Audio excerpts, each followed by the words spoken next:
Here are again, folks. Ready to rumble. Getting all set with episode 9, The Abomination Vaults. I'm stoked. I'm excited. Last we left off, it was a pretty brutal fight at hand. We're going to see the results of that tonight. Does the companion survive? Or do they get decimated? We shall see. Once again, my nephew will be joining us. Ramirez is stepping out tonight. Byron, my good friend. Hope to have him back shortly in an episode or two. But let's get right into this and continue with episode 9 of the Abomination Vaults. Yeah.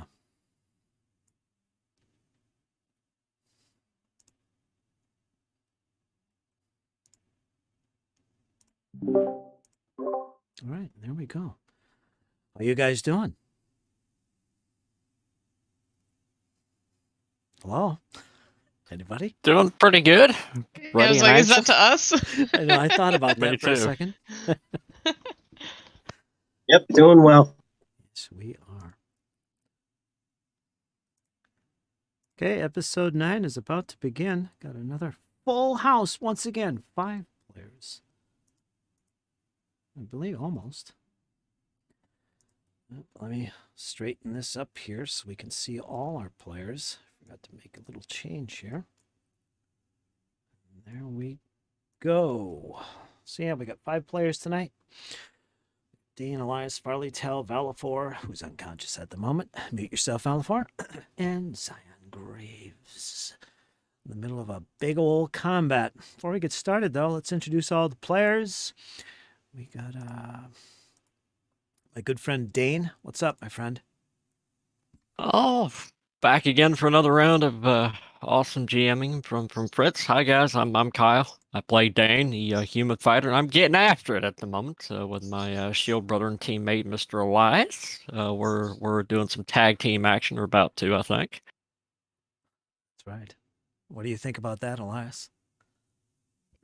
Hey, as long as he puts the oil down, I'll hopefully light it a flame. Yes, you will. Take this thing down. We've let it live for far too long, that's for sure. Yes, you have. And next up, Patrick. Dab. Yes. Yes. You okay, Yes. Patrick? What's going on? You're not watching football again, I hope. Come on. Oh, no. I It's never all watch over football. and done with. No, you don't. How you doing? What's going on? Who you I'm playing doing tonight? okay. Yeah. What? Who you playing tonight? Oh, I'm always playing Farley Tell. They'll You are. never die. Nope. You've been playing quite a while, actually. Mm-hmm. Farley Tell. Ever since Menace Under Atari, beginner box. Yeah, and he's doing really well. That's good. And we got my nephew, Jesse. Say hello, Jesse. Can you hear me, Kurt? Yep, I can hear you, Jesse. Okay. I was just testing out my new headset here. Awesome. My name is Jesse, and I'm a fighter named Valafor, and I'm laying on the ground waiting to be awakened. I've been dreaming of ways to beat this monster. Yes, you have. We'll see what you come up with if you ever get out of unconscious state. But yeah, that's Valafor, human fighter. And finally, new player in the group, as well as Valafor, is Zion Graves. What's going on, Zion? Introduce yourself and your character. Hi, my name is Craig. I play Zion, who tries to be a cleric, I guess, if I had to describe them. And yeah, pretty much it. Kind of a sorcerer who dips his toes into alchemy, right? Right? Or am I wrong? You are a sorcerer. No, yeah. I hope so. It's kind of like cosplaying as a cleric right now, but yeah. Is that what it is? Ah. All right. All right, let's do some catching up on what's happened so far. We've got the party in the middle of a combat, as we can see here on the map. Zoom in a little bit. In desperate battle with this blood-like entity. This, if you remember, is the result of last session. The party had regrouped at the Rowdy Rockfish. All but Valifor. The remainder of the party had regrouped, gathered themselves together, made plans the next day to return to the gauntlight and have at it once more and put whatever's going on there to a halt. They're being paid good money from the mayor to go in there and do this, and that's their goal. And they've made their way back in. They somehow navigated over a... They somehow navigated over a fallen-in drawbridge. They were ambushed by a nasty frog-like creature with tusks and big teeth. It was terrible looking. It was a close call. It spat slime at the heroes, but somehow they managed to clean themselves off, defeat the creature, and get to the other side. And it was at that point that Valifor, the fighter, the human fighter, played by my nephew, entered the campaign, heroically charging into the beast and helped finishing him off. Party got together and said, hey, you know what? Let's dig deeper into this place together. Come on aboard, Valifor. And together they set off across the bridge and headed straight to the base of the gauntlight itself, where it was said Bellicora herself, itself, whatever it is, she's supposedly dead already 500 years ago. Come on, what is this? Off they went to the base of the gauntlight to face off once again with an entity that they had faced off with prior.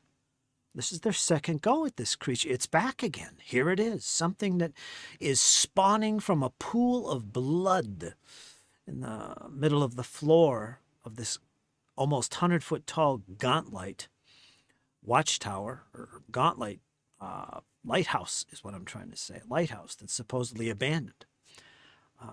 This blood entity just materialized in this puddle of blood once again. This like 7-8 foot tall female shape made up of blood, and it's been doing a job on the heroes right now.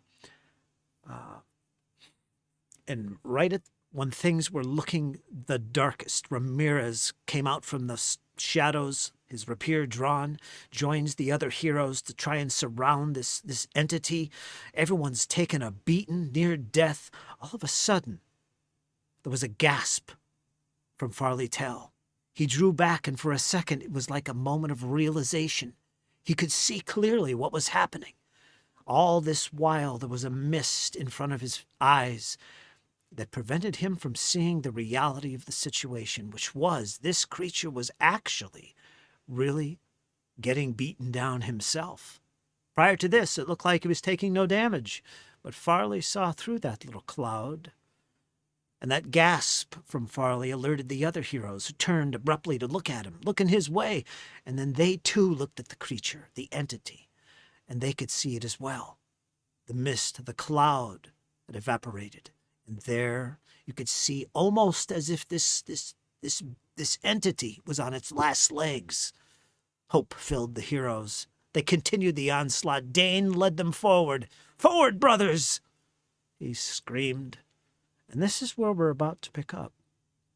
Also, Zion, filled with confusion, surrounded by darkness, has managed to hide himself, not sure what is happening. This is his first time really being on an adventure, you could say. He's a little bit off his game. But I think he's going to snap out of it shortly. We shall see. Right now he's lurking in the shadows, watching his newfound friends battle this huge blood entity creature. And this is where we're going to pick up.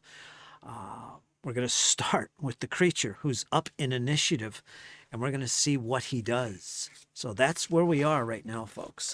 Hang on. Let's see what happens. Hope you guys are ready. I really do.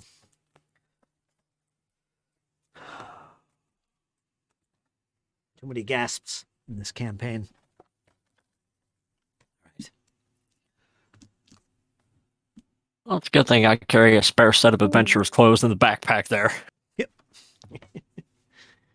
We all set? Jesse's in there. Okay, we're all good. Who keeps popping in and out? All right. All right, let's start with the creature here.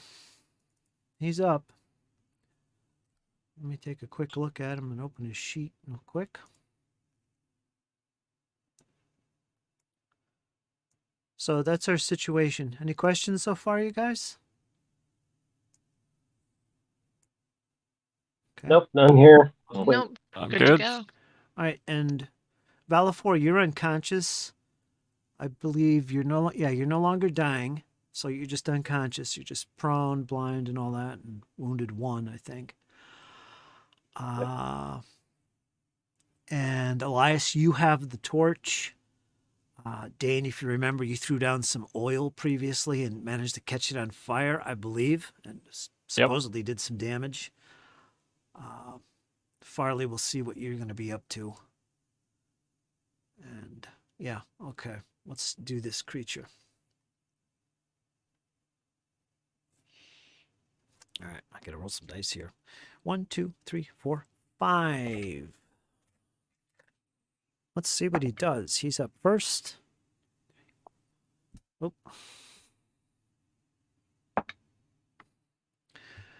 Dane.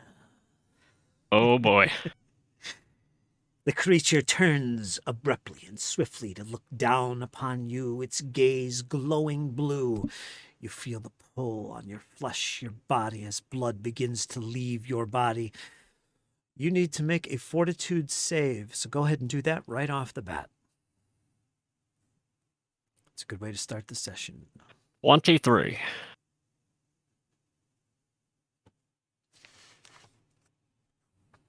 Okay.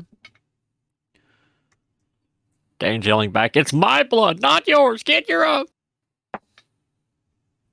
He's been in this fight too long. This is your second go at this creature. Or whatever it is. You're not really sure what it is. Okay. You are going to take 2 points of bleed damage. It's persistent. So you're going to take 2 points of bleed damage. You're going to have a DC 15. It's going to take at the end of every one of your turns after you take damage to see if you stop the bleeding. The DC for that is 15. That's all you know. It might be different. I might change it. Who's to say? But in your mind, it's DC 15. Remember that at the end of your turn. And yeah, that's it. That's what's going on right now. Elias, you just saw this creature. You see the blood pulling from Dane's body through his helmet and his face. It's just this blood coming from him. He's screaming. What do you do? Last round, did Dane add more oil to the ground? I'm about to next turn. All right. Then I'll just whack it again with the torch. Yeah, I think that oil. Yeah, I think we said that it would run out every round and had to be replenished and relit or something, or Yeah, I'm not sure. Once it ignites and that's all dealt with, it's no longer lit. And yeah, you'll have to put down oil again and relight it once again to cause the damage, and that's all it does. Especially in this case, you're dealing with a liquid here. The blood. Good thing I bought 2. Mm-hmm. So that'll have to be all done again. Mm-hmm. So yeah, what were you going to do, Elias? So I'm going to strike using the torch. Okay. So I'm just going to roll for my regular weapon because it's not agile or anything like an unarmed attack is. Okay. So let's see if I hit.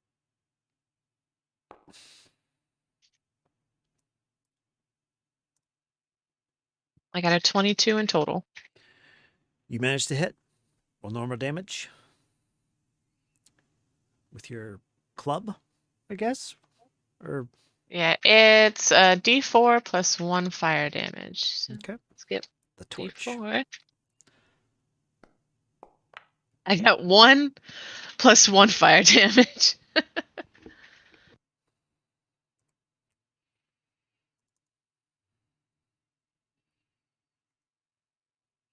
Easily shrugs off the damage from the club, but the fire seems to ignite shortly, Or it goes out, lets out a scream. Oh, Okay. you'd scream too. I mean, come on. I'm screaming now. Yep. I'm in a lot of pain. My blood, give it back. Uh, 2 more I'll make it actions. I'll make it a second attack. You will. I got the same thing. It is 22 in total. That is a hit. Go ahead and roll Oh, damage. wait, sorry. It's a 17 in total. I totally forgot about the -5. That is a miss. 17 in total. All right. Get 1 more action.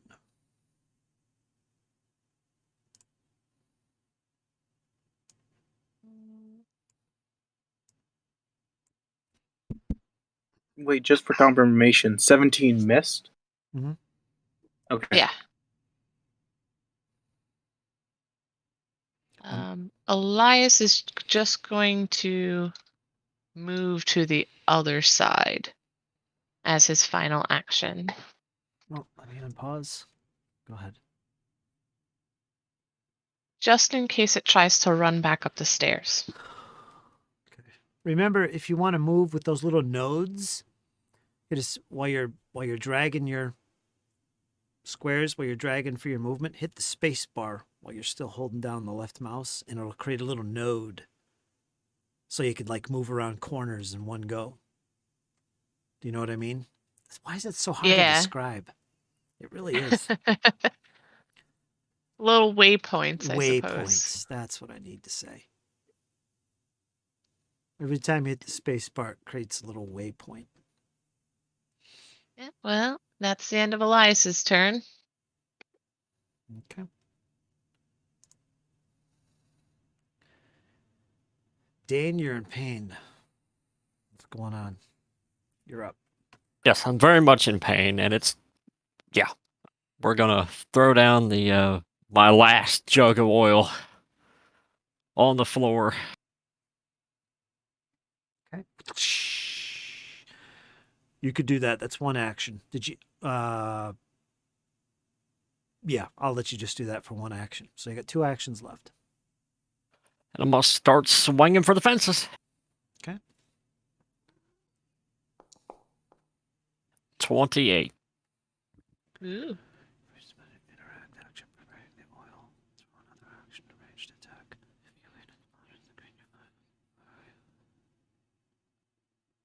Wait a minute. You must succeed a DC 10 flat check for the oil to ignite.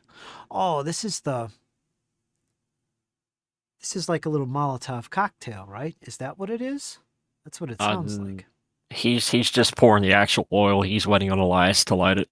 All right. So the way this is written, it's literally where you're preparing it. It's, it takes time and it's catches on fire with a flat check here. So it's like a Molotov cocktail. But in your case, you're just throwing it down. It's smashing, no roll needed, just took an action. And then somebody has to light it shortly thereafter by attacking it. Yep. All right, that's what we've been doing. Okay. And you got a 28. You definitely hit. It is normal damage. Oop.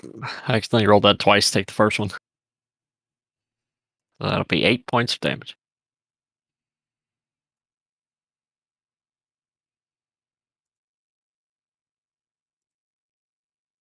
Okay. We're gonna give it another go. Here you are.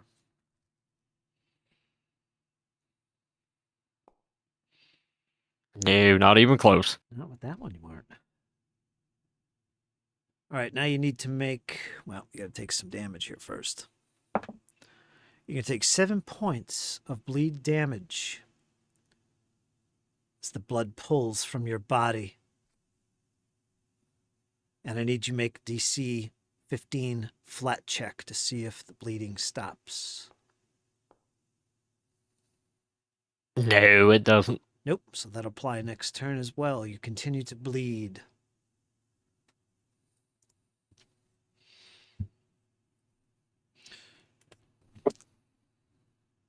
All right, Zion, you're in the back shadows. You can peer around the corner of the wall.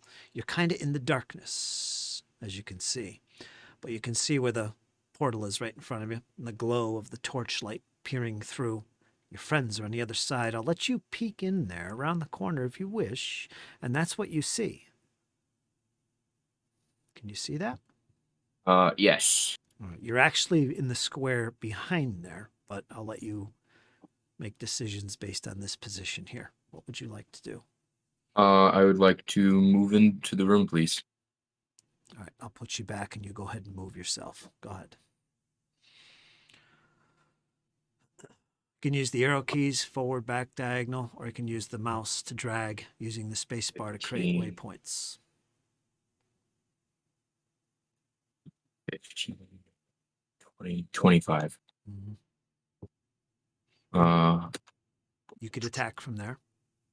no, I'm going to use the heal spell.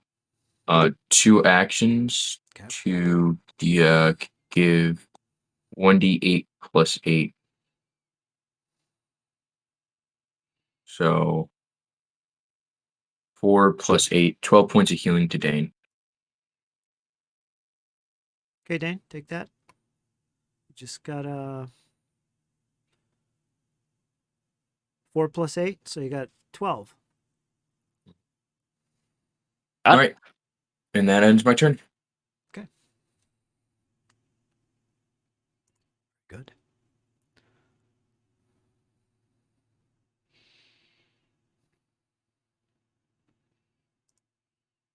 Ramirez has his rapier out that he's currently striking with. He's going to strike. He's going to strike at this creature. He gets a 16. He fails. He's going to try and strike again with a scream and a holler. Come, friends. Have at it. He misses miserably. That's it. I'm going to pull back. He's going to use a 5-foot step to get right behind Farley Tell. With that, we go to the next round. Speaking of Farley Tell, you are currently up. All right. What's going on, So Farley? from last session, Mhm. Farley had pulled out one of their potions, the elixir of life, and has it in one hand and the staff in the other. So they are going to move closer to I need to select my token first. They're going to move closer to Valafor. You're adjacent to him now. You could Oh. actually just do what you need to do from there. Yeah, if I can administer my potion to them from here, then I will. You could go for it. Okay. Glug, glug, glug, glug, glug, glug. Let me pull it up and put it in the chat. Minor elixir of life. Okay, so you use an interact action.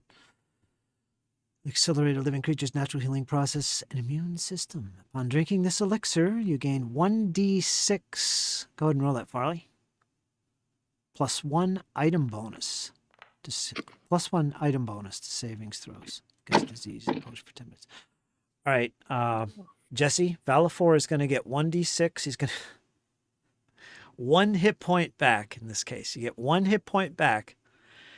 And make a note that you also get a plus 1 item bonus to all savings throws versus any kind of diseases or poisons, which may or may not apply here. Oh, whoops. Sorry. It's okay. I clicked on use it. Oh, geez. It's all right. You got 1 hit point back, Valafor. Okay, thanks, my friend. I will not forget that. As you come to life, or you wake up. Let's see. You are wounded 1, but you're no longer unconscious, which will take away your blinded status. But you're still prone and thus flat-footed. All right. All right. And I think you have one more action, Farley. Oh, I do have one more? Okay. Ooh, Wait. I don't know. You had the elixir out to begin with, right? Yes. So you just reached over and poured it down his throat carefully, and Okay. that was it. That's all you did, really. Golly. What do I do with... Oh, shield. Magic shield, you get a +1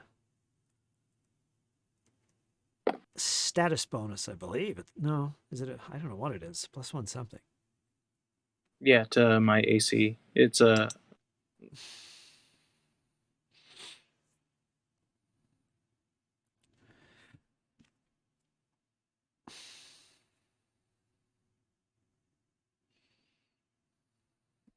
You putting it in the chat? Oh. You don't have to. Just so you know what it is. Yeah.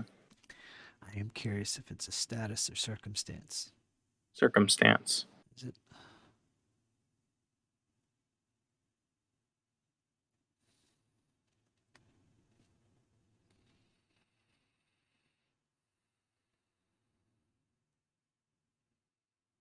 Okay. Don't forget that. And okay, next.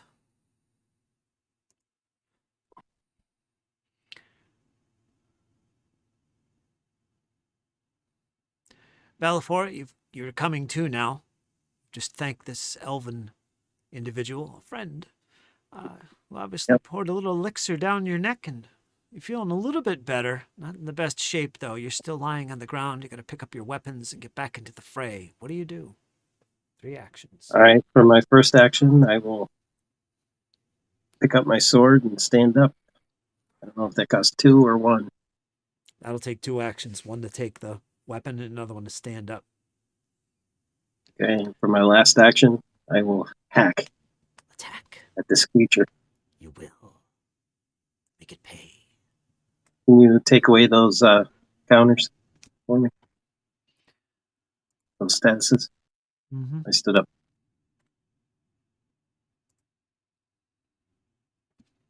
Okay. All right, here it goes.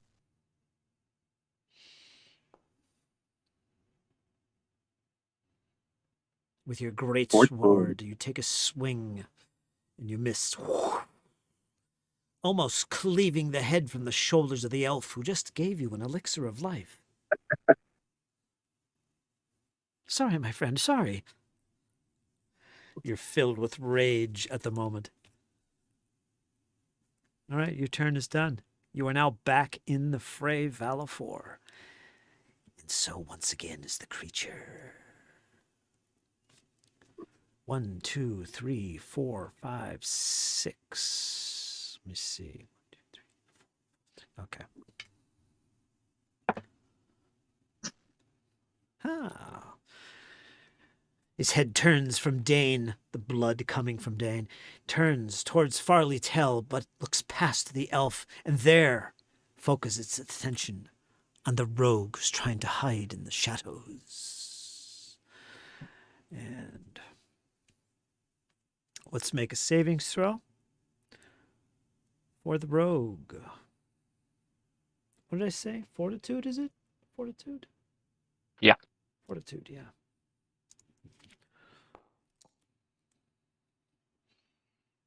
I think you guys can see that. Yeah. So he got a 7.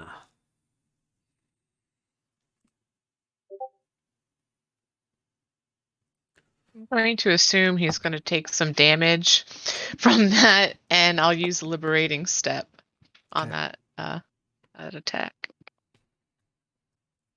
And how much does that deduct? 4? Just 4. Okay. Might be enough because he takes a nice solid 12 points. That really hurt Ramirez. As his back was turned, this creature was looking in his direction and the blood began to pull from Ramirez, and he lets out a scream and falls down to a knee, staggers back up. Did I do this right? What did I do? It's wrong. Sorry. There. So he just Took some massive damage there. Bleed. And he's also enfeebled.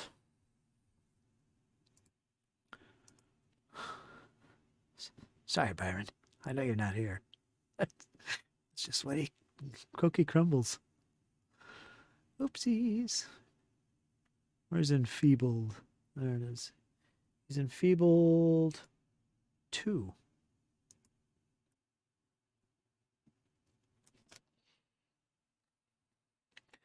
And that's the creature's turn as Ramirez begins to scream in pain. Elias, you are up. You used your reaction.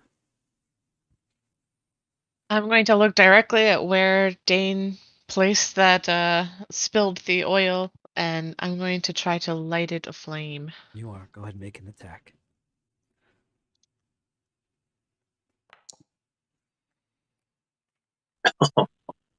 I just got an 8. Not just any old 8, but a 1. But about a 1-8. With that, suddenly, as Elias starts to wail on the oil, suddenly the torch goes black. You are plunged into blackness and darkness. Oh crap! Well, 2 more actions. well, I haven't moved. The creature hasn't moved. I have 2 more actions, so I'm going to take out my sword and attack the spot directly in front of me. All right, DC, flat check. You make contact, so go ahead and roll it. Roll your actual proper attack. That should have been. Wait a minute. Wait a minute. DC flat check, that was a 3, because I had rolled to attack before you had said flat check. All right. In that case, you don't catch anything, so attack fails miserably. If you want to make another one, you have 1 more action. But you'll have to I have make 0 actions because I took out my sword. I don't think I had my... Did I have my sword out? You did have your sword out, yeah.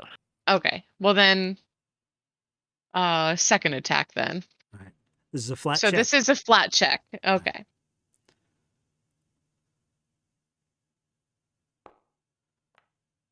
I got the same thing. I got a 3. I'm not allowed to hit anything. All right. That's it. That's my turn. All right. You're surrounded by blackness, Dane. You don't know what happened. You barely remember where the creature was. That you were in pain and agony. What do you do? I mean, it's the floor, Elias. Put the oil on the floor. The torch went out. Next time I'll give you the torch. I've got it. Never mind. Dane's going to free action drop his shield. Spend 2 actions to get a torch out of his bag and light it. Okay.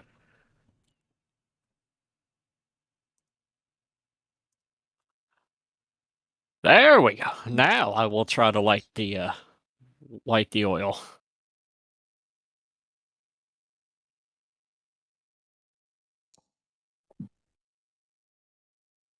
You hit. 20. You hit. It is lit. What is it? D4 plus 1 fire? D4 plus 1.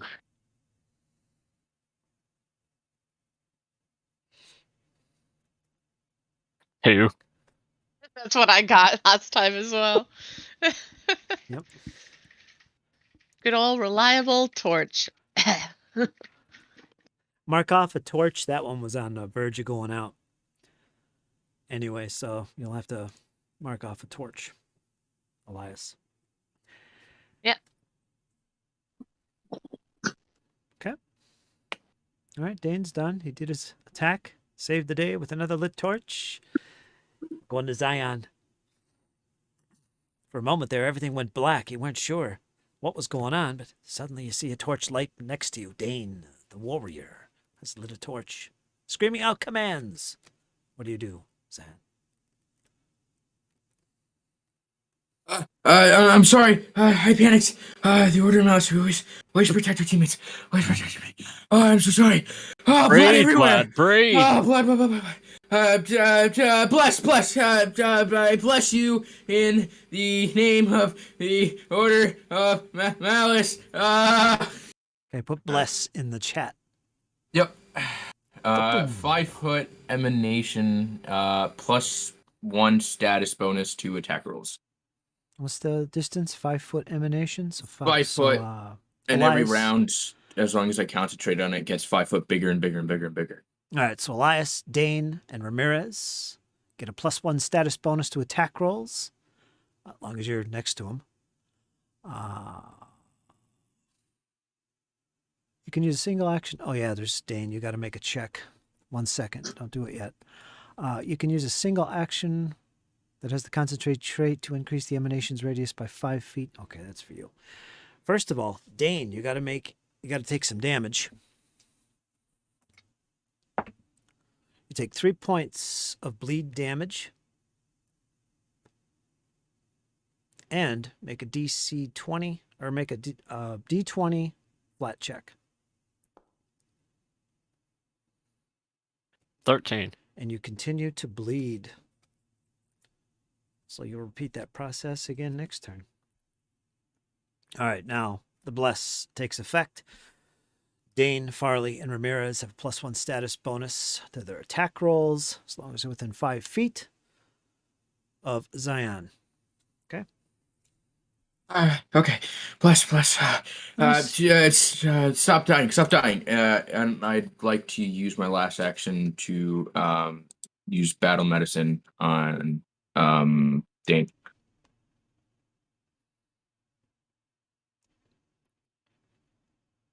One second. Oh, that's cool. I could drag it onto your token. You now have the bless effect and it's automated. Cool. All right, what did you do? Sorry. Battle medicine on Dane. Okay. Make a medicine check, DC 15. Medicine. Where are you? There you are. Okay. Public, right? Mm-hmm. All right. Oh, So close. So you fail and do nothing. All right. Hero point. Can I Okay. use a hero point? Yep. Awesome. First time ever using one. Let's just try again. Here it goes. Oh. All right. Mark off a hero point. Right click on it. Yep. You got it. Good use of a hero point. It would be worth it. All right. Next, Ramirez, who has a +1 status bonus. All right. He drops his rapier, pulls out his hand crossbow, takes a 5-foot step, which yep, it's just in range. Get a clearer shot against the creature, and then he'll shoot. You already had it loaded, trust me. It's a natural 20. I'll show this to everybody.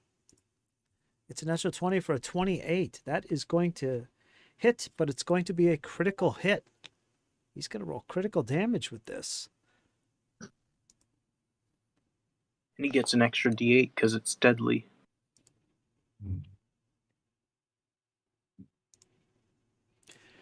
Is it?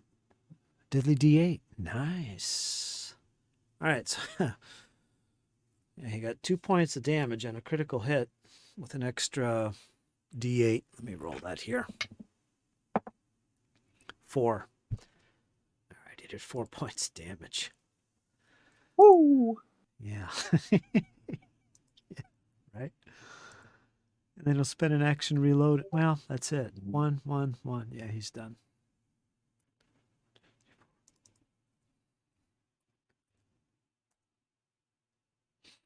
Even with that, it doesn't seem like it had much effect on the creature.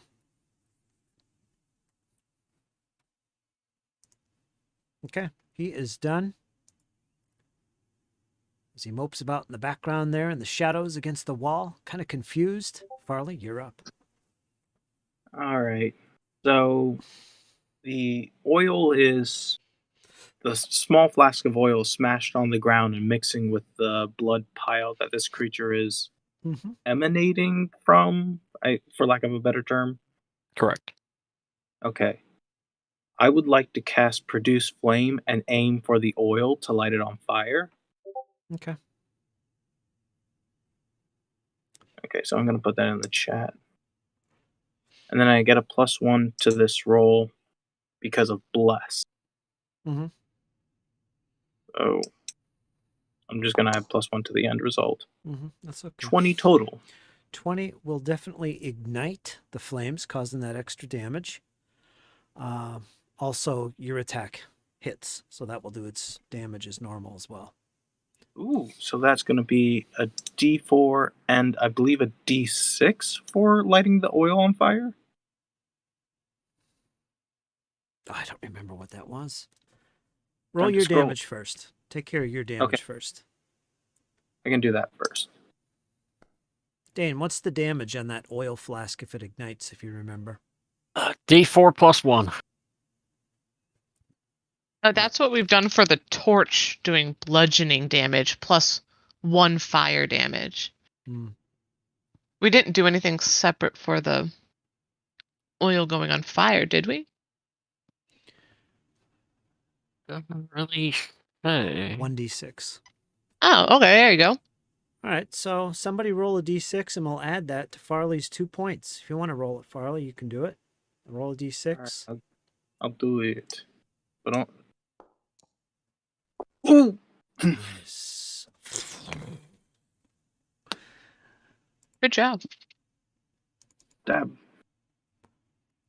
And that was only 2 actions. All right. Because The fire definitely ignited and just went up the entire length or height of the creature, and just this big explosion. It goes boom, igniting the oil and the blood all at once. And it pulls back and it grimaces. You can see it on its face as it looks back down towards you. But yeah, that did some damage.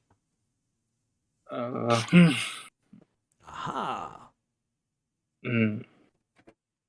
May I, for my last action then, begin pulling out one of my spell scrolls? Yes, Okay. that's 1. Do I have it out, or do I need to spend another action to do that? Where is it? Where do you keep It's your in my scrolls? Backpack? It takes 2 actions. One to get the backpack off and get it out, and then the other one to find it. So that'll be 2 actions. So if you want to spend 1 action, you just got your backpack pulled off and you're ready to just start rooting around. So next turn, you can spend an action to grab it, to retrieve it. Before I end my turn, I yell to Elias, "Move! Get out of the way! I got a plan!" Elias looks around. Okay. What you need to do, Farley, is figure out how you can store your spells in your robes. Like make a little description that says you've sewn on pockets in the inside or outside or in your sleeves where you can quickly retrieve them without putting them in your back.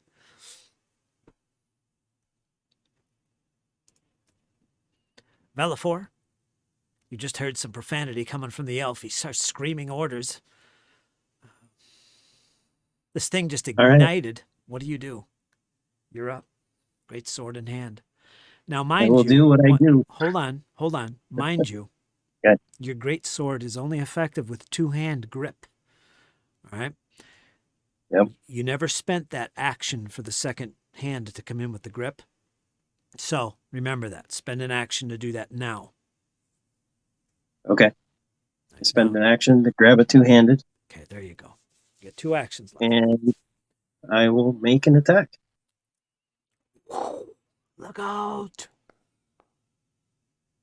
Oh, Woohoo! There we go. Yeah. Wow. That's how it's done. All right, roll your critical damage. Okay. Here we go. Wowza. So 24 points of damage.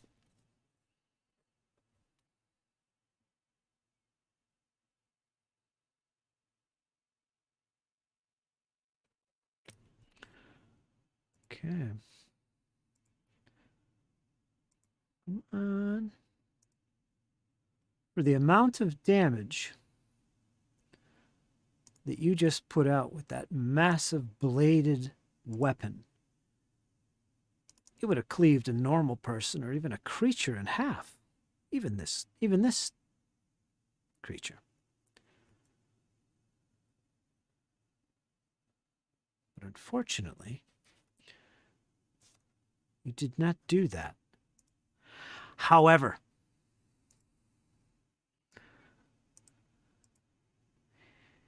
suddenly, as your blade cuts through and the blood spatters everywhere, it hits your companions here. It splashes on Dane and Farley Tell, and they pull back.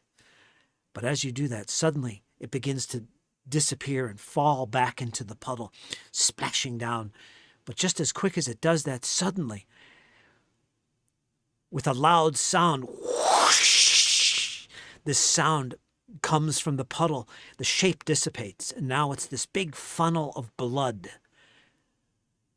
coming from the puddle, and it shoots straight up into the darkness until you can no longer see it. It just disappears. It pulls itself from the flooring and just disappears in this spout, swirling as it goes straight up to the top of the gauntlight and disappears from sight. Does anyone have dark vision? Zion, do you have Nope. dark? Nope, I'm an elf. No. Low light. Okay. So that's what you see. And then suddenly, silence once again returns. It's gone. There's no sign of the blood anywhere except for little splatters on Farley Tell and Dane. Perhaps it's his own blood. You all pause there for a few precious seconds after that great blow from your great sword, Bellafor.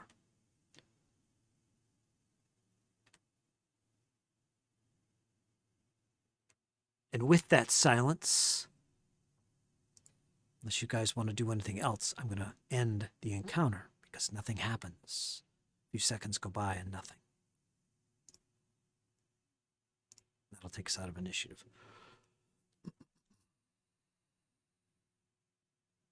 Well, that was rough. To say the least. Rough? Yeah. Rough? Are you kidding me? So it was like blood and a woman and fire, lots of fire, and then poosh. Zion, settle. I'm here.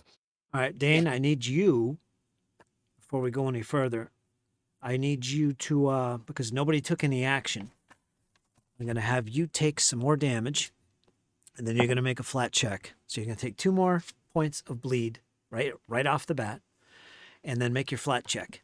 And at this point, if somebody wants to help him to stop the bleeding, you can do that now. Well, I think No, we- but I'll pick up his shield. 19. All right, you stop the bleeding. So it naturally stops. You're okay. Dane is going to try to hug Zion. Aw. Zion, not expecting it, just kind of diff-armed. And let go of me. But we're not done yet. Yeah. We need to go up these stairs and finish it off. Oh, We let's merely not. have delayed it. We have to keep going. It's Could not we rush take a things. 10-minute breather so I can refocus? Wrong game. Yeah. I can heal. You guys aren't looking good at all. Are you able to identify liquids, perhaps, Zion? I could try. I mean, there's no harm in that. I mean, I have try. Yeah, I have 2 vials that even with my arcane knowledge, I was not able to identify. But it's certainly worth a shot if they're anything useful.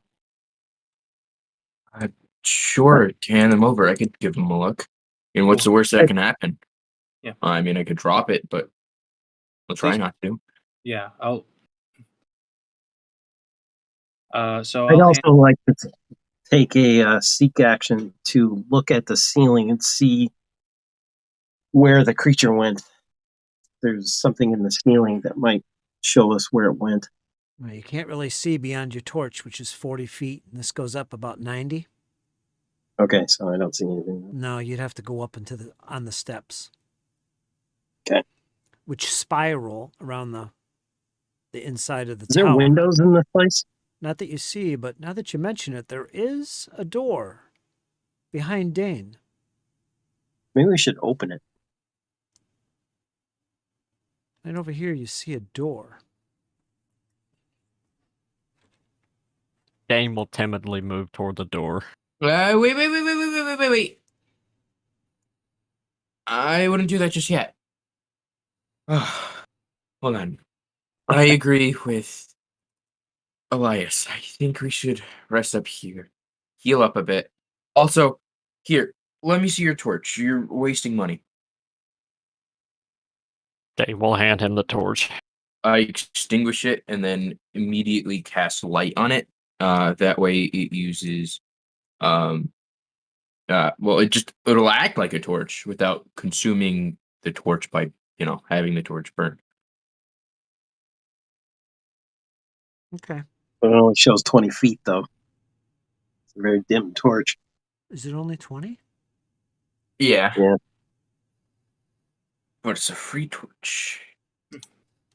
Well, with that, before you do that, Ramirez does actually say, wait a minute, everybody. Well, then, hold on. He pulls from his belt and this torch, but it's got a wrap on it. And he begins to unwrap it and reveal it, and he pulls a little string, and as he does so, you see a blue glow. He says, here, this is always lit. It never goes out. It's amazing. Here, who wants to carry it? But you have to give it back. Dane, do you want to take this blue glowing, ever-burning torch? Sure, I'll take it. Okay, so Dane, I have an idea. Take a little bit of rope, tie it to your shield. That way you don't have to hold it. I might actually do that. Right, that'll take some time, but go ahead and do that. If you get some rope, you can cut the rope short enough to, you don't want to use a whole 50 feet of rope around your shield. No, I don't think I want to use the whole 50 feet, but maybe like 2 foot, maybe. Just enough to tie it on securely. Speaking of which, where is my shield? I dropped it somewhere around here. Oh, there it is behind you. Hey.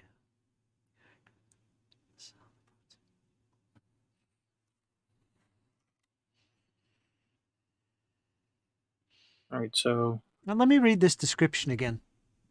okay. The smooth walls of this circular room are painted a light gray, with no indication of seams between the blocks of stone. A set of iron stairs winds upward along the curved walls before terminating at what seems like a distant little doorway. Of course, it's nighttime. You really don't see this at the moment. But I think you were here in the daytime at one point. So you would remember that. Nearly 100 feet above, a red blood stain, of course, once sat in the middle of this room. It has now suddenly disappeared. Again, if you recall, the gauntlight, compared to all the surrounding area, the surrounding rooms and chambers and walls, have fallen into ruin. Evidence of previous battle and fighting and magical explosions and fire are evident everywhere, except here at the gauntlight itself, that seems as if it was built yesterday. Again, it's not pristine, but it doesn't show signs of age or battle, damage, or harm. Remember, this was built some 500 plus years ago. Place is strange. Yeah. Wait a minute. The teleportation sigil. That was in the room, like just right next to this area, correct? That little secret chamber, you mean? Yeah. That little closet? Yeah, that was outside in that much bigger hallway that you passed through initially to get to the gauntlight. It's actually not far from where you are. Yeah. Maybe 30 feet away from the door. Or 20 feet away. You see Farley starts, like, covers their mouth and starts pondering as they begin analyzing the walls. meticulously and like sort of making strange gestures in the air. I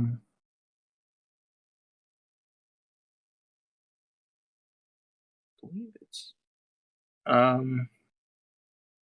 Farley is going to, while they're taking a moment to catch their breath, is going to go ahead and cast Detect Magic in this area, just to see if something else pops up. What's the range? We'll put it in the chat.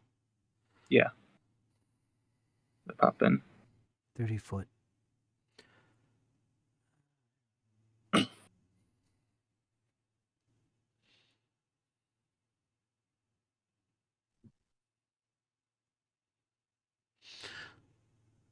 Outside of what you already know about, ignoring all that, there's no sense of anything new and magical in this chamber.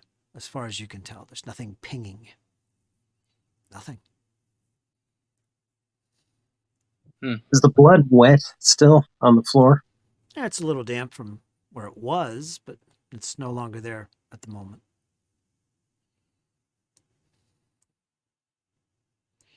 Whatever it was, whatever this was, it came from that pool of blood that was as if a body had been laying there and bled to death. But there's no longer any body. It's just a pool of blood. But as you entered, it materialized and became this 7-8 foot tall humanoid form of blood. And that's what you've been battling. And you've done this twice now. Both times, it seemed to have fled. The first time, it much slower worked its way up the steps and out of sight. The second time, it turned into a spout of spiraling blood that just disappeared in the direction of the top of the gauntlight. Out of sight, out of sound, out of earshot. Whatever that means. But yeah. Dane will break out his healer's tools. All right, we got to get patched up and we got to get back up there. Take as much time as we need. Already on it. And you see Zion pulling out a weird syringe with an oozing liquid. Who's first? Not me. Not me. I'm back up. I step closer and closer towards Elias. Elias, give me But your I hand. wouldn't do that if I were you. She got a rapier. Elias. I mean, it'll probably work. No, thank you. No, thank you. Probably work. Oh, I don't like that. Oh, I got You're interrupting my meditation, so I can. All right, you all know. right. I would like you- to do a medicine check on Farley and try to heal him up some. Hold on, he disappeared into the wall. Bring him back up. Oh, Not again, Farley. Come back. the teleportation sigil had activated. Whoa! All right, what'd you want to do? Medicine check on Farley first. This is a treat wounds? Yeah. All right, DC 15, unless you're an expert, which you can take a DC 20 if you want and do more healing. Farley is already above halfway, so you only need to do the DC 15. All right, just remember, you have to be at least trained in medicine to be able to do this. I am trained. And 21. 21 is success, normal success, so 2d8.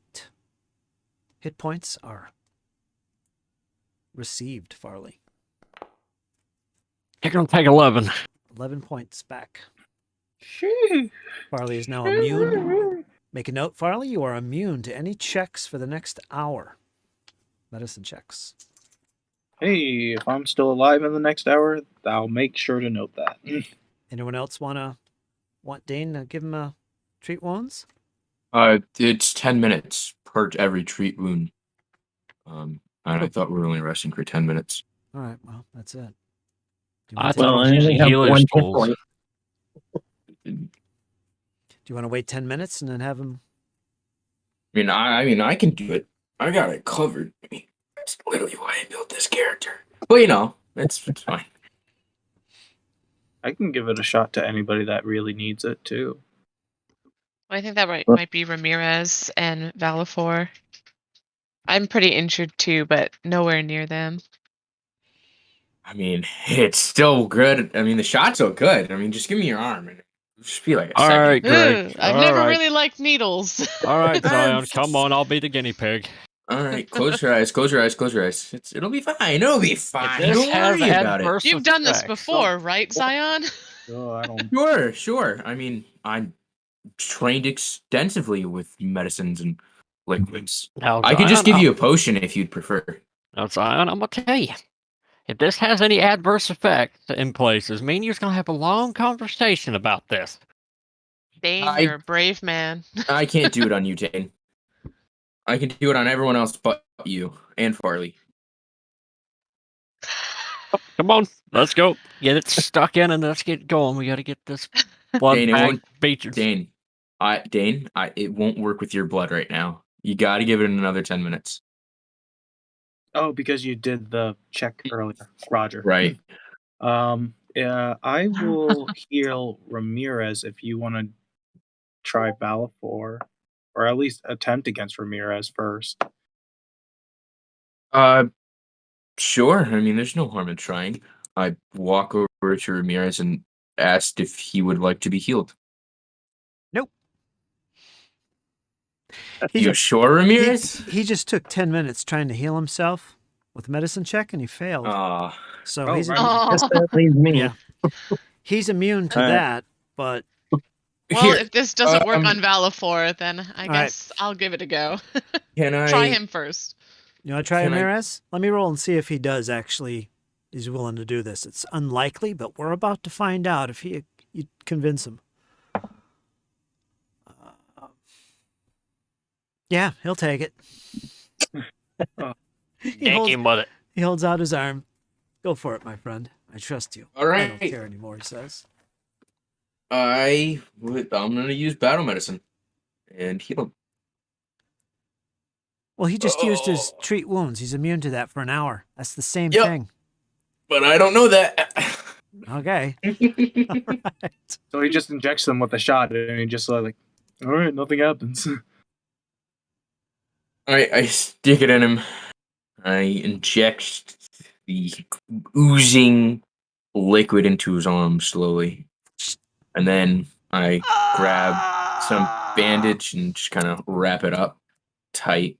Okay, what happens? Well, so you're going to sit there for about 10 minutes and see if it works. If your arm starts to explode, just bite down on something. What is it? Is this your way of doing a medicine Yeah, check? it's- All right, Yeah. Okay. I wasn't sure you were giving him a potion or something. Since you are an Nope. alchemist. Okay. All right, So I'll move back towards Elias with a do giant that. grin on my face as I pull out a green vial and it starts sloshing around. It's very thick, very dense. Jeez. And I stick it into the bottle through the cork and I extract the liquid. I Oh, very, boy. very, very carefully put the vial back into my bag, making sure it doesn't rattle or move. Elias! Come here. He just covers his his eyes, holds out his arm. Okay. But don't forget to get Valifor as well, because he's looking pretty bad over there. Yep. All right. So I remove the padding around your arm with permission, of course, and I will do it again. Hua! I don't need to keep clicking that. I mean, I need to keep clicking this one. Yeah. 2d8 hit success. points. Is it a success? We good? We good? Mhm. 8. There you go. So, as Zion sticks the needle in, they kind of close their eyes and look away. The doctor looked away? Oh my gosh. And they pull it out. Elias doesn't see this because his own eyes are closed. Over helping Valifor. Your So the vein in your arm starts to turn green and slowly kind of starts spreading and spreading until it slowly goes back Hey, into a boyish good natural looks. blue color. Please help me. Sure, but I'm not sure this one's gonna work. And you hear lots of cluttering and clamoring in a backpack, and you see this blue vial. But it's almost see-through, like water. However, it's deep as the ocean. Oh, Jesus Christ! I refreshing. didn't want to use this one. I didn't want to use this one. I didn't want to use this one. Oh, okay. Come here. And I'll walk over towards Valifor. All right, you ready? You sure you know what you're doing? Absolutely. Don't worry, Valifor. Is there It anything else hurts not just as convinced much by as you that? think it would. Okay. Okay. All right. You ready? I guess so. I All close my eyes. All right. I take off the armor Wise around choice, your wise arm, choice. and I stick the syringe in, and a lot more carefully, slowly release a little liquid, a little bit at a time. Oh, come on. Hey, that's good. Yes. Yes. All right, you heal 10 hit points. Thank you, my friend. Feels So, good. you see the arm, what's uncovered underneath the armor, start to swell a bruised like blue color. Your arm starts shaking uncontrollably. Is this normal, Doc? It'll be fine. And I put back on the armor, wrap it, like grab a bandage really, really tightly, like with all the strength I have, just tighten the bandage. If I cut off the circulation, you won't lose your arm this time. I mean, your arm, I promise. And when the bandage gets tightened, your arm gains control and slowly returns to its normal state. All right. Zion, I had my doubts, not gonna lie, but I'm feeling pretty good. Thank you. I had mine too, but I mean, I'm not going to tell you that because Well- that means you'll get nervous. With each try, you get more confidence. Am I right, or am I wrong? It's a roll of the dice, as they say. Ha ha ha ha. Probably turns to Dane. I think we're never going to let him heal us again. Dane's just standing there dumbfounded, waiting until he can use his healer's tools again. Yeah, Has it been 10 minutes? Yep. Okay. It's I've about been half an hour. focused. I can do it all again. Has it? Because if it's been a half an hour, I'd refocus multiple times. Go ahead. Well, assuming 10 minutes it took for himself to heal from his own shot. You've been sitting here for about 30 minutes going through the various healing, first aid, treat wounds, checks, and all this stuff with the needles and all that. So a half an hour's gone by. So whatever you want to do on top of what he's doing, you can do that. Ramirez attempted to heal himself once. That was another 10 minutes. So All right, then I will use the two lay on hands, one for Ramirez, and the other for Valifor. Okay. And he looks at Dan. Oh, not Dan. Dane. He's like, I know it's been a few lay on hands since I said I'd heal you. It's I'll just a little get you bit next late. time. Come on, Zion, let her rip. do you want Zion to try it, or do you want me to try it? We're going with the Zion theme, so might as well keep that rolling. Okay. Can I give Zion the help action? Please do. Please do. A little bit of aiding there. Yeah. You'll be his nurse. What is this, a medicine check? is it a medicine check? For aid? Mm-hmm. What are you doing? What are you doing? Are you making a medicine check? I was told to do battle medicine on Which is a treat wounds action, which uses the medicine check, right? Correct? Right. All right, so that's what you're doing. You're using the medicine check. So Farley, as a reaction to him doing that, you can make a medicine check too. Typically the DC is 20, but you don't really know what it is. But if you want to do that, go ahead and do that. And that'll possibly give him a modifier on his roll when he attempts to insert. All right, here we go. Whee! This could be public. Uh-oh. Uh-oh. 11. Farley, I don't think you're cut out to be a nurse. Nope. No Nope. disrespect. All right, so go ahead and make your roll, Zion, the way you normally do, and I'll tell you if you get a modifier. Okay. Sure. 22. That's pretty good.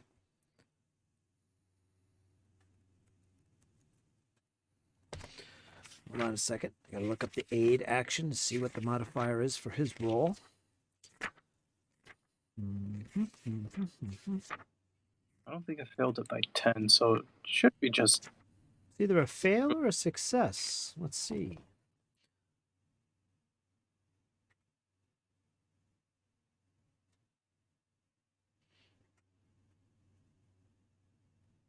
All right, so it's... Yeah, so your total is done. Go ahead. That's a success for you, Zion. Whatever that means. 2d8, I think. Yes. 2d8. 7. 7. Okay. Get 7 Okay. points. You see Zion going through his bag as she usually does. She pulls out all 3 vials.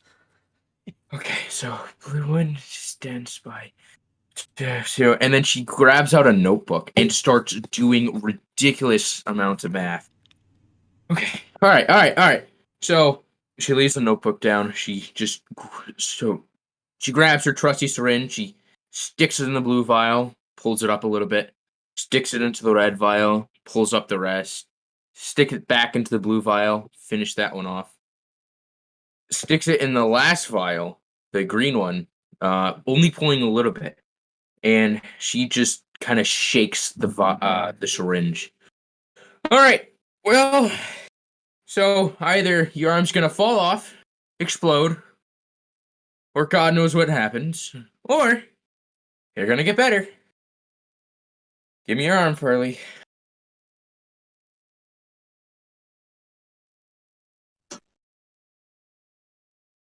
It was Dane, not Farley, because Farley's Dane, full health. my bad. Sorry. All right, come on, Dane.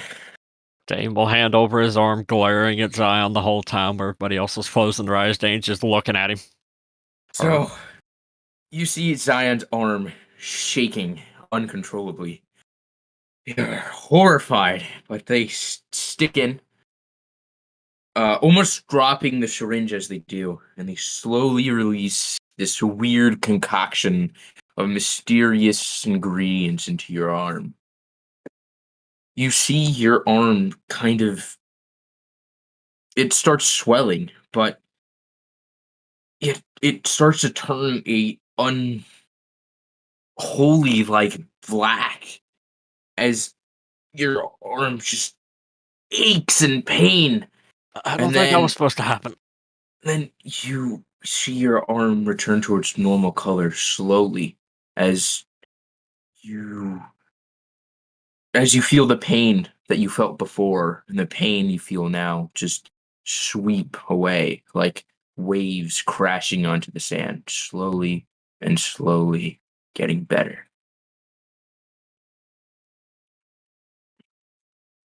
Dane's gonna look around at everybody. That wasn't so bad. So you thought all this, everybody closing their eyes for it wasn't that bad. The process, no, but mystery liquid, yes. The fear of the unknown of what's entering our bodies. We just It's fought a blood pool. I think we're beyond that point right now. no, Elias definitely Elias. has a point. If I told you what this was, you would not like me ever again. Wow. Oh, that's good to know. Then don't tell me. I won't. I'll try not to. Just don't look at what I do too late at night. All right. So- Again, to clarify, you're not putting potions or elixirs into them, right? You're actually making medicine checks. Yes. Just thematics. I love thematics. Okay, keep in mind that they're immune to any more of that or medicine checks for an hour. For 10. Is it an hour? It's an hour. Oh, jeez. All right. But we'll just move on. Just remember that. I will. Because technically you're doing the same thing as a medicine check. You're wrapping and you're doing all this other stuff. You're just adding the syringe as the final ingredient, which on its own isn't enough. You have to do all this other stuff, thus the medicine check. That's what we assume. So is everybody good with that? Valifor, where are you at? Have you received any kind of healing yet? Yeah, I got some hit points back from Zion, but I'm still badly injured. All right. You should have also gotten 6 hit points from my lay on hands. Oh, looks like my foundry locked up. Hang on. It's okay. I'll add 6 for you while we wait for you. I'll give you the 6 hit points. And Okay. you gave the 6 to Ramirez, right? Nope, but I will. He disappeared. thank you. He disappeared in the Yeah, shadows. I noticed. Speaking of, where is He just kind of snuck away, didn't he? He was on the map when I laid my hands on him, but yeah, I guess he healed up and ran away. Maybe he's back defending the encampment. For the memes, obviously, for the memes. Valifor, I do have a healing potion. If you're still not doing well. Give me a Made second.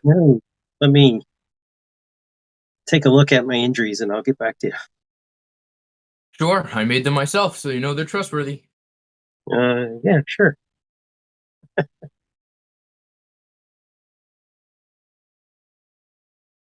We've driven this beast from here, but we now have another problem. I'm all out of oil.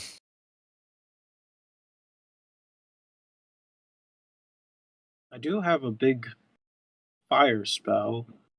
As Farley holds up the scroll that they were reaching for at the end of the fight. However, it's only one use, and I did not prepare the actual spell itself for combat. So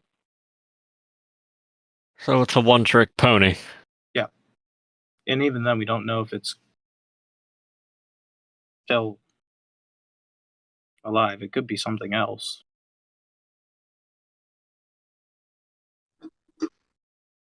Well, either way, we have to go up. We can't let it sit here and fester any longer. Guys, I did find a creature that I left in the boathouse outside. We might want to go question him about what's going on here because he does speak common. He may know something. You kidnapped someone and left them on a boat, then left yourself. Yeah, because I heard you guys screaming in pain, so I heroically came to help you guys, but I kind of left him behind. Hopefully he's still there. I didn't even know there was a boathouse here. How long ago was this? How long has you been in the boathouse? Well, as long as we've been together. Oh God, maybe we should go back. Minutes. Right on. About an hour. Is this a friend or a foe? Couldn't tell you. He's trying to steal something off me, but he didn't attack me or anything, so he could be friendly. Somebody that's a little bit more charismatic might want to talk to him. Ah, yes, the friendly thief who steals all your items out of joy and love. Yeah, He but how steals can we it be because sure? He cares. Yeah, but how can we be sure that he'll have any connection to whatever this was or this Belcora lady? Might just be something unrelated entirely. That's He did true, but mention anything hanging a woman. around. Oh, He did. mention the woman's name when I was engaged with him. And what name did he give you? Let me take a look here because I put it in my notes.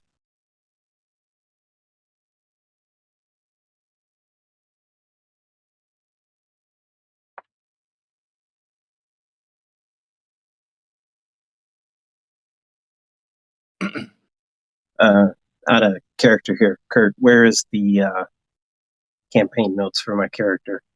Journal entries. Journal directories. Journal directory. You should see something called notes or campaign notes in your Campaign journals log. directory. The menu's in the top right of the screen. Okay, Directories. so as I had him under control, we went into another room where there was this creature that was like a manifested doll that I attacked and killed. But before I did kill it, the doll cried out, "Is Master Azrene coming?" Now, I don't know if you guys have heard that name before, but it was Azrene. Can I make a That- history check to see if I've heard of that? Go ahead. Huh. Blind GM roll. Oh, those are fun. I would like to do the same, but with using occultism. You could do that. Cult. And what are you using, Zion? History is not a skill. Society? Society. Society? Sure, why not? That's a thing. Yeah, that's people and places and organizations and things like that. Occult would be mysterious things.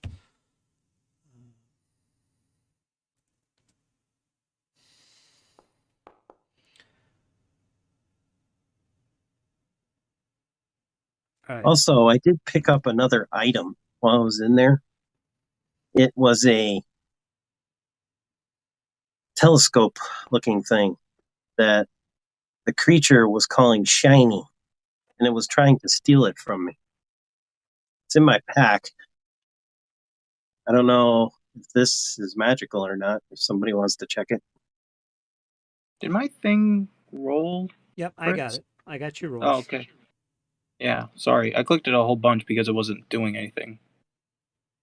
And what was your purpose with the telescope thing, Oliver?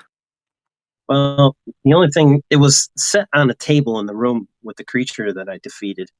And once I defeated the creature, this little creature that I had captured before ran and grabbed it and tried to run away with it. As he was running past me, he was cackling like he tricked me. But I was able to subdue him and tie him up again and take it away from him. So I don't know if it's magical or what, because, you know, I'm a fighter. I don't deal with such things. Yeah. Valifor, two things real quick. One, what was the doll's master or whatever it was? Master Azrene. Azrene, that's what it was. Now, Farley, hearing this name, it rings a bell. Oh boy. Something that pertains to Belcora. You remember from the stories and the tales that you've heard about her. She had an assistant, a loyal servant. And that name is that servant. As far as you could tell. Okay. Update your notes. Oh yeah. There, I put it immediately in there. Also, so And I got your roll too, Zion, but nothing rings a bell. I figured. so after you say that again, I go, huh? Azrene, I do remember. That was Belcora had an assistant. She had like a right hand man, and I'm pretty sure their name was something similar, like Azrene, or something similar to that, at least. If you want to make another occult recall knowledge, I could maybe give you some more information. If you want to do that, that's an option. If you want, just make another blind occult roll. I mean, sure. If you want. Yeah. But Valifor, if you want, I do have detect magic and read aura. However, I cast detect magic earlier, and I wasn't getting any magical readings off of it earlier. GM, did I notice anything glowing in my pack or anything when he cast that spell? I thought we said your pack was with the boat. You didn't bring your pack. You rushed off in Okay. a hurry. All right, we did say that. I forgot about that. All right, so just to clarify for you specifically, Jesse, when you use the detect magic, especially at lower levels, it will not tell you the direction or what specific items might be magical, and it only identifies new magic you know that you haven't identified previously. So we just naturally assume that if, there's an ever-burning torch in the room because Dane is holding in his hand, that's magical. We're not going to go over and over and say, oh, that's magical, you detected that. So anything you already know is magical, we ignore. Okay? It's Okay. new magic you're trying to detect. And nothing pinged for him. Now, with this, Dane and Elias, you've moved yourself to the entry point of the room because you have both heard what sounds like footsteps. Something is moving about outside the chamber. Brace for All this- contact. While all this is happening. You want to look? Or me? Mind you, the door is open. It can still be shut. I believe. I don't think anyone broke it off the hinges. I don't think so either. Can I take a peek around the corner to see what I can see? Yeah, you got the torch, so do You're you want gonna me light to it up. hold it and then you can look around, or do you want to just go with the torch? What you see is what you see, Dane. It's tied to a shield. Yeah, like it's lashed to my shield. Oh yeah, that's right. It's tied. All right, go for it, Dane. I'm glad you keep reminding me of that. Thank you. I don't see anything.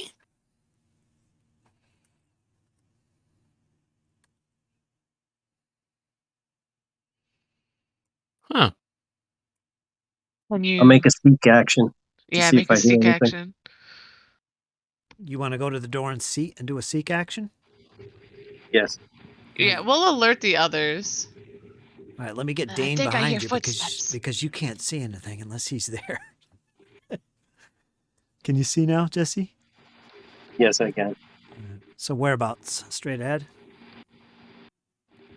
Okay, Towards the rubble. give me a blind perception check.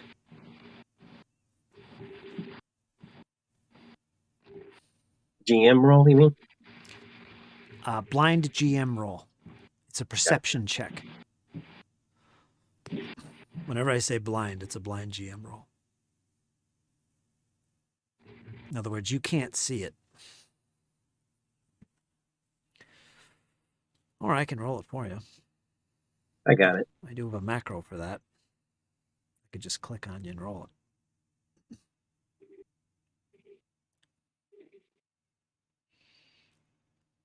I guess you're gonna have to do it. Make a. All right, let me click on you. I don't see it. It's plus Yes. 6. Your perception is on your character sheet, page 1. Or no, It won't let me click it. on your token HUD. You know that little menu that goes horizontal where it says strikes, actions, features, that thing? Yeah. On that, your perception is under attributes because it's not a skill. It's, in this case, an attribute. It's what it's called. I see it. Yeah, and just click that. Make sure you're on blind. There you go. All right. As you peer forward, Dane is behind you. He's got this glowing blue torch. You'd never seen the likes of which before. Magic for sure. You pause, you listen. Outside of a few whispers behind you from Zion and Farley, you hear nothing, you see nothing. Nothing. It's all quiet. If something's out there hiding, it must be pretty good. You affirm. Okay. Well, do we want to go this way or do we want to go out that door? Because I will say, when I was outside, I could see what looked like a tower from outside, and there was a door coming into the tower on that side. I think we can get outside through that door. Whether there's anything out there, I don't know. I'm about to find out. Yeah, the Yep. door to our left. Yeah, that door. Yeah. Let's try it. Yeah, let's give it a try. Can we Right. close this door behind us, the one that we heard the noise? If you want to. Yeah, I want Elias to. is close by. He'll close it. All right. Is Ramirez still with us, or He's disappeared from sight. okay? You're not sure where he is. Yeah, maybe it was Were Ramirez. those his footsteps? Yeah, Yeah. that's what I was exactly thinking as soon as I looked over and like Ramirez is gone. I was like, okay. If you all want to make a public perception roll, all those that are looking, make it public. Go ahead and make a perception roll. The hell was that? That was my fingernails. Sounded like somebody jiggling at a door.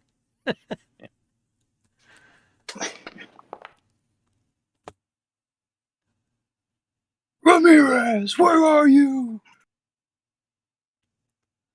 You guys have no problem spotting him. Yeah, there's like You can spot him. He's about 40 feet up the steps that are spiraling above. In the darkness, you can just see him moving about. You think it's Where him. you going? He's got his Where you outline. going? Don't go that way. He's halfway up the tower. Oh, we got to catch up to him.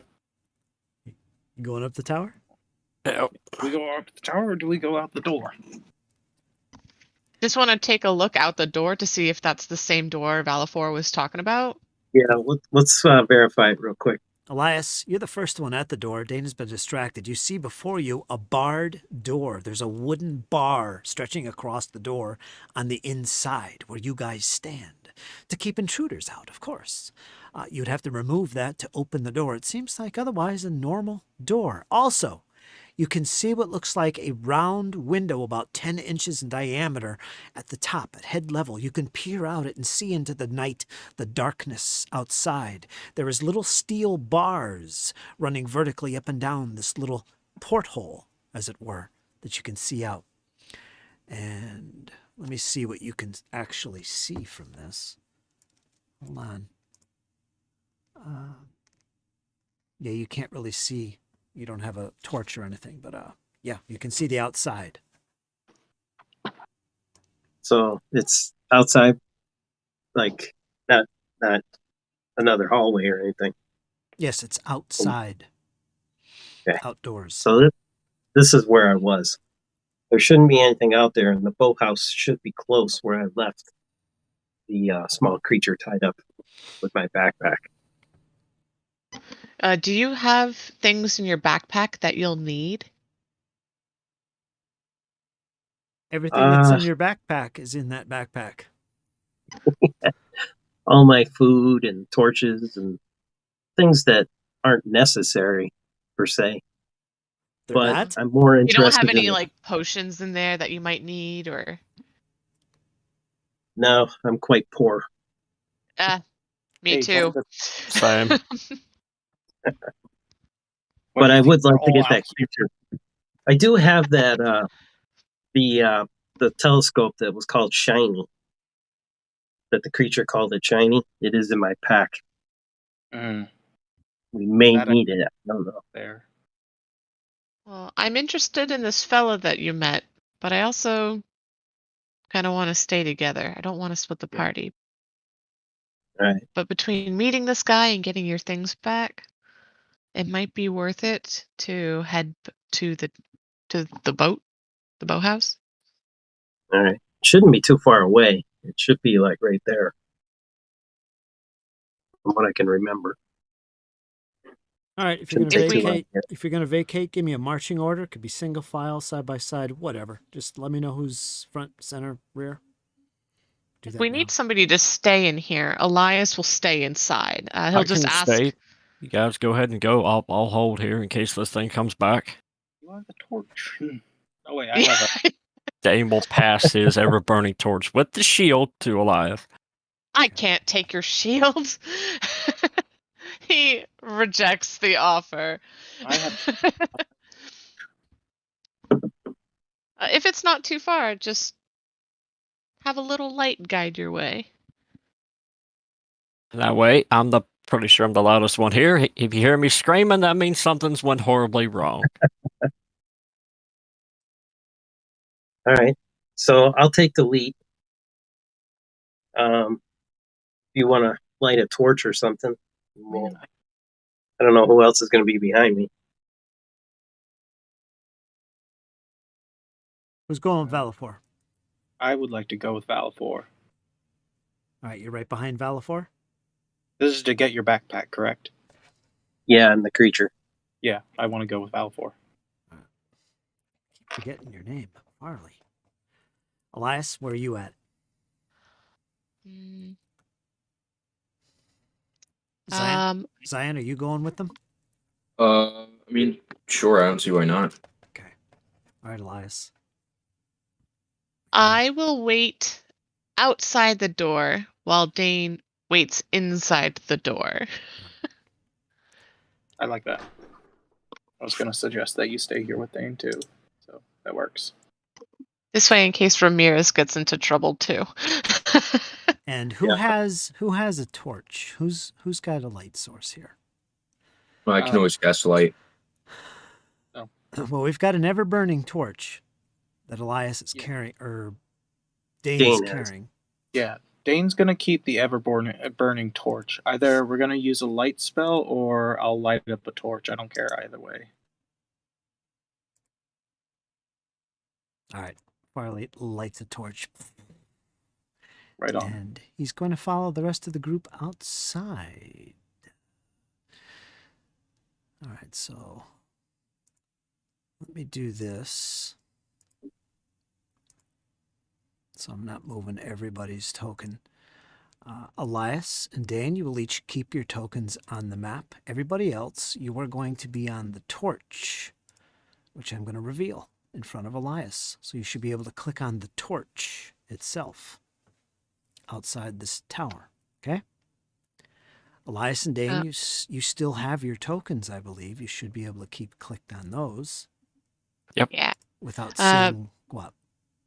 That bar that was on the door, Elias is going to take that and just kind of use it to wedge the door open.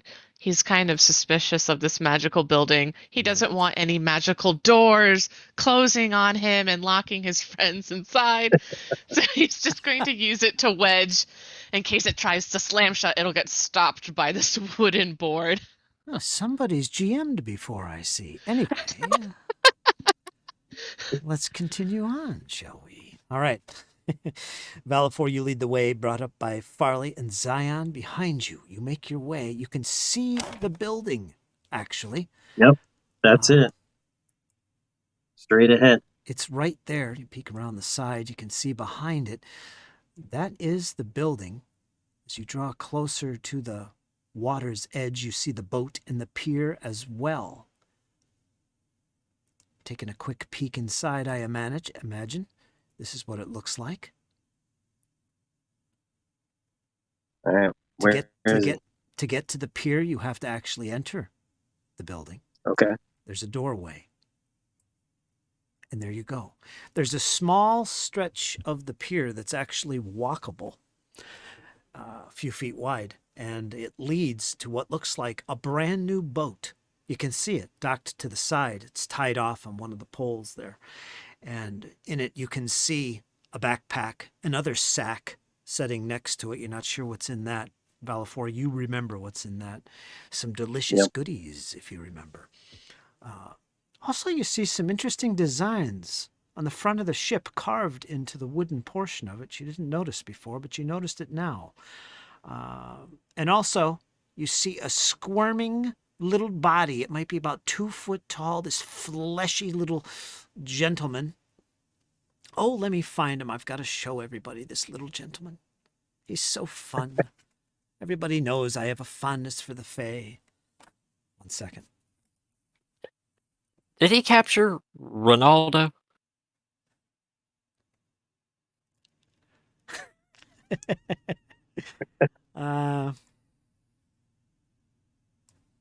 Whoops, that's the wrong one. Hold on, I got to get a proper picture.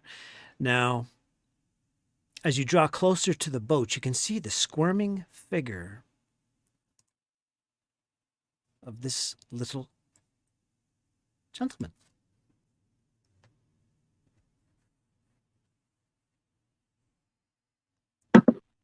Well, that's not creepy.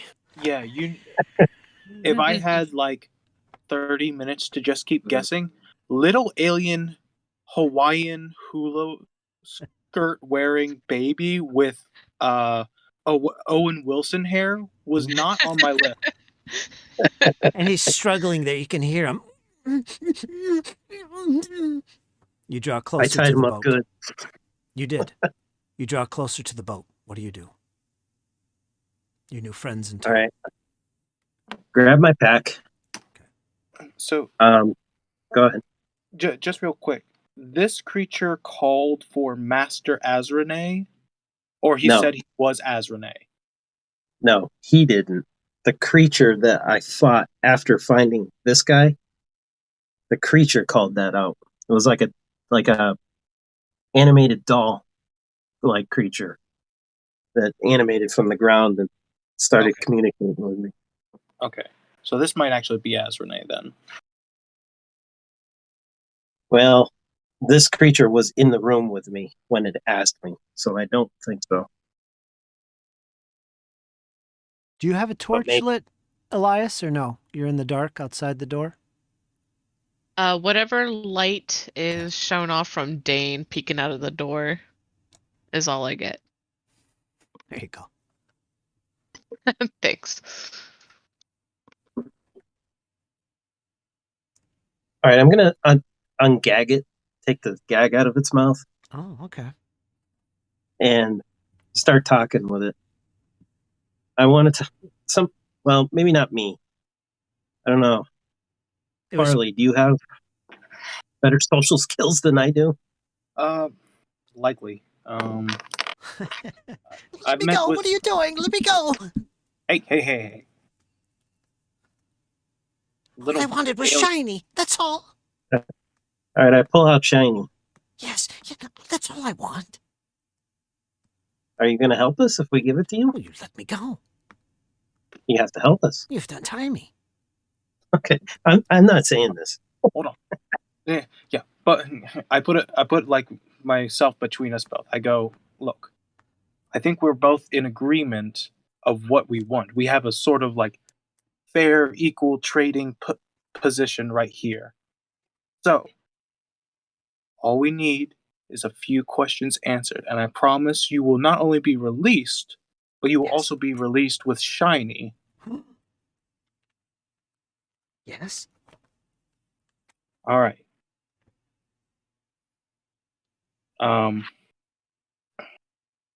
Do you know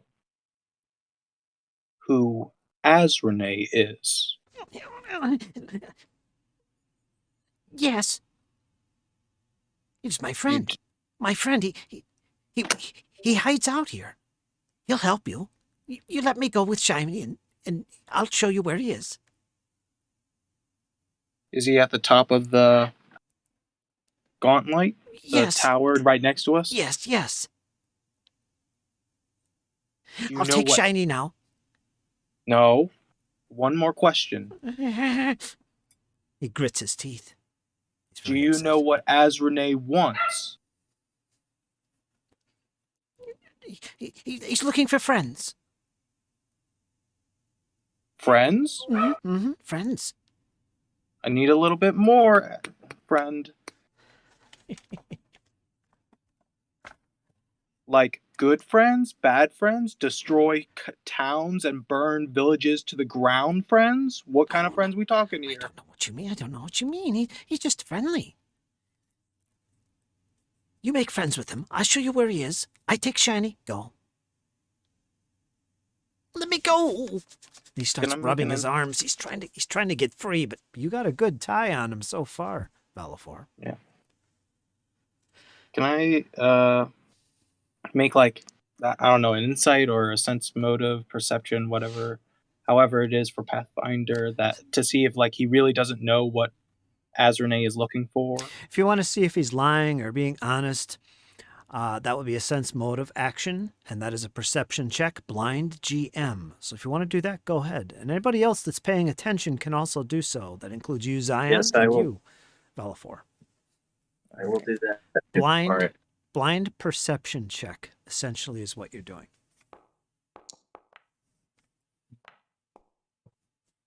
Oh, where is he? I gotta open up something here. Bear with me. That's how I get the DC. I gotta know his level. Or his skill. No, he's right here, actually. Just double click this. Okay.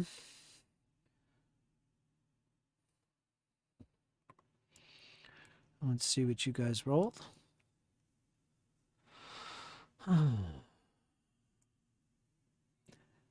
Belifar, Zion, you both can tell. Whatever this thing is, he's lying out his teeth. He's not being very upfront with you about this character or possibly even knowing who it is.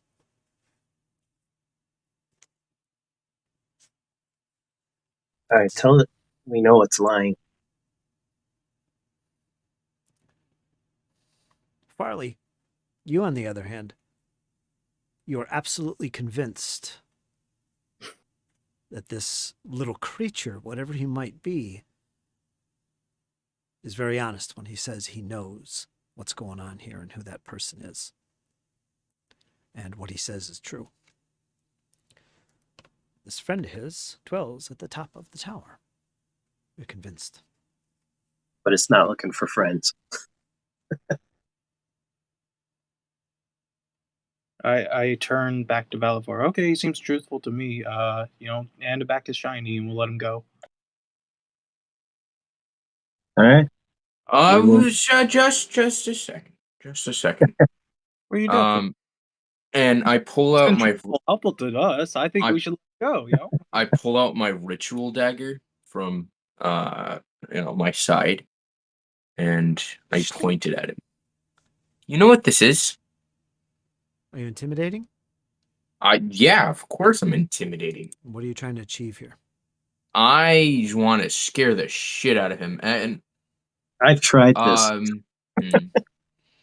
What is it called? The starts with the D. Demoralize. Yeah, I would like to use the demoralize action. Demoralize is pretty much in combat. Oh, okay. Then could I just make an intimidation check to try and get him to start telling the truth or something like that? Coerce. That's the coerce action. Coerce. Hold on. Actions, command animal, crawl, creative, or Get them to do what you want. It's a diplomacy. I think it's diplomacy action. It's an action under diplomacy, I think. Then I'll make a diplomacy check. Or no, intimidation. Sorry. I rolled a nat 20. I told you to disable those. Oh, you're right. My bad. If it's a secret check and you hear the music go off, hey. It's not a secret anymore. Well, it wasn't secret, though. I thought it was public. My bad. No, any kind of checks like that would be secret. Let me find it first. Hold on a second. All right. Any secret checks, I don't hear any audio. Okay. Where is it? The only reason I heard it is because I've rolled publicly. I apologize. Okay. Coerce. Now, before we go any further, I see your roll. I'll write this down. Before we go any further, Elias Dane. The only thing you hear, you have good perception. You hear the whispering and muttering not far away from you. You can see their torchlight. They're at the pier. They're at a boat. And they seem to be in conversation with somebody, but you can't make out what they're saying. You have no idea what's going on. Dane, the only thing you hear and see is the movement of Ramirez, who's now probably at the top of the tower at this point. He isn't saying anything, but you can hear him, and you can't really see him at this point. But you know he's up there somewhere. He seems to be clanking away at something. You hear a click, click every once in a while, the sound of metal. He's up to something.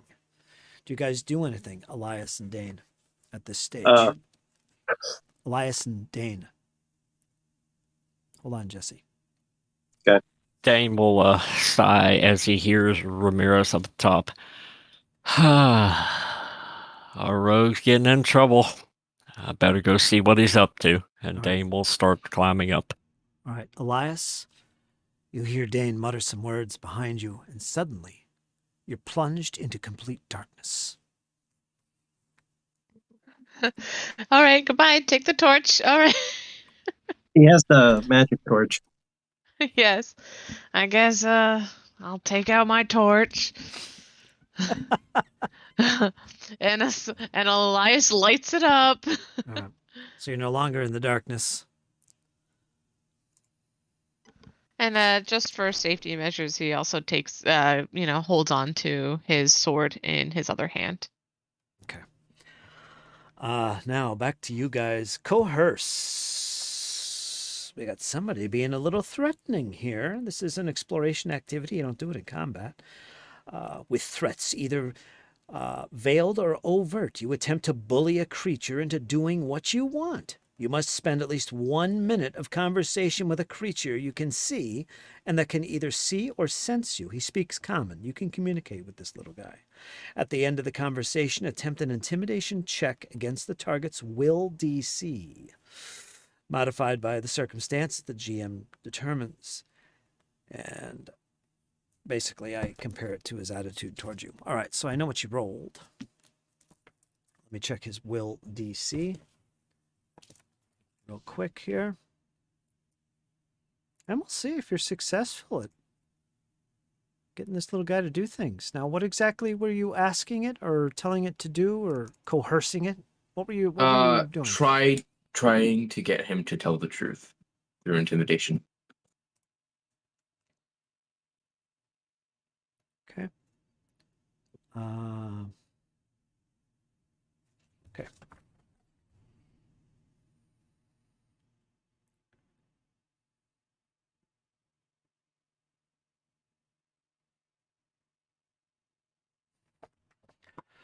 He says, "Oh, don't hurt me.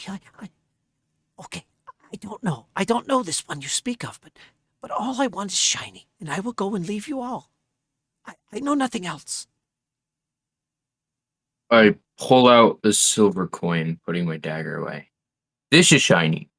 Here, take this, leave us alone, and we keep the other shiny. He laughs to himself. That's not shiny. Of course it is. Shiny is the long lens. That's all I want. He has it. The one who tied me. Brutish fellow. Why do you want it? It's shiny.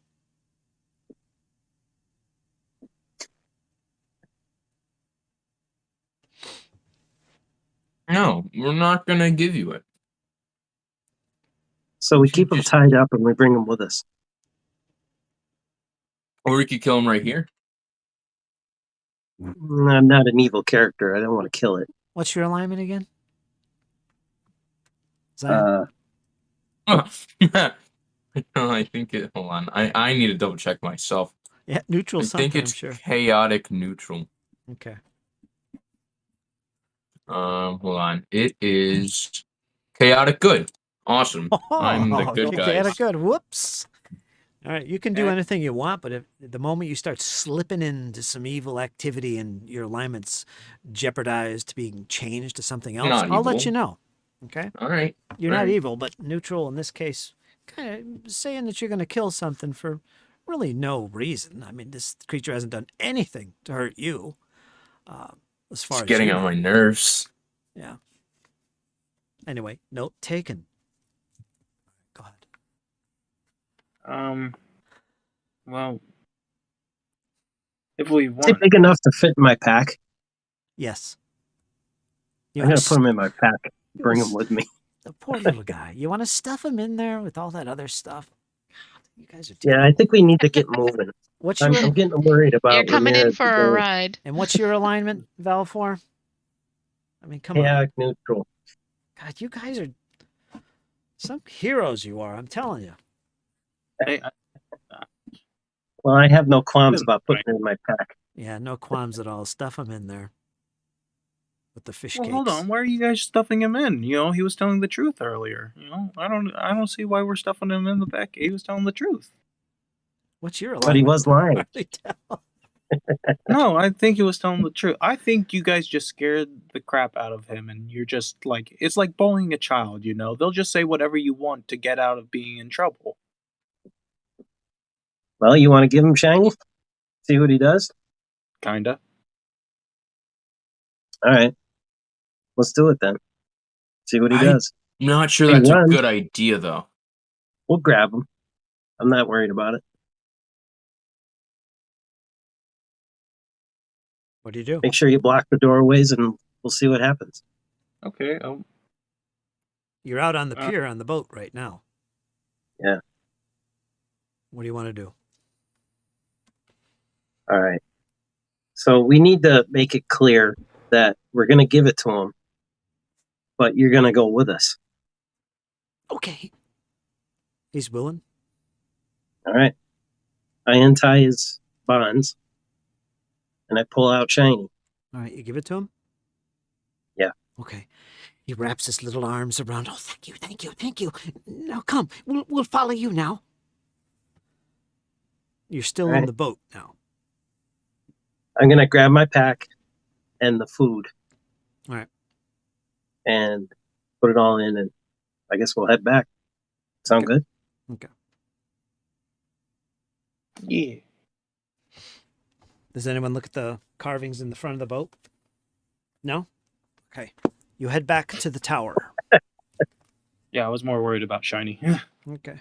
He has shiny. He's in tow, and you make your way back to the tower. Elias, you see the light begin to approach. Becomes very bright at this point as you both have torches. Why'd you light a torch, Elias? Dane had to head upstairs. Ramirez was getting into trouble. I'm going to extinguish my torch. Why did he leave? I don't know. Let's ask him. I Too hate much trouble. Too much trouble. We're just going to put all the blame on Ramirez. Yeah. I'm going to step inside. Ramir I'll also remove the plank. as Rane. If you mix up the letters, that spells something. I don't know.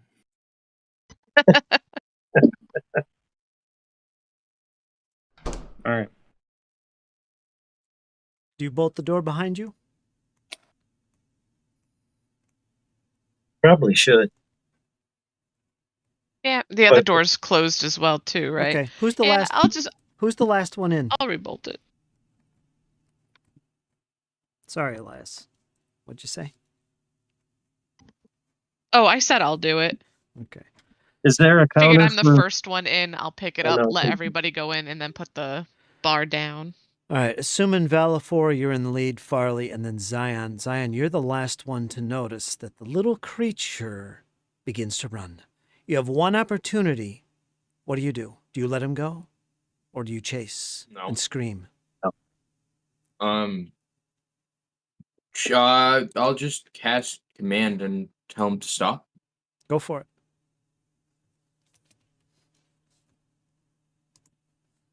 I need a will saving throw. 17? I don't know. I think that ties. Hold on. It's a DC Oh, 17. no. Yeah, it's DC 17. Okay. Let me check. What is it, a will save? Yes.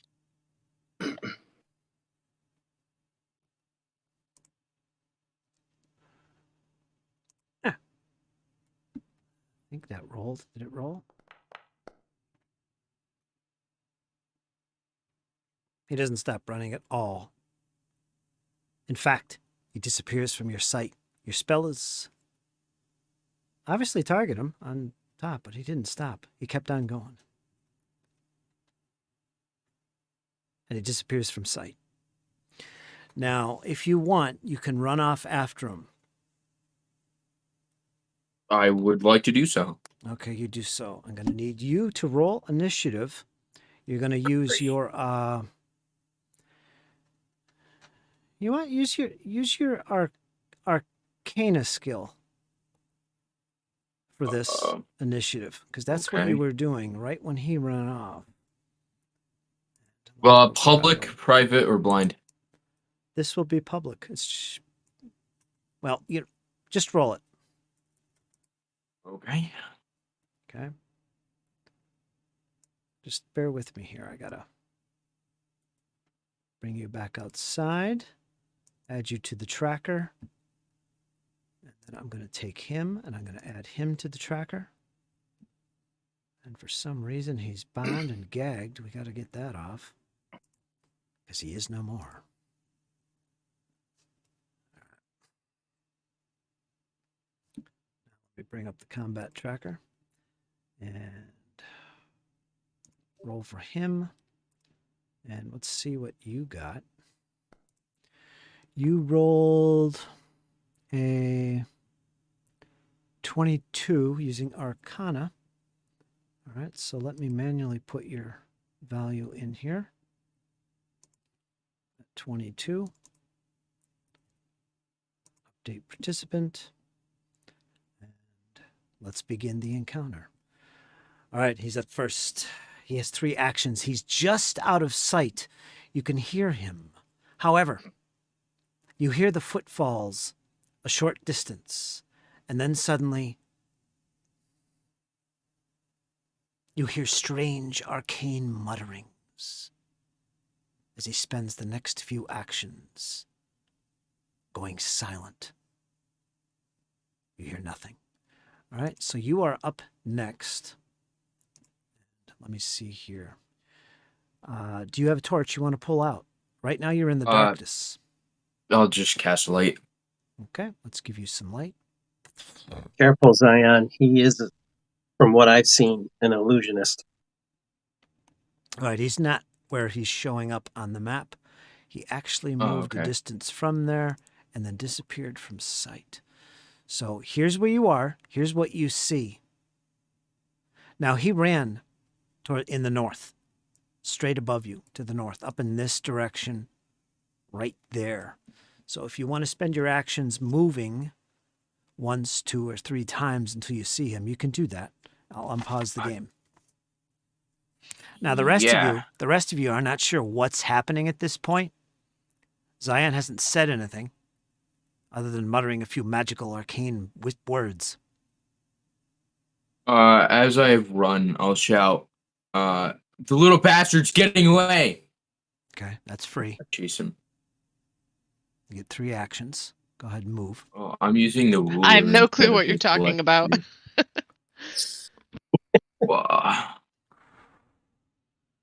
That's 1 action, I suppose. You don't see anything. There's a bridge before you. You also see what looks like a building structure ahead. Could I use this seek action using my Yes. Whisper Elf to hear for him? All right, you have an extra distance, extra length on that cone there. I think it's 60 feet. I believe so too. Go ahead and make Can I yell something to him? No. You can make a blind perception check, and this will be 1 action. Just tell me the direction. Forwards, just in the way I'm facing, so north, I guess. Okay. Go ahead and make a blind perception check. Yep, I believe I just did. Don't laugh at me. Stop. Did you hear the music? No, I don't hear any music. I did. I That don't was know. pretty cool. You see absolutely nothing. And you hear nothing. That was 1 action. You got 1 action left. I guess I'll just keep running straight. All right, another 25 feet forward across this bridge. It looks reasonably safe. You do see 35. a building. 35? Go for it. Whoosh. All right. Those doors are open. What you see is what you see. We'll get to you in a second. Now, 1 round has passed. 6 seconds have passed. You've heard Zion scream out, "The little bastard's getting away!" and then disappear, running off. You can hear his footfalls, Elias. The rest of you are still gathered in here right now. What do you guys do? You can run back out, join him, see what's going on. If you don't want to do anything, I won't add you to the tracker. But if you do something, I will add you to the tracker and you can take part in this little nonsense. Do the 2 of you want to figure out what all of this is about? And I'll go see what Dane's up to. Oh, yeah, Dane, I forgot about Dane. Yeah. Elias is totally confused with what Zion's doing. He didn't even know that there's a little man involved other than what Valifor was talking about with the shiny. All right, let me go back to Dane before this. Dane, it takes a little bit of time as you spiral up the steps. You've got your torch. Ramirez comes within sight. You were right at the top of the tower. It's got to be 90 feet up. Here you see Ramirez. He's got his lockpick tools or something. As you close in on him, you can see him glaring in the glint of your torch.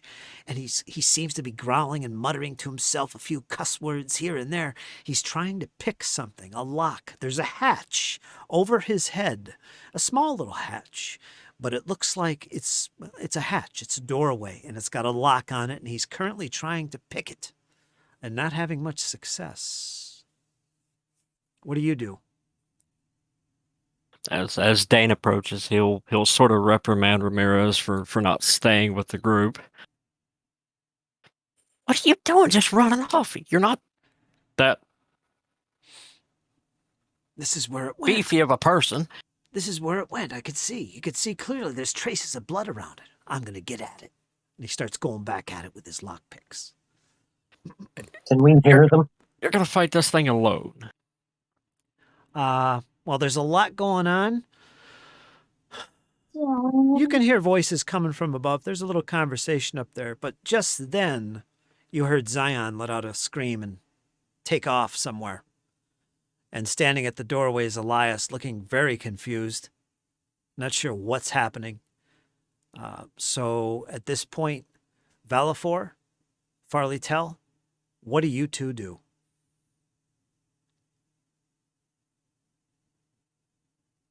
There's a lot going on right now. Yeah, I would. Farley would begin to pursue Zion, only to make sure that they don't get into harm. All right, you go ahead and roll your perception as your initiative in the combat All right. tracker, that big dice. Go ahead and hit that. That'll add you to the tracker. Valifor, what are you doing?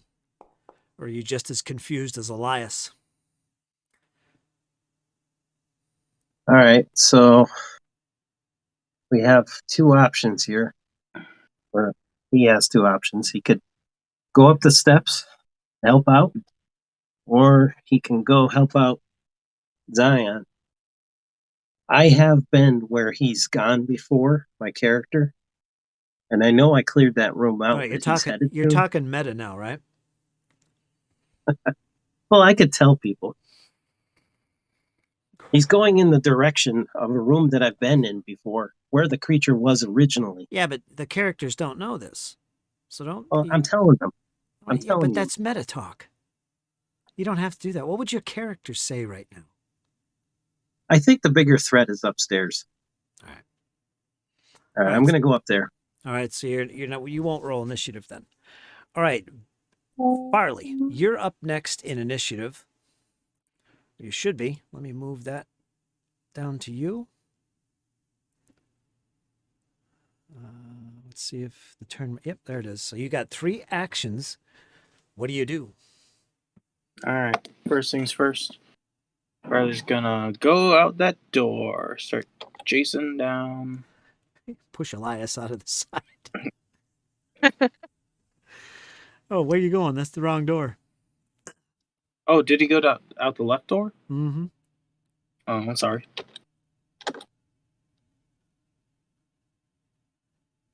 And Elias, if you want to take action after his first action, I'll let you do that after he passes you. You can make up your mind. You just basically lost a 30. action. Okay, so that was my first action. Now, Second- Elias, do you want to do anything? As he passes by... I was heading up the stairs.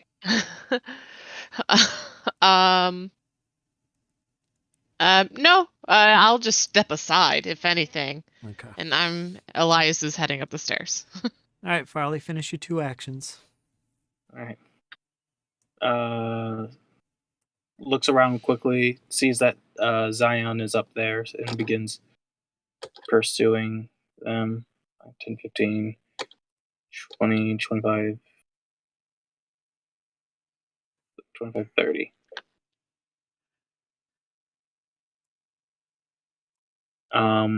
And is going to wait on the other side of the bridge and call out to Zion. Zion, hold on.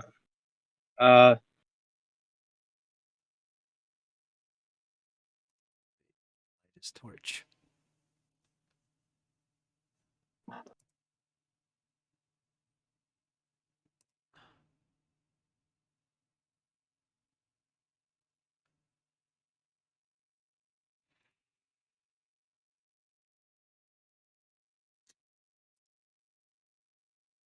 Can I scream back to him, Yes. or do I have to wait for my turn? So I'll yell back. There's no time to wait. We have to catch him. Why? He's not following orders. I don't know. He has the shiny. That doesn't mean anything. He's just not listening. Just get him. No. I'm gonna. Then you stay there. I'm after him. And then I'll just keep running. All right, do you have one more action? I'll let you have one more action, Farley. I think he only used 2. Yeah. I only call out that there's bigger fish to fry than that little thing. Fuck shiny. I want to get paid and help the people. I'll pay you myself. I don't care about money. Let's just get this little bastard. That shiny's probably worth more than this job anyway. All right, enough conversations. End of the round. You didn't take any more actions. I'm going to move it on to the next turn.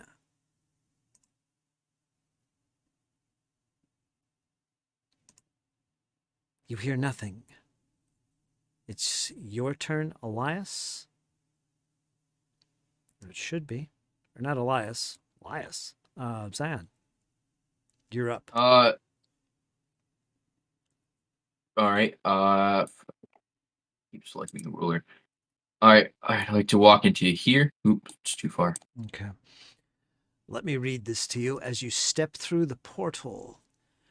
It looks like some type of study. It features several bookshelves. You see a desk, chairs. The books and objects here lie in disarray, however. Torn pages strewn haphazardly, it looks, across the room. Something ransacked this place. All right, I'll give you one more action after taking that all in. I'll just use my Whisper Elf ability, cone of 60 feet. Okay, another blind perception check. Tell me the direction. The left. Okay.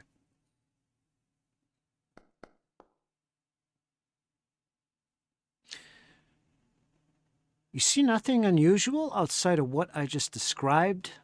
You do see a pair of double doors at the far end of the wall, one of which is open currently, but you don't see any movement. You hear no sounds. All is quiet. And with that, we'll go to Farley, as he's taken this all in. And then I'm going to get back to Elias and the others after you're done, Farley. You have 3 actions. You could pursue your friend, who disappeared into a building on this little island across this bridge that you're about to cross.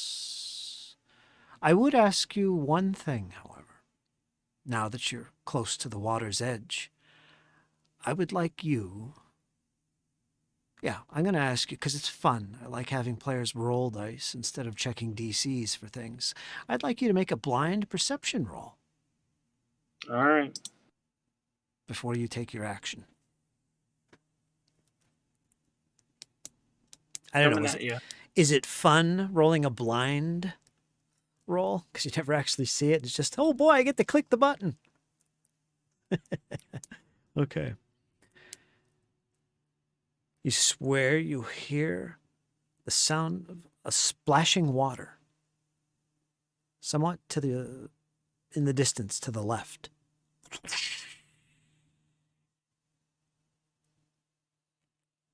then silence. You now have 3 actions.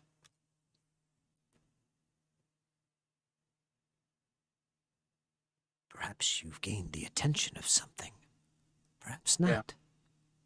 Maybe it's the little brownie-like creature that you were chasing. Maybe he dove into the water. Who's to say? What do you do? This is to the left of the bridge. Mm-hmm. Then I'm gonna use my first action to speak.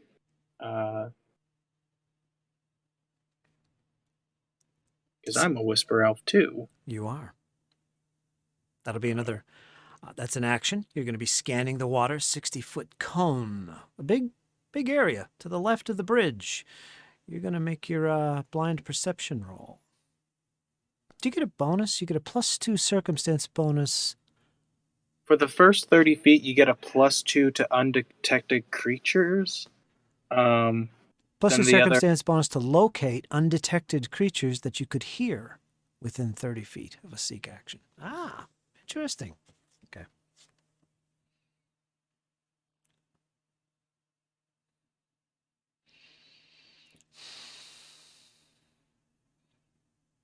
You don't sense anything or hear anything, especially near the bridge.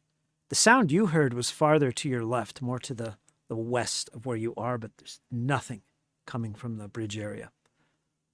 You hear and see nothing. All right, you have 2 more actions. Go ahead and do that. I'm going to go to Elias and Dane, Bellafor. Let's see what they're up to. I gotta roll for this. As the party has split themselves. Yes. Yes. That never goes wrong or bad ever. You guys are all over the map. Farley's like the link pin. You know, he's right there in the middle between Zion and the rest of the party. Wherever he goes, somebody's out of luck. Go ahead. What do you do? 2 actions. Yeah. Zion, high or low? Hi, bro. Actually, no. Low. Okay. All right, I'm gonna pursue after Zion. All right, you do. Go for it. 2 actions. Low numbers is all I roll, baby. And you too now. You got my curse.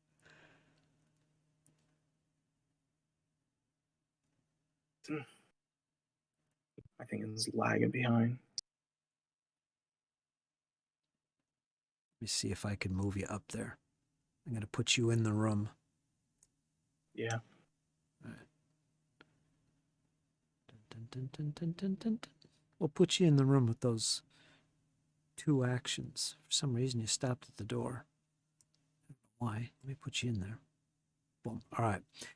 And what you see is all those papers and books. Something ransacked this place. You have no idea who. And you see basically what you see. Now, as this is going on, are you guys heading up the steps following Dane? Was that the goal? Yes, just kind of shouting up, Dane Ramirez, you okay up there? We're coming up.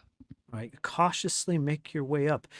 The stairs begin to move left and right, almost as if they're unstable, but you can see that's not the case. It's very much bolted to the stonework in this tower.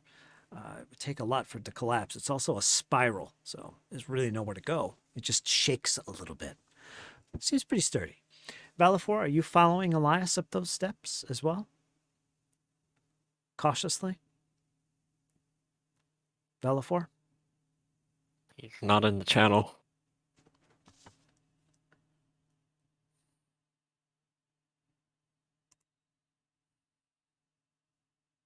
Let me see if he messaged anything.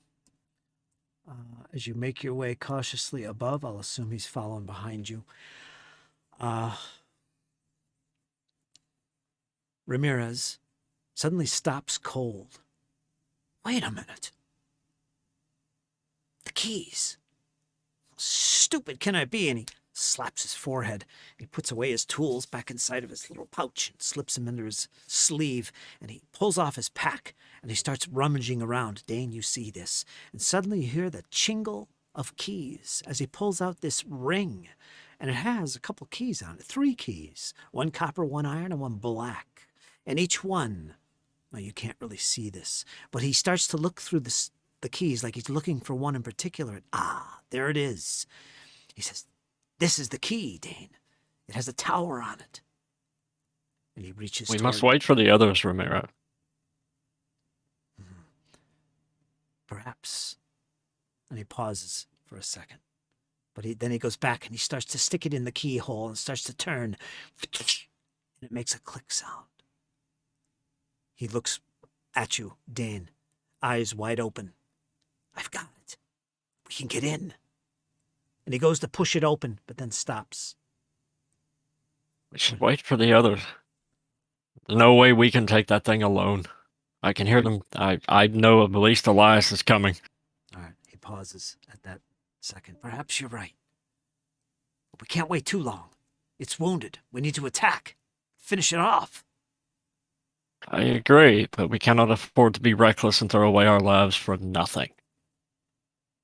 At this point, Elias, Belfour, you've reached the top alongside Dane, and you just make out these words of Ramirez saying, "We must rush through this and hit it before it, while it's still wounded."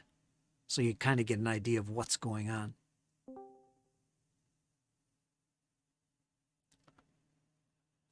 And with that, I'm a little out of breath.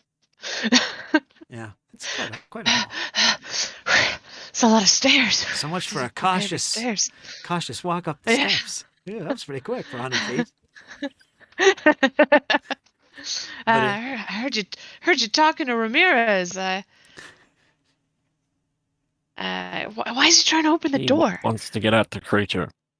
I can't let him go alone, Elias. I can't let him go alone. I won't let him go alone either, but I just saw a few people. I didn't Farley tell. Zion, they just rushed out the door. They didn't tell me why. They just rushed out the door. All right, then we need to go back down. We're split. Then we need to go back down. We don't stand a chance against that thing on our own. We have to get back down. We need Farley tells magic and Zion's little syringe sticker thing. We're going to stand Sorry a about chance. that, guys. I'm back. That's Welcome right. back. Nothing major has happened. All right, as you guys have this Dane will, conversation. look- Go ahead, Dane.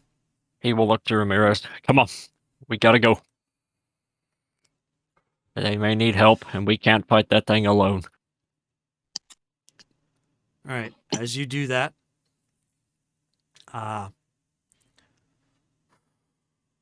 Farley, as you reach the entrance to this chamber, you see Zion. He's looking cautiously around. And you two, likewise, are looking around, and you see all these papers scattered about. At this point, I'm going to take you out. Well, wait a minute. Maybe I won't. At this point, you both hear this, Zion, and I'm going to ask everyone to make perception checks for this, everyone else, but you both hear this huge, loud explosion from the water, like as if something had just crashed from under the waves, from underneath the stagnant water, I should say. Whoosh! And then you hear this type of sound, like a scream, pierce this air. Water velociraptor.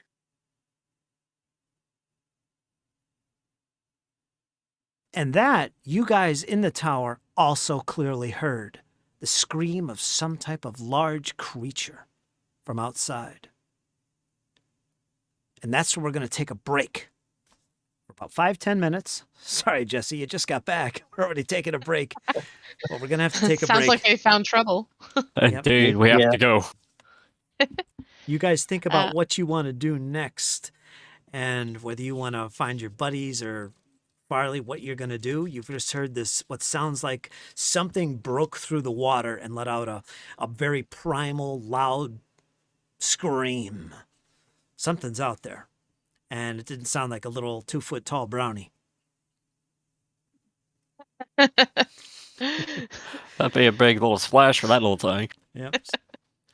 So everybody I know take what it was. everybody They take a casted 5. Thunderweave right there at the last second before it hit the water just to make itself look bigger. That's what it was. Was that meta talk? Was that meta No. talk, Kyle? Everybody take a 5-10 minute break and then come back and we'll pick this up. All right? Mhm. All right. Alright. I'm actually going to drop off now so I can make sure I get it to work on time tomorrow. Are you? I hope so. But yeah, if anything, Alright. Elias will just run in behind. He does not have a torch out, but he does have his sword in hand. All right, don't worry. You'll go into shadow mode. Okay, good. We'll keep you safe and let you Alright. know. All right, thanks. Have a good night, everybody. All right, Rachel. Night. Take care. Bye. All right. Have a good one. All right, everybody take 5-10 minutes and we'll be back here and pick this up. All right. All right, I'm gonna cook you something to eat.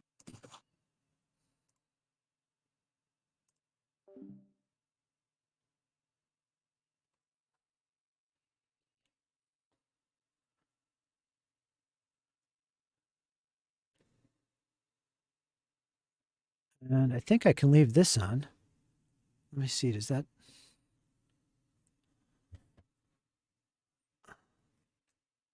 Test, test, test. I don't see that working.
All right, let's see what everybody's up to. Bring those guys back in as we continue episode 9. Elias, Rachel, had to step out early tonight, unfortunately. But we'll pick up with Dane, Farley, Valafor, and Zion. As far as we can, we will continue this madness. Absolute madness. So let's see what they're up to. I think it's trying to get Hey, us. you guys, we're live once again. Oh, We're awesome. live once again. Hi, guys. We're about to pick up. You guys continue your conversation. Just letting you know. If you think that we're all gonna TPK tonight, write down in the comments below. Get at Don't it. forget to like and subscribe and ring that bell for more notifications for the next team wipe that we have next week. Ka-ching! Yeah. Look at Zion. He's already subscribed. He's going to be here next week. When we all roll new characters and do it all over again. I don't need to roll a new. Well, wouldn't be the first time I've done that. I know I carried you out of here last time. That. I was starting to wonder if the blood body was your body that they left behind. It was so mangled, I couldn't understand. You know, like I think we grabbed the right one, but you know, he was so mangled that how can you really be sure? I thought I mean, I don't remember how I I died. still I think it don't was know like how that character worked. Because I think like your first turn, you pulled out a book, right. and then you started juggling. And Yeah. I think my character just like turned around, saw you like juggling books, and then immediately saw the life get sucked out of you, and was just like, "All right, well, well, that happened. oh."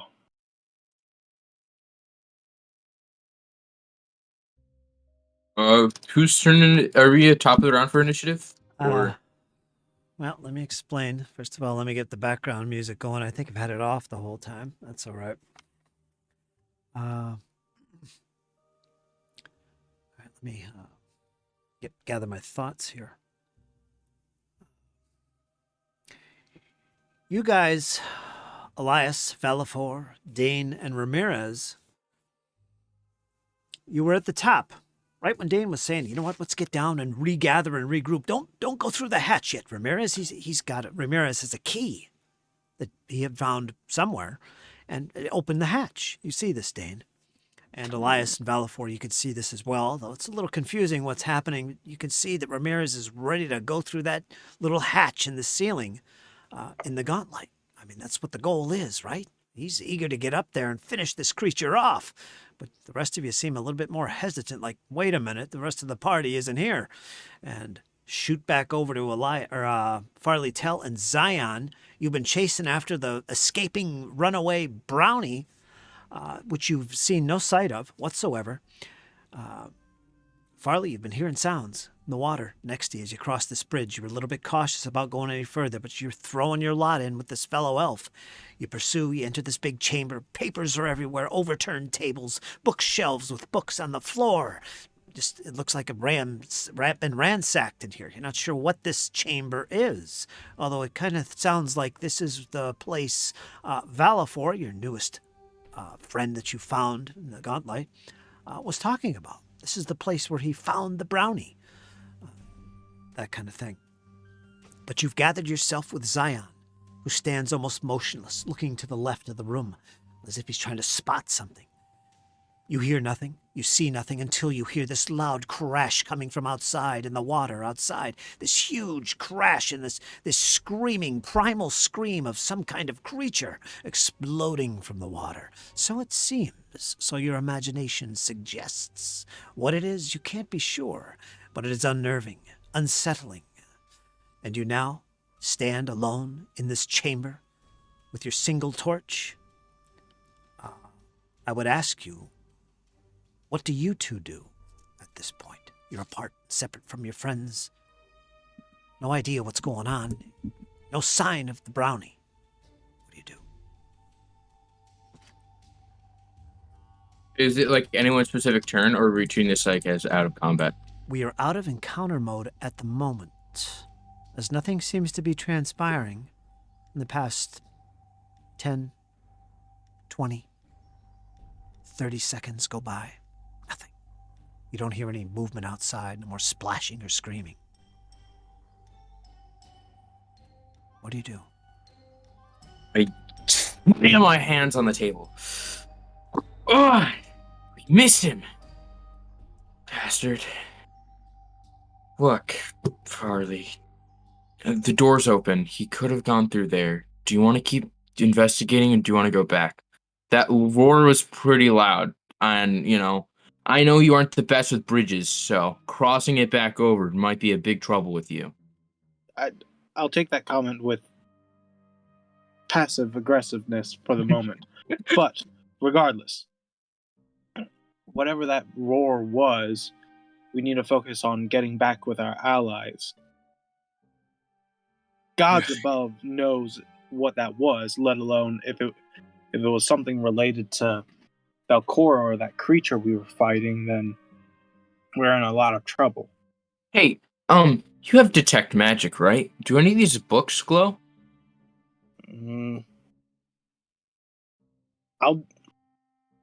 I'll assume that because that's really what you were doing when you came in here and what you've been doing. I'll assume you're using that ability during exploration mode, and nothing has pinged since you entered the gauntlight, and nothing pings at the moment either. Okay. Were there any books of interest on the ground? You could spend some time rooting around. Yeah, could I? You could. I would like to. That'll be about 10 minutes.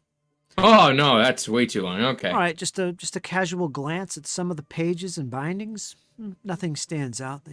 Some of the books are hard to read in a language you can't tell. Others seem like dictionaries or some type of writings about histories and stuff of the area and the region. Just, generic histories, types of things you'd see in a household or a library even. Nothing stands out. Farley, while Zion is looking at the books real quickly, is going to peer out the door and see if they can get a glance at anything. Peeking out, what you see is what you see with your token. You'd have to literally step way out if you want to see any more. Mm-hmm. The torch is held by Zion behind you. Yeah. You see nothing, no ripples in the water in the distance. There's no movement, no motion. Can I see the top of the tower from here?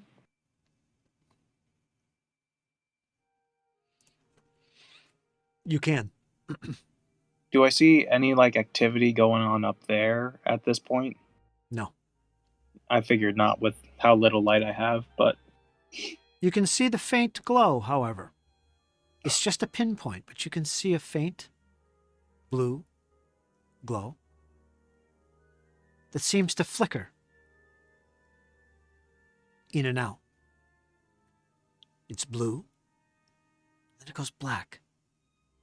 And then blue again, you can see it as if something is blocking the glow or it's becoming fainter or something. But you remember, you were one of the few that was actually able to spot the glow from all the way in Otari. It was a strong glow. Now you're somewhat close to it now. You could just got a perfect angle to it where you do see that glow, but it seems to go in and out, fading in and out. There's some type of motion to it, perhaps. You're not sure what that is, but you do see the glow. I'll kind of step out next to him. All right, let me. So, Farley, what are you looking at? the glow. It's being blocked by something. Isn't that a good thing, though? Eh, I mean, it depends. I mean, lighthouse bad that it's being blocked out, but spooky lighthouse maybe good. I think there's something in there. It's weak. The light is weaker than before, but something's inside of it. Side. Where's the others? We gotta go back. Have you ever tried to climb it? I mean, like, we keep going around the stairs on the inside, but what if we just got, like, a really big ladder and just went straight to the top? I have a magic ability that allows me to summon a ladder, and it's not big enough for this. Well, I'd imagine so. It's a lighthouse. All right, now you guys that are still in the tower, you have reached the bottom at this point, and I'll assume you're going outside the door. And currently where the torch is located, the companion's torch, that's where you are. That's where I'm assuming, correct? Yes. Okay. I want to say something. Okay. This creature that they just ran after, he was making illusions when I was chasing him before. He was making these like glowing lights, trying to scare me off. So it's a possibility that he may have cast a spell to kind of scare us. Just hold on until now Zion and Farley aren't with you guys at the moment, so they don't know this yet. So hold on. Well, to I'm that telling thought. people I know. around me But just hold that because we heard it. Hold that thought, please. Okay. And I just need to know what your marching order currently is. I got Valfor in the front, Farley, and then Zion. Now it's changed a little. Dane, where are you? I'll bring up the rear. All right. And Elias will be will be behind Farley. And who am I missing? Ramirez. Okay, I'll put him here. He's doing the scouting, exploration activity. And who did I miss? Anybody? No. Okay. So if this is good, once you're all together, if you are all together, I have Val, Farley, Elias, Zion, and Dane, and Ramirez in the rear using the scouting activity. That'll give everybody a +1 on initiative if an encounter happens, particularly in the rear. Okay? Sounds good to me. Now, at the moment, we got Farley and Zion not with you guys, but just so you know, you're in there, minus those two. And you step outside the tower, okay? And you can just see to the north, you can see the glow of a torch. You kind of get the idea that maybe that's where they went, Farley and Zion. And also, Farley and Zion, as you look down back towards the tower, you see a torch come out, and you see your friends moving around. They're coming out of the tower. So you guys can see each other at this point. You don't hear anything. You don't see anything other than the torches opposite one another in the distance across this bridge. Just then, Valifor begins muttering to you guys down here, Dane, Ramirez, Elias. You all hear what he's saying. He starts talking about that brownie. He might have cast magic. I'm not sure what happened. He probably ran off. You're not even sure he did run off, Valifor. Keep that in mind. You guys are still in a confused state. You really don't know what's happening. What would you like to do now? Perhaps we'll go to Farley and Zion first. What are you guys intending to do now? You see your friends in the distance. We can, like, yell at them, right? Like, would they be able to hear us? You can yell, yes, and everything will hear you. All right. So I'll kind of cup my hands around my mouth and go, "The little brownie got away. Sorry." Jeez. Wow. Good work. Either way. No, bad work. He got away. I just said that. Dane, You gave it a fair try. you clearly hear the voice of your newfound friend Zion echoing across the fen. Well, if there's anything out there, it hurt him. Like it didn't hear the battle inside the chamber? That too. With my hands so cupped, I screamed, "So, how do we want to get back? I don't want to take a bridge with Farley. Not again." All right, you hear him screaming these instructions. What do you guys do, Val? Dane? All right, first thing I want to do is make a seek check and see if I could just see the creature if it's hiding. somewhere, like it's trying to You want to see hide behind a bush or something. you want to sense where that source of the primal scream was, right? Yes. All right, you go ahead and make a blind perception roll and tell me the direction. Towards the bridge. Straight ahead? Yep. Okay.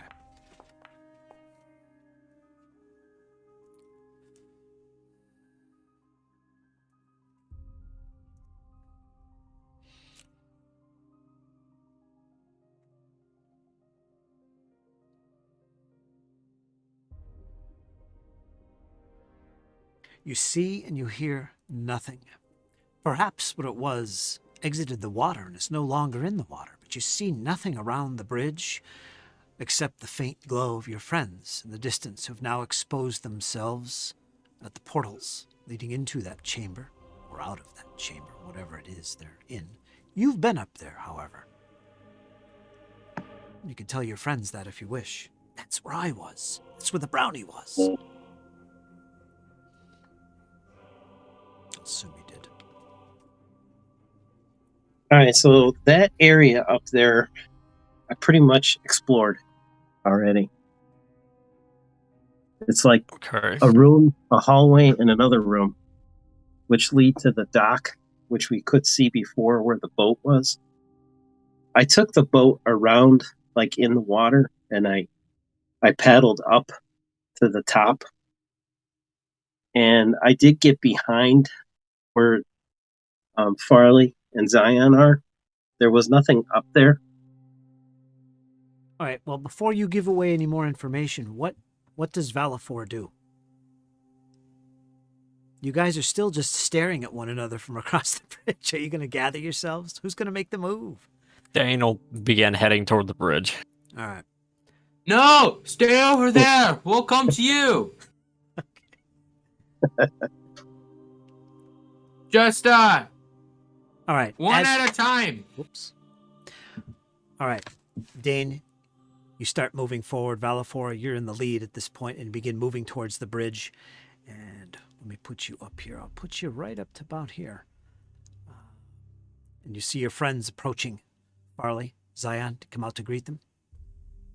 Yeah. You don't see anything. Oh, it's my turn. You don't see anything. I will not step on the bridge at the same time as Farley. I'll either go before him or after him. Okay. You're gonna have to go after because I wasn't even waiting until you were finished yelling. I was like, Okay. So you've gathered together right around the northern site of the bridge. This is where you currently stand as a group. Farley, Zion, you've regathered with your friends. Everything seems okay. You don't see any motion or screaming or crazy creatures in the air. Nothing is around. However, you all know that if there is something watching you, they are definitely watching you. You stand here with a torch glowing, revealing yourself in the nighttime. Your friend Zion has managed to wake up the dead with his screams. And here you are. What's your next move? Now, Valifor, if you would like to continue the conversation and describe this location to your friends, do so now. Okay, so this room straight ahead looked like a library. There was a hallway to the left going off of it. And if you see to the left of our torchlight, you see that like octagon-shaped building? That's where I fought a creature. Yeah, in there. There was... I can't remember if there was any doors leading out of it. There may have. If there is, I didn't explore those. So we could take a look in there again. Or we can all gather and go back. It's up to you guys. Barley, during this whole time while Valifor is explaining everything, is just every now and again just looking back up at the pretty much never breaking sight of the gauntlight, and after that is he explains, and then they point up towards the light and goes, so whatever that blood thing was, I don't think it was alone. I think something's up there. Maybe Azrene. I had to stop Ramirez from going in there alone, so the door's unlocked if we want to press our luck. You said Ramirez tried to go in there alone. Yep, I followed him up. Did he say why? He was anxious to get after it. Does he usually do something like this? I mean, I don't know you guys, so I is don't this know him just all a that thing I well. have to be aware of? I don't know him all that well myself, so I couldn't tell you. Not out of character, but it's a little suspicious. Alright, let's just keep an eye on him. Yeah. Well, if we are all in agreement, I would say past that hatch is nastiness. Are we ready to fight nastiness? Sounds like Well, me. I could always. Hmm,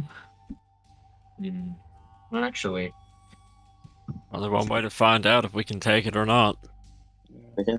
oh, wait, hold on. Or we get a really big ladder and we climb up the You know who- side of the lighthouse. You know who would be good at that? The rogue. Dane's gonna give Zion a look. The stairs are clear. Yeah, the hatch is unlocked. There's no blood creature at the bottom. It's just a simple. There could be a blood creature at the top. We saw it go up. I mean, come on. Creepy lighthouse, blood women. People have died in here. 500 years and it's still not damaged. Honestly, it's probably safer to fall off that ladder at the very top than it is to just march on through it. Even Okay, if but- there is a threat at the top, going Yeah. up and How you over a gonna ladder, it's fight the it same that way? thing. Yeah, I know.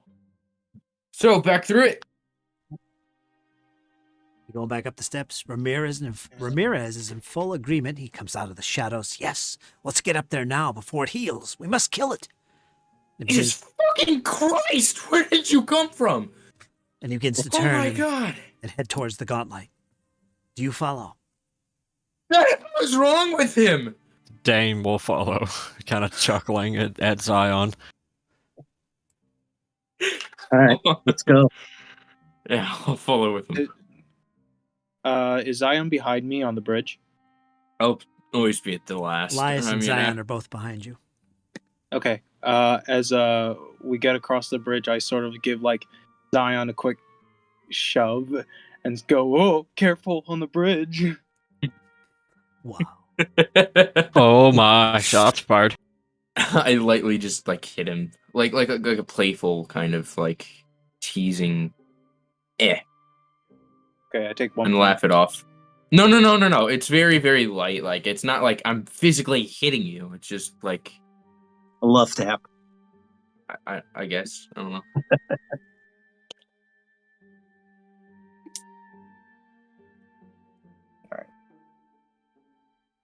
As you cross the portal, you reach the gauntlight and cross the portal. First, Velafor, Farley, Elias, and Zion. Dane, you're the last to cross, and as you do so, you feel the hairs on the back of your neck as if electricity had passed through your body, as if something from a distance was watching. And you cross into the chamber.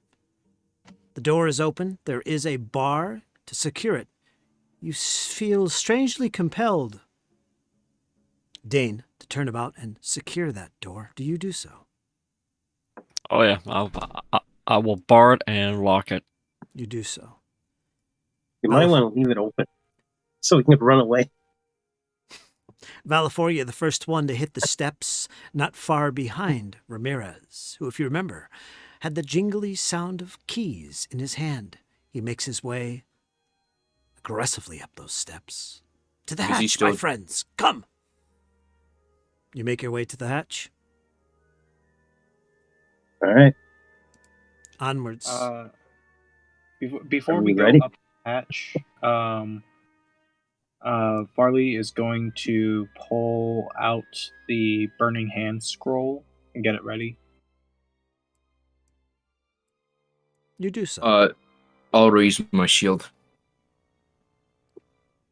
I'll do the same because I have my torch tied to it. I have 2 hands on my sword.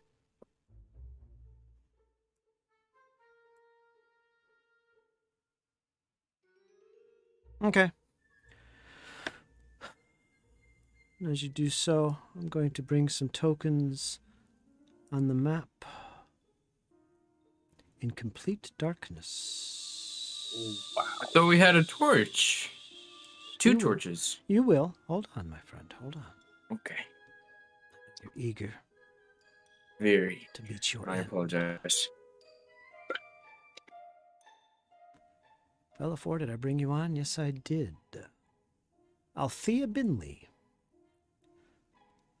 Who am I missing? Dane. Bellafor. Zion. Zion. I can never remember his name. Zion. Yeah, she does have a weird name. All right, let me line these guys up right. Bellafor, you're the first one to enter the chamber. I'm going to put you all on the map, but Bellafor, you might be the only one up in this chamber at the moment. I'm just going to put you in your marching order to make it a little easier for me. What? You said something? No. Okay.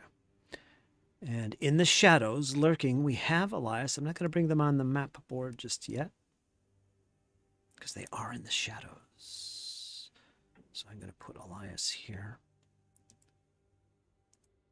Invisible. And Ramirez as well. Got a lot of characters, but no players to fill the boots.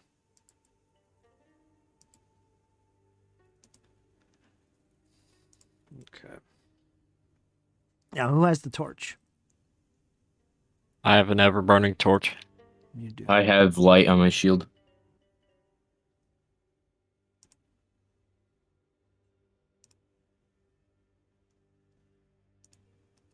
Something goofy about this torch. Macro. Are you able to see anything, Dane? Yeah. Is it showing your torchlight? Yeah. Huh.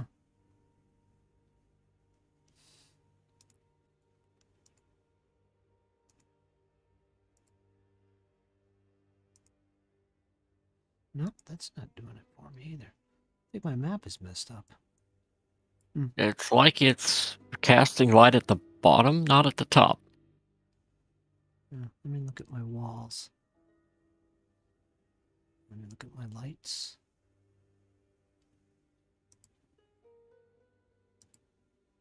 Not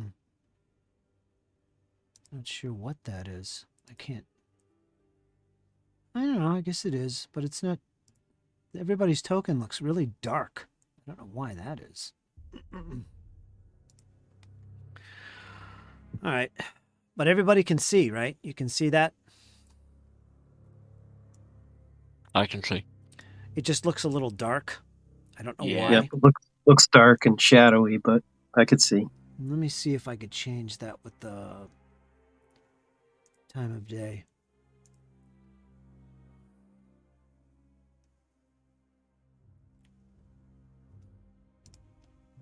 I don't know why it's doing that. Everybody's token looks like it's in a fog for some reason. All right. The hatch clambers open. Ramirez steps aside. There, come on, everybody, forward. Bellafor, you're the first one to enter through the portal. Rows of black metal bars encase this circular chamber like a cage. You can see them. Shimmering waves of force flicker between the bars and give the illusion that softly glowing glass encases this entire area. The floor to the north has an iron trap door. Otherwise, this room appears empty. save for a human-sized encasement of glass and iron that flickers and glows suddenly as you enter the chamber. Farley, you see this as well, coming up behind Valifor. You too have entered the chamber. And glows with an unsettling, almost nauseating, pale shimmer. The gauntlight has come alive. The blue glow, you feel it. It starts to glow more powerfully than it was before. This is the gauntlight's lantern. As Farley Tell steps into the portal and steps aside, Elias follows closely behind. Zion, you're about to make your way into the chamber. Your head is revealed. And it's at that point...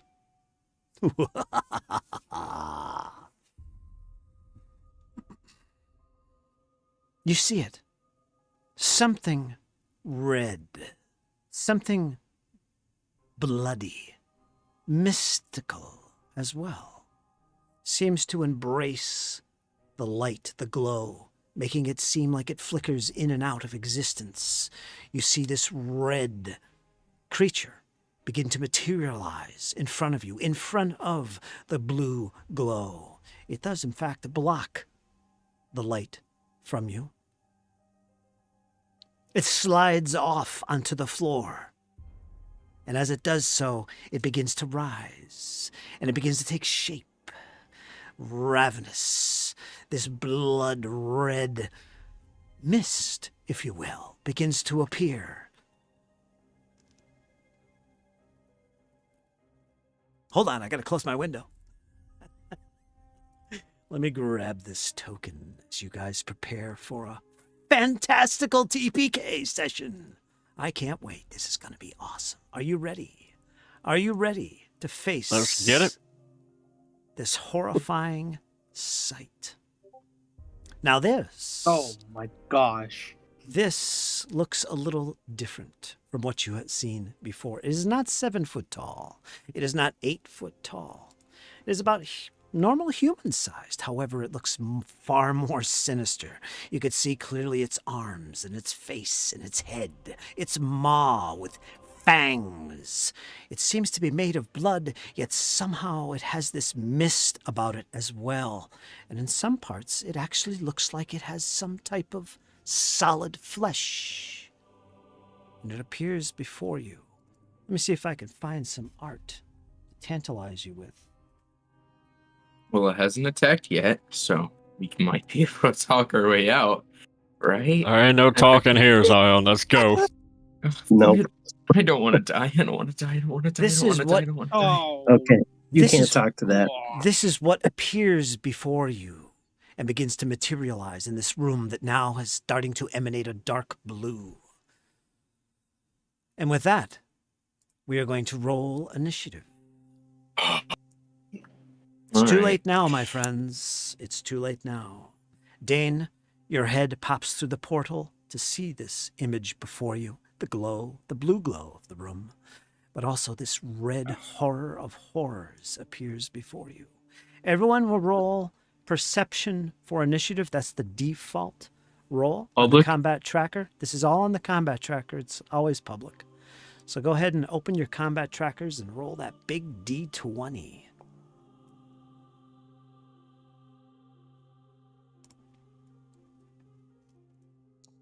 Wow. +8 initiative, Dane? Holy hell. Yep. You sure like going first? Farley, That means I get to die first. Yeah, that's what I Yeah. was thinking. Dane's bringing up the rear. Farley, did you roll? Oh, I thought I clicked it. Go ahead and do it again. Put you in the combat tracker. And let's see what happens. We all rolled pretty high, I think. Yeah. Mhm. Mm. We'll see in a second as I begin the encounter.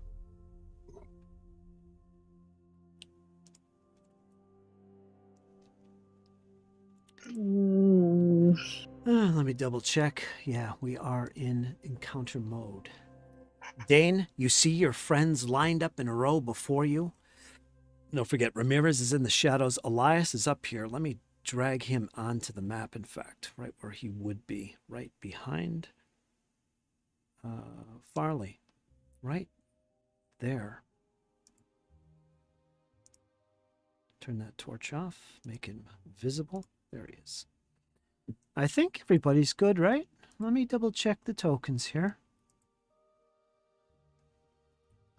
Psst. Valafor, I have it so you're shining a torch. I don't think you are, right? No, I don't have a torch. No. I do have a torch, but there's none on my character. Well, I have the light spell. Whoops, it came back on.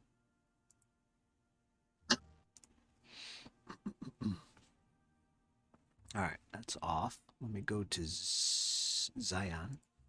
Make sure that's all good. That's all good. And then we've got Dane, who's up. All right, let me try something here. I'm going to turn off your torch macro.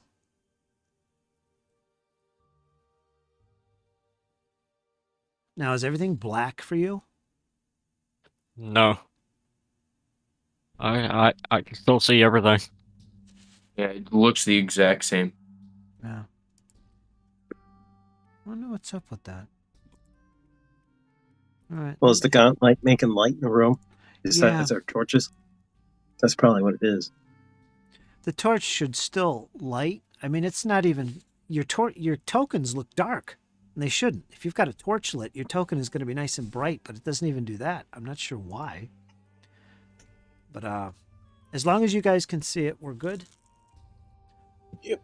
We'll just work with that. I'll worry about this later on after the session. All right, so I have Dane with the torch, correct? The ever-burning light. Yep. All right, we're all good. What you see is what you see. Dane, you're up first. You're the last one to get through the portal. Your head is revealed through this hatchway. Let me put you where you actually should be. Right here. Boom. That's where you are. Everybody's kind of filed in where they are located right now. Pause the game. Okay. You're up. 3 actions and a reaction. Oh, wait a minute. Hold on. This creature is not that close. In fact, I think he's over here. By the time this encounter starts, let me pull him back a little bit. He's right on top of your head, Dane. Look out! Oh, yeah, he was right on me there for a minute. Yeah, he just slithered off of the glass of the lamp itself onto the floor, and then it rose into this mist-like, semi-mist-like creature. This is far more different looking from what you saw before, almost like as if it's a different creature. This one seems to have more substance as well. You can see the ribs, you can see where flesh might have been or is. You're not sure, but it's this glowing red creature. And you're up. I will take a move action and move over here so I can keep my back. Keep the party to my back. That way it can't get around me. Then we'll commence with the swinging and the beat down. I'm going to start swinging. He's going to beat me down. That's how it's going to go.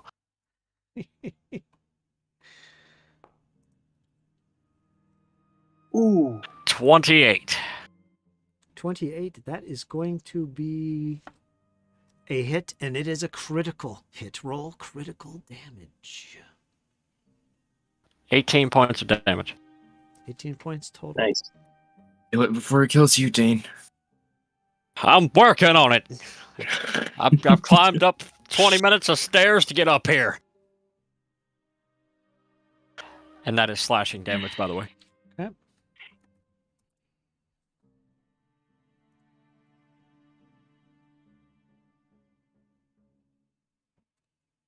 Okay. You said this thing has like a material, like it has features that it's not just solid blood, right? Exactly. It's got a mix Okay. of solid features and somehow misty at the same time. Like behind the mist and the vapor that is around it, like an aura almost, you can see what looks like a physical body. Did the hit look like it did damage? Yes. All right, I'm going to use combat grab for my last action. This is you make a melee strike. If the strike hits, you grab the target. Right, you're going to try and grab it. Yep. Okay, that's Dane. So yeah, Gonna so I need to wrestle make it. an attack roll, and if I hit, basically it's grabbed. From what I see here. Using a free hand. You have a free hand to do it with? You got a torch and a sword. Oh yeah, that's right. Torch is on the shield, Oh, so yeah. I'll just do a regular attack then. Yeah. Good thing I just don't have enough hands.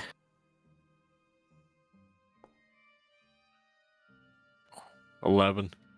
You try to grab it. You try to reach out at it. Or no, this is the longsword attack? Yep. Oh, you try to strike it.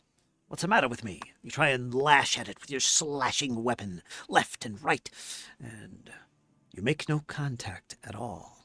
You seem to almost hit it, but then it dematerializes, only to materialize once again. You missed. That's right. I gave it the first shot. I'm good enough for that. Okay. Fantastic. You done? Yes, I'm done. Zion, you're right in front of Dane, who has brushed through the hatch and made these lashing attacks with his sword. You see your friend engaged with the enemy. What do you do? You're behind everybody else at the moment. You're safe. What do you do? Ah, crap. Oh, I just deleted my macro. Oh, It's okay. my bad. It's okay. Sorry. Tell me what you want to do. I would like to use. Okay, I have one spell slot after this. I'd like to cast Fear on it. Fear. Yes, that'll do it. Cannot cast Fear. Put it in Not the enough chat. spell slots. I never reset my spell slots from yesterday. I don't know how to set. If you're casting it, put it in the chat so I can read it. Sure. And we'll see what this does. You plant There we plant fear in the target's mind. It must attempt a will savings throw. In this case, a DC 17 right here. Based on its success, that determines the result, which is going to be frightened and fleeing and all that other good stuff. And it takes 2 actions to do. Targets 1 creature 30 feet away. Let me just verify some things here.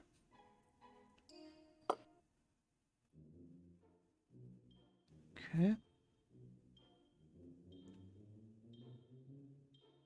Okay. All right, let's make that save for this creature. The DC 17, according to Zion's ability.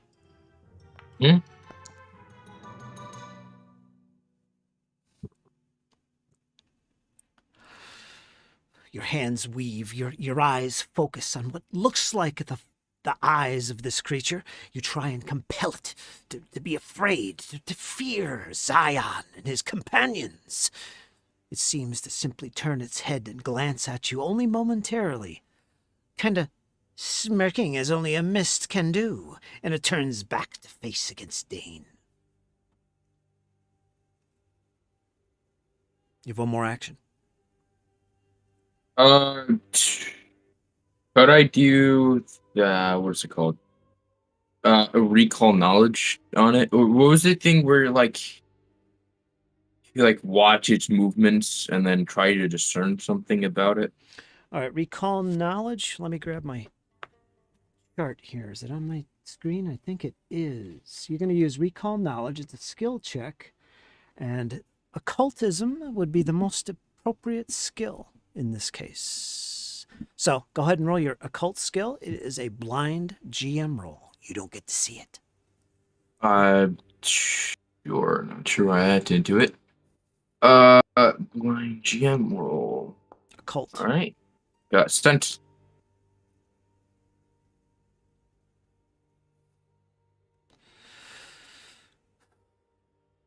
Although you've seen the creature from earlier this evening, quite similar. Blood, red, evil viciousness. This is a totally different creature that you have never seen before, nor heard of. You have no clue what this beast might be. And But good that's my try. 3 actions. That's 3 actions. Next is the vile aberration itself. Dane, the creature stares into your eyes. It has these claws with long, bony nails. It's got these large fangs. They must be 3 inches long, where the canines would be. This is some type of creature. What madness is before you, you think to yourself. And then it strikes. Let me close this for a second.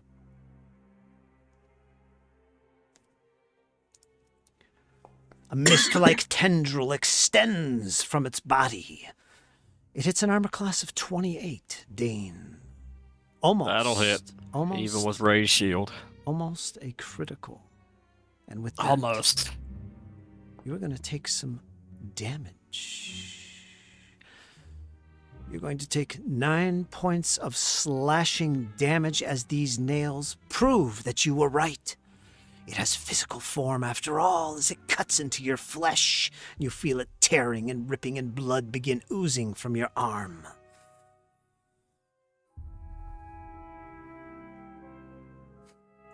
Yeah, I felt that one, guys. It's real. You did.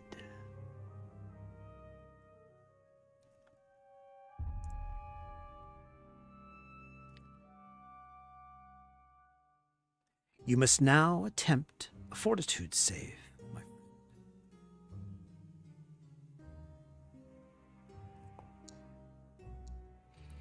Nope, hero point. Yep, that was a critical fail right there. That's not good. Yep, hero point.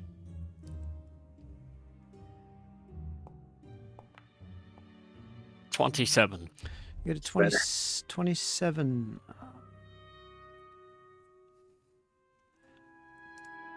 You suffer no additional effects, but you feel like something more dangerous lies ahead for you.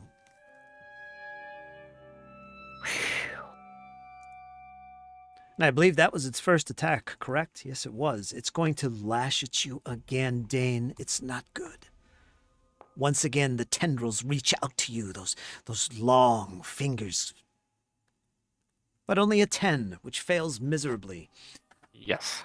And let's see. Dane will laugh at it after the second miss. Like, I'm standing right here. And with that, it seems to pull away from you, Dane. You have the attack of opportunity. Do you take it? Yes. Go ahead. It's moving to your, to Dane's right. Very nice. 28. 28 is a hit. Let me verify if that's critical. It is a critical hit. You managed to connect with this beast as it tries to escape your sword. 12 points. Was that a critical? Damage. Yes. Yeah. Nice. Now that's how it's done, beastie. You catch it as it tries to pull away from you, Dane, moving to your right, your strong hand with your sword. To your advantage, you sink deep into the beast's flesh, if it is a beast after all. But it continues to move, and it seems to maneuver its way beyond the lamp as if it's almost moving through it.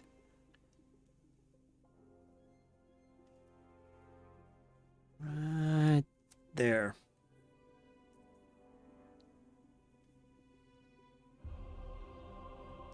And it ends its turn, thankfully.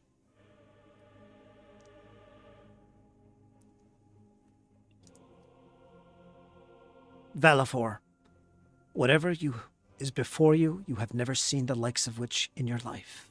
Or perhaps you'd like to try and recall knowledge. Take a little moment to pause and think and ponder.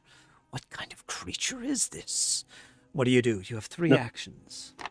No time to think. Kill. All right, I'll remind you, with the double-handed sword or the great sword, you need to shift your grip unless you are traveling with both hands on that sword. Earlier, I said I was holding it with 2 hands. Your call. That's fine with me, as long as you said that. All right. Yep. You have 2 more actions. As you First attack, hop over the hatch. 24. 24 is a hit. Roll your normal damage. As you lay into this creature. 16. 16 points of slashing damage. Okay. Whoops.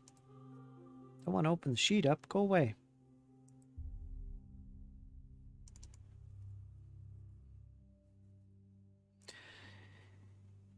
Your blade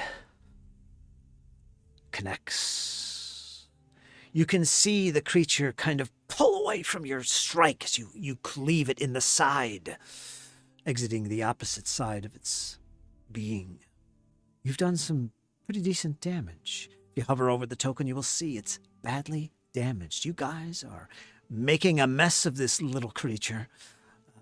What's next, Valifor? You have one more My action. last attack. Last attack. Your second attack, I believe. Second. Oh. A 1. That last blow, as it clears the enemy in contact with it, you stop at the last second as you almost carry through your blow into your friend, or your newfound friend, Zion. And for that little moment of time, you pause, thus rendering your next attack a miss. You done? We're going to go to Farley. Tell. Farley, it's madness. You've never seen anything like it. Well, you did see the blood creature, but this is something else. You're not sure what it is. But you start to recall in your mind the strange flickering of the gauntlight that you saw, the blue glow. It would go black. It would go blue once again, bright, and then it would go black again. Perhaps this creature is to blame. It was embracing the light. It was blocking the light. For sure, that's what it was. What do? You have 3 actions. All right. Yes. Farley is going to rush over to the creature. You can hop that little hatch. It's not enough to cause you to make a check to jump or anything. You can Yeah. hop that. It's okay. Be right back, guys. All right, Jesse. Make sure you're muted. And they are going to take their scroll of burning hands, and You had that out of your pack a long time ago, didn't you?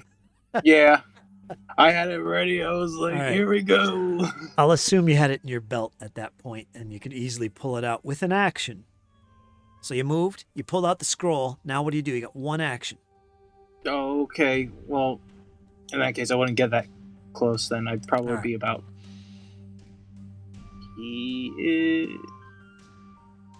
Here. If I still only have 1 action, then I would like to also attempt recall knowledge, occultism, if possible. Okay, go for it. It's a blind. Yeah, I need Recall to go to blind. knowledge. Blind GM. I remember to Here you change the playlist. I think we were having too joyous of a song playing in the background. I agree. Oh no, keep it like that. Just give me luck on luck rolls here. Let's see. This was a cult, right? Mm-hmm. All right.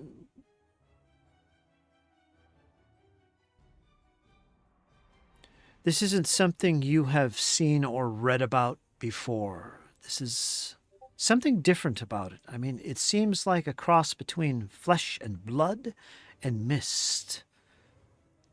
It's far different from what you saw earlier, and in your past recollections, readings, or stories, or ponderings, whatever. You've never seen this creature before. You're not quite sure what it is. Yeah. All right. That's all 3 turns then.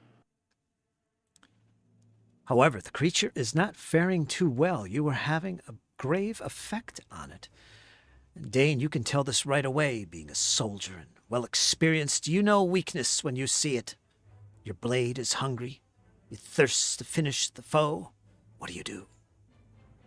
Gonna move 20 feet over here, where I can be sort of out of the big man's way of that powerful greatsword swing, and I'm going to launch my own attack at it.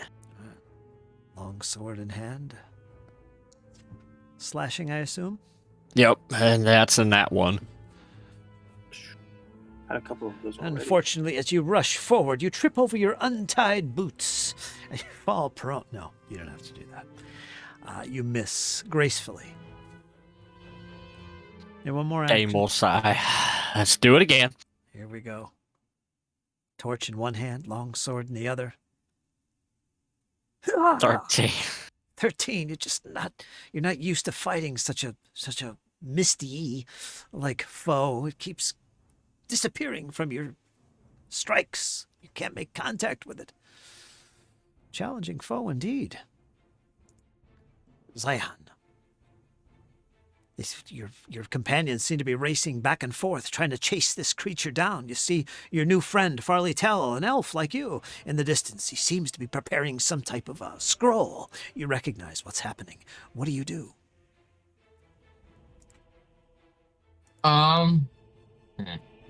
So they keep chasing this creature down. So I'd like to use my last spell slot to cast Command.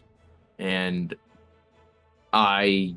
in Undercommon, because it's a weird blood creature, I tell it to stop. So, will saving throw. Okay, let me see if it automatically rolls this for me. Oh, it did. Good. I have to be clicked on the creature and then click that button and it'll roll it for him. And command, you got to give me a language. Undercommon. Undercommon.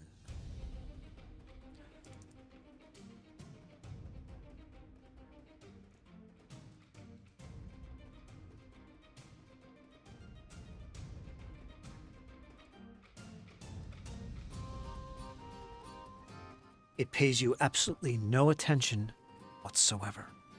As the magic words come from your lips, it doesn't seem to be affected by it. You recognize this. And that was 2 actions? 2 actions. You have another action left. How long has it been since I used battle medicine? Has it been an hour yet? Because we did the rest for 30. Okay. Oh shit, Valifor is 1 square away.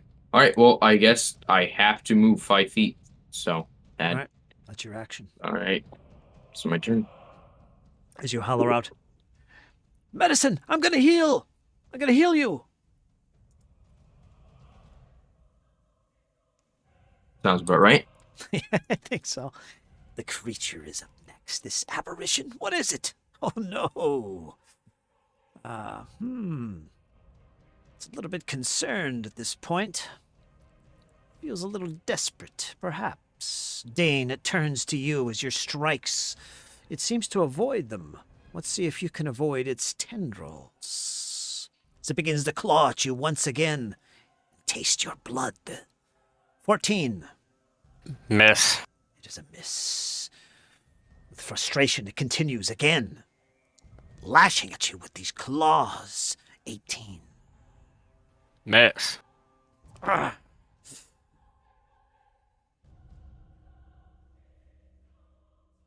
He's getting close to that 19, guys. Dane, you in particular. Ah. It pauses in between its lashes with its claws, and it looks at you deep and strong, and its arms both rise above you as if they were both going to come down upon you at once.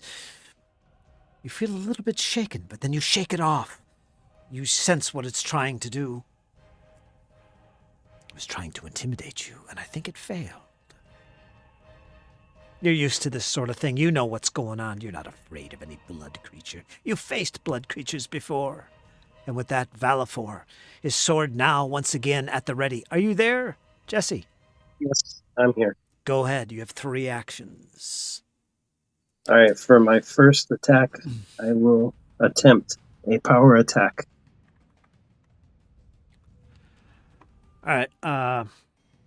Which is the second modifier for a Right. second You're attack. going to have an automatic -5 to hit on this, but if you hit, it's going to finish this baby off. At least that's what you think.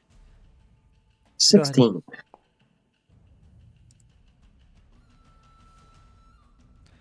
16. Oh, I don't have his armor class up. Let me look at it again. I think that's going to be a miss. Yes. With a heave of that sword, you lay into it, but unfortunately it manages to just slip its way from the contact with your blade. All right, so it missed. All right, and then I'll just make my last attack. Okay. That counts as 2 actions, right? Yes. I don't remember. Multiple Missed. attack penalty -10. Oh, it's your last attack. And once again, you come back around with the blade. You cannot find contact with this beast. It manages to evade your strikes. And with that, your turn is over, I believe. Yep.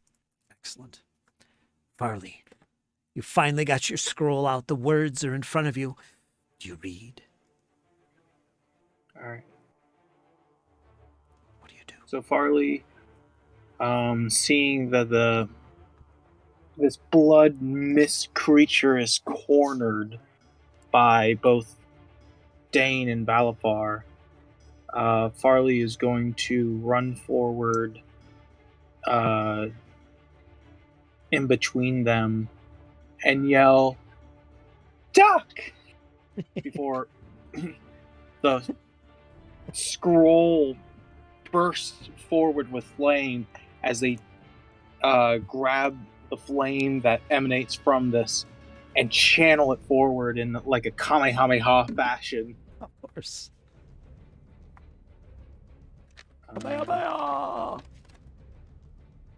So I will pull up.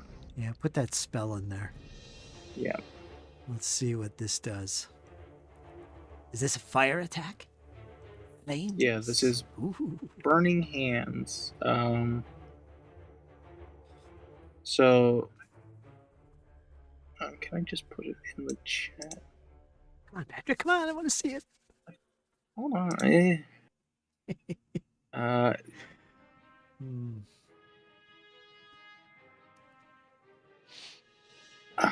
don't know how I can put it in the chat because I don't have it prepared. It's because it's a scroll. Yeah, if you can't put the scroll in the chat because that's just a first level spell scroll. It's not going to tell us anything. But the spell itself, if you have access to the spell, you can click on its symbol and it'll put it in the chat. What is it called? Burning Hands? Yeah, but because it's not prepared, it doesn't have a symbol. It's just in my spell list. All right, let me see it. I got it. Yeah. Let me see. Let me open it. Let's see, how would I get that in there?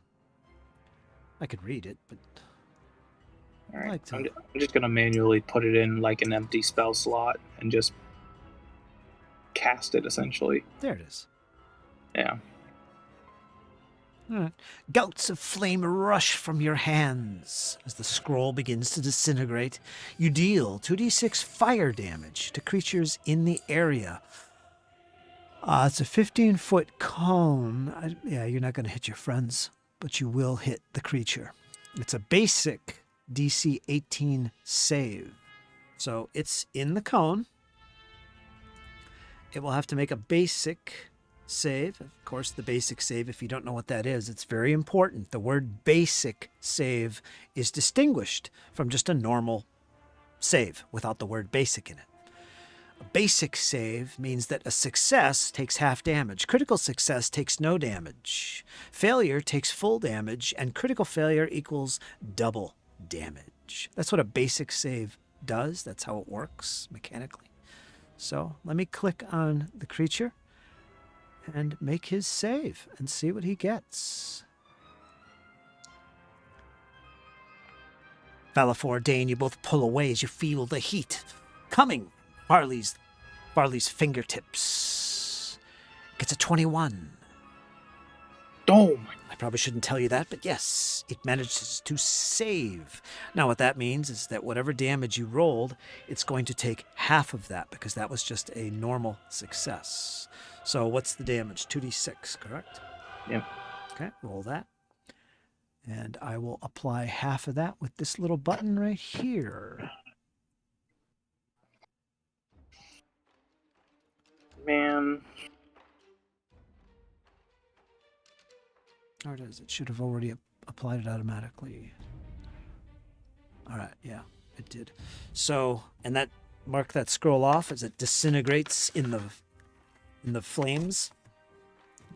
There you go. Good try. And I believe that's it for you. Yep. Oh, wait a minute. Wait a minute. Hold on. I almost forgot something to the creature's detriment. It seems particularly vulnerable to the flames as it begins to reel in pain like not before.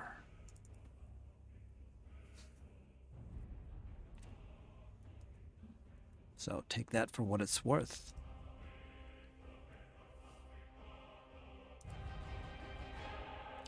Wait, so reeled in pain after. It seemed that your attack did seemed to have an even greater effect on it than you even imagined it would. A simple little scroll, a simple little fire spell here, but this seemed to really react to it in a negative way. It seemed to take more damage than usual. Well done. All right, if you look at the token, you'll see it's near death. Thanks to Farley's quick thinking and use of a scroll given to him by Rin Savixi, I believe. Dane, you're up. You're feeling frustrated not making contact with this creature. You almost feel shown up by the newcomer, this Bellafor, with his giant sword, who seems to be having quite the success. What do you do? I'm going to keep poking it. That's what I'm going to keep doing. Piercing damage? No, slashing. Okay. He said poke. 19. 19 is going to hit. You're going to do some normal damage. At last, damage. Where have you been all my life? 4 points. At least it's something.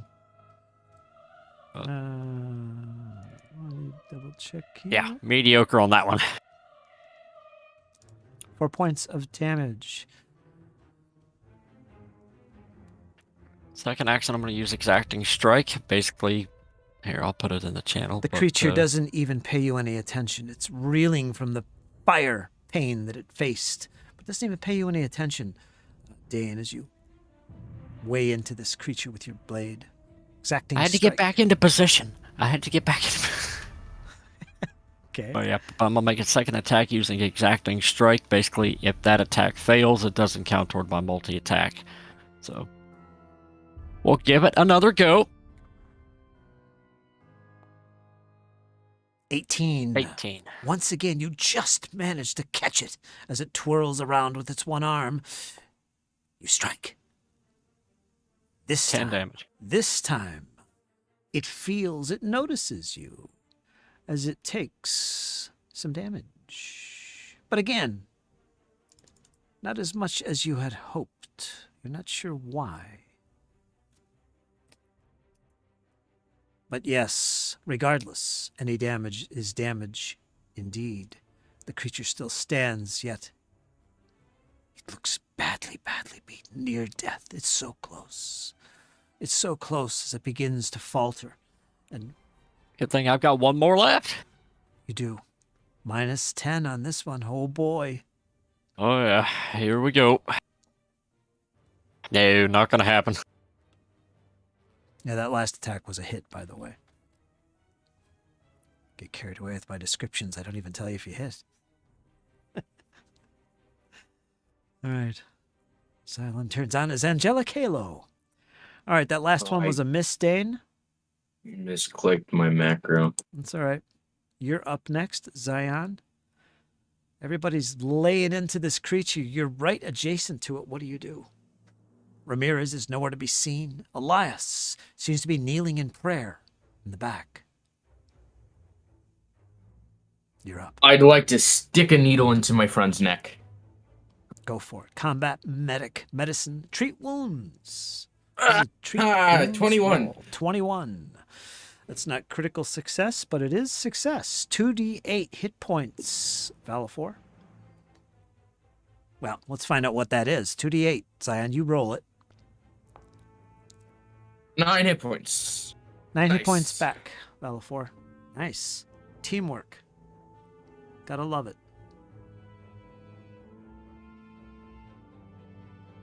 I think you gave yourself 9 hit points of damage, Jesse.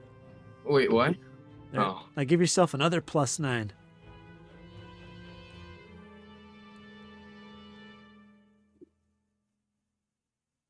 There you go. Yeah, he plunges one of those little syringes into you along with the gauze and the salves and all that stuff going on right in the midst of combat. You've never seen anything like it. This guy's pretty useful, you think to yourself. In all your days of battle, you've seen very few as talented as this one, able to patch people up in the middle of a combat. Amazing. You feel much better now, Valifor. And with that, So, that was one action. you're right. That was only one So action. then I'm going to move over 15, 20, and then I'm just going to do it again to Dane for my last action. Battle medicine, baby. It's either really good or I kill my teammates. Either that or we're doing it wrong, but I think you're right. No, that's how it works. Oh, the luck is on par. Let's go. 22.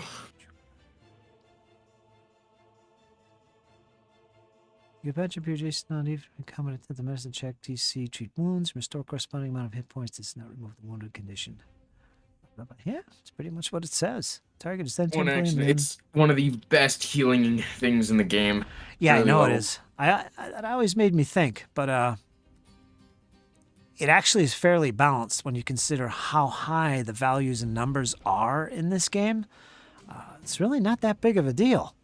But the one side effect is that It's you the can't. 1 hour.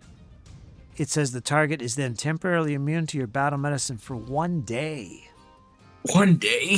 Yes, it's I a thought it was- once per day use, this battle magic. So mark that down, Dane and Valifor, and whoever else you used it on, which I think is everybody. You might not have been able to do that. Oh, okay. Well, can I retcon He didn't that? heal I didn't. me, so Dane was one of the only people I couldn't heal because they treated themselves so awfully. no, I had treated Farley. And then I treated you. I mixed all 3 syringes. Oh no, I can't do Once- it. just- Oh no. It's all right. Once per I day. thought it was an hour, not day. Once per day. That's fine. So does Valifor, did he get his I healing? gave it to everybody except for Farley. All right, I'll tell you what we'll do. We'll put you back, and we'll let you do this again and rethink it. It's all right. Oh, Valifor, crap. My bad. it's all right. Think for a second. Valifor, take -9 hit points of damage because you didn't actually receive that healing, sadly. It's a once per day ability. Oops. Why am I stuck? What is going... There it goes. Probably because we were both moving it. There it is. All right, so we're good. Dane is on par here. He's already ahead. He didn't take any healing. All right, so make a note of that. Once per day, and remember that. Once Now- per day. All right, rethink. You get 3 actions. Kurt, if I'm not here, just roll 3 attacks for me. All right. Don't get I'll in be trouble, Jesse. Do your thing. We're going to be here. Yep, I'll be right back. All right. Okay. I'll use 1 action to move 5 feet over to flank. Okay, there you go. That's thinking. Second action, pull out a dagger, and the third one, use the ritual dagger and stab him. Okay, make your attack. It's now flat-footed.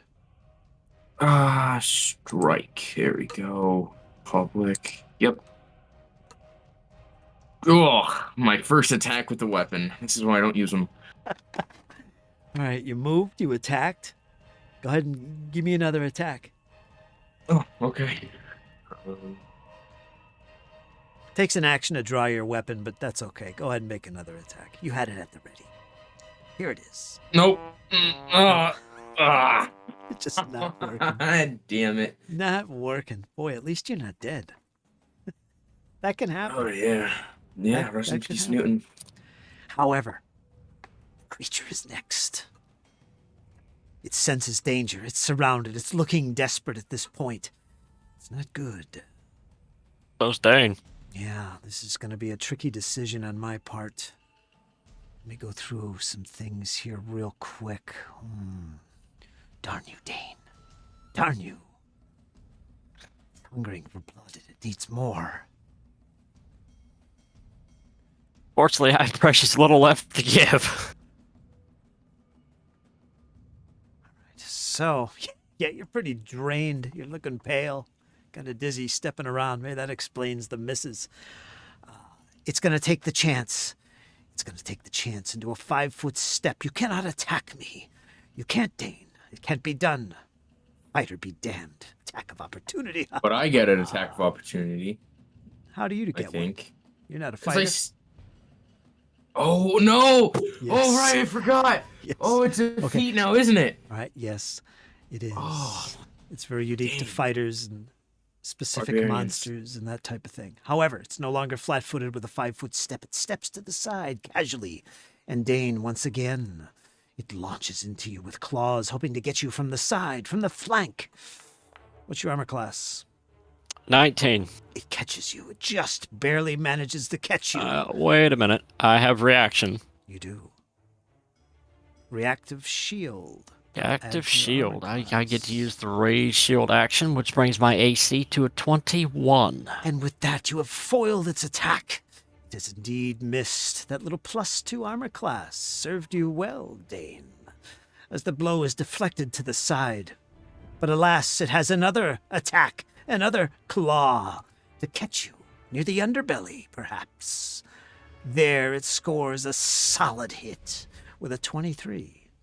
And Yep, that hits. you will take some damage in that case. Feel the pain as the tendrils sink deep into your abdomen. 8 points of slashing damage cut into your flesh, Dane. Now, You getting close? does that raise your shield for the rest of the turn? Yeah. Or just that attack? Oh, okay. For the rest of my turn, it basically grants me the raised shield action without having to use my 3 actions to do it.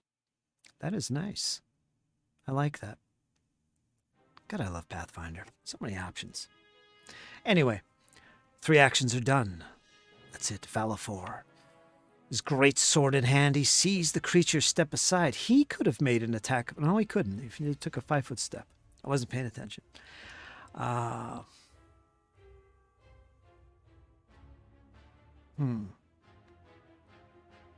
He says, "Watch yourself, Zion." And he steps in front of you. Zion, almost in a protective way, and with his sword, he carries through a strike. Launch into this creature, and he will slay him. Go ahead, make your attack. Didn't I click it?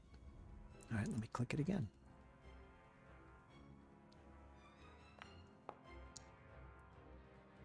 Why did it roll? Oh, rolled twice. All right, so his first attack was a nice solid 27. Let me reveal that to everybody.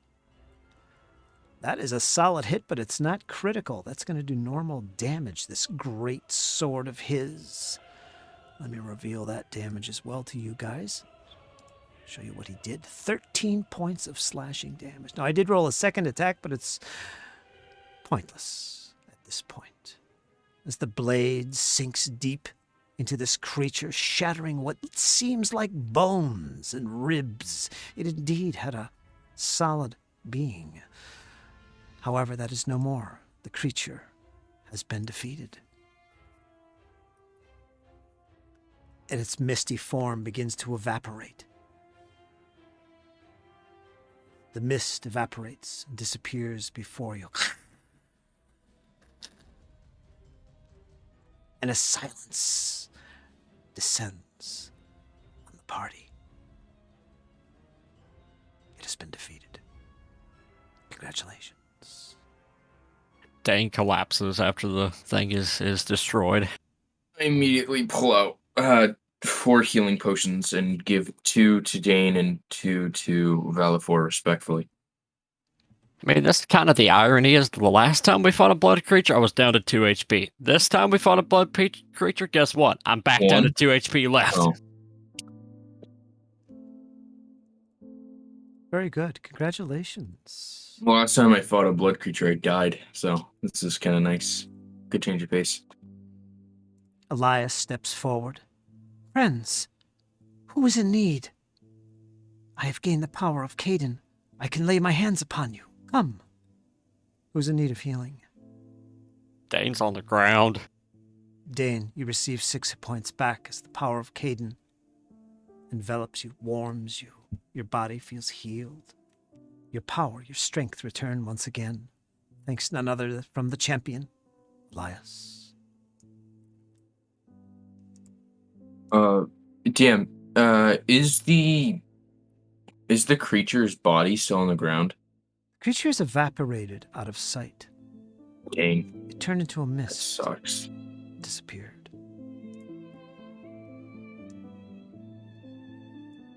It's not exactly something you could cut up and feed the population.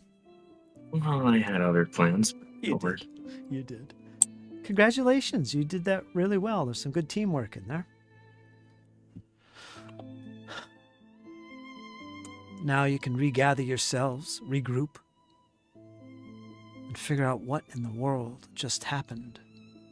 So, Dane, you get 1 minor healing potion that you can use. Okay, and that heals what?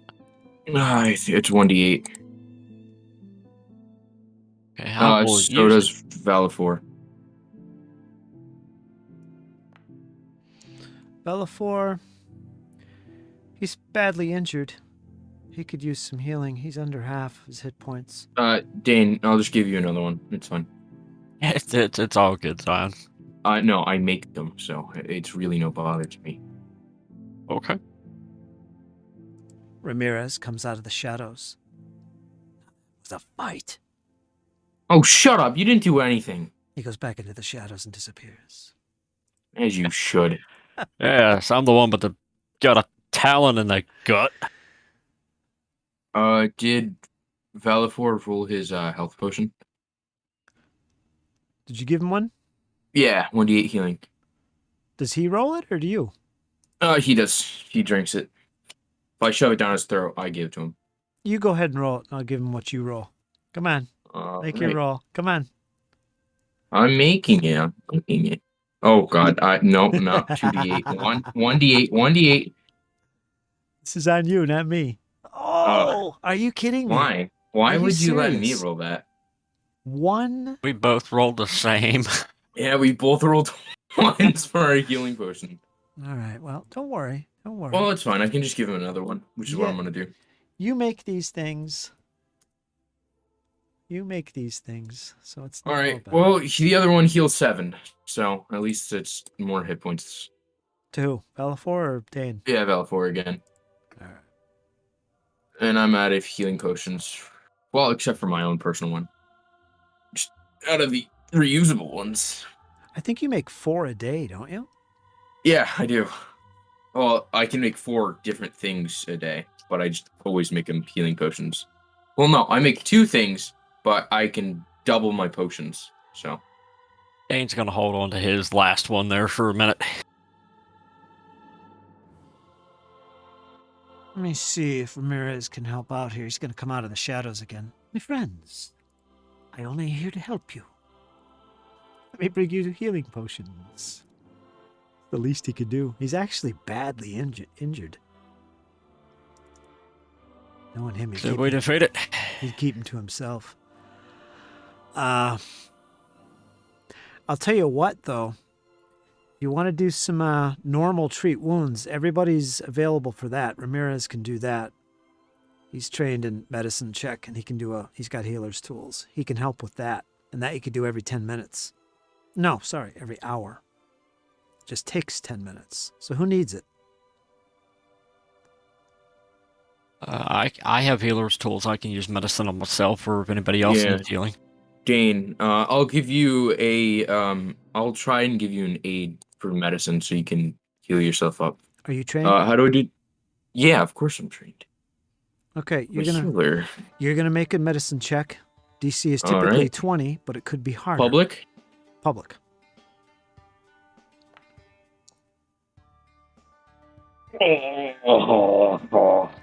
Nope. That's a failure, so it won't add anything to his roll. But that's okay. You're just helping. You didn't hurt him. All right, Dane, go ahead and make your medicine check.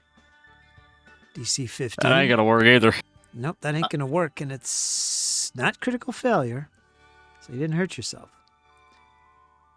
And let's see, Ramirez will come up here, and he's gonna try it on Valor 4. So let him make a medicine check. Skills, medicine check. He's gonna try and help Valor 4. Let me make this public. Oh, we got a 20. Yeah, he did. Got a natural 20. That's 48. Let's see. DC 20, that's success. Natural 20 makes it a critical success. So 48. All right. 2, 3, 4. And then he's going to use it on himself. So he gets 13 hit points back. Valor 4. Whoops, damn it.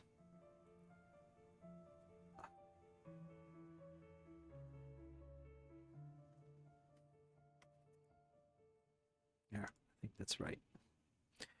Now he's going to try it himself. That'll be another 10 I would also like minutes to do an aid action for him. too. Yeah. All right, go ahead. 22. Yes, you got it. Yes. That's a success. I believe it's a +1 for a normal success. All right, so I he'll get a believe +1. so. Okay, you're helping Ramirez on this. Patch him up a little bit. Oh, he got an 11. +1 is +1. 12. So almost, but he failed. So he didn't get anything back. All right, that was fun. And Elias used her thing. That was at least 20 minutes. She could do another 10 minutes to get that focus spell back and do it again. All right, she has 6 more points to lay on hands. Who needs it? Dan?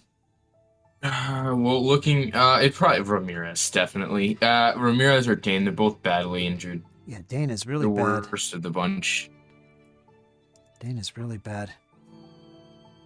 +6 to Dane. As Elias lays on hands, Dane, you feel the power once again.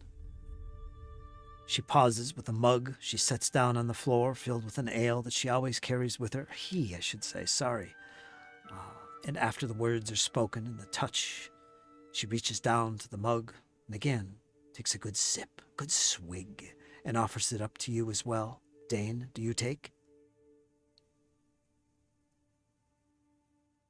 Dane's indeed be right back. Dane grasps the mug, and he as well drinks of the holy relic of Caden. And he feels the warming power of healing come upon his body. In other words, he healed. All right, so he's still badly injured. Not looking good, but I think this is about the best you guys can do for healing right now. Farley, Yeah, seems like it. Farley, you are untouched. Look at that. And Zion, the 2 spellcasters, managed to play it right and not get touched in the combat. Fantastic. That means we fighters did it right. Lot of Yeah. spells. Lot of spells. Dane, Did I miss it? You were healed 6 hit points. I gave it to you. Your hit points looks pretty low. Did you take any other healing besides what you... No? No. All right. All right, guys, what did I miss? Oh, it's a long did it. story. It's a long I got We story. killed pummeled. it. That's what happened. You And finished you it came off. up and killed it. Oh, thank Uh, God. it was a glorious fight and a glorious battle, but Dane almost had it. But he did a heroic thing with his shield and deflected the blow from the creature, but it came around with its other claw and caught him in the stomach, in the abdomen. And it was painful. It was a powerful hit. It almost took him down. But it was you who stepped forward between Zion and the creature. And with your great sword, you cleave the creature. And with one blow, one powerful blow, you managed to turn it into a mist, a vapor, if you will. And you destroyed it. You destroyed it. Congratulations. Fantastic. Thank you. Thank And you. now, you're welcome. And now we're in the healing mode. Everybody's all healed up with treat wounds, battle magic, potions are flying left and right. And of course, Elias used his lay on of hands twice, effectively. Yeah. But the creature's right. been defeated. Any treasure chests? We have a lantern in the middle. There is nothing in sight. This room is pretty much bare. However, Hold on, guys. My wife is calling. all right, you take care of that. However, there is still a very faint glow, not as strong as it was when you first entered the gauntlight top. I mean, you're here. This is the source of all these woes. And as you look upon the glass encasing this very faint blue glow at this point,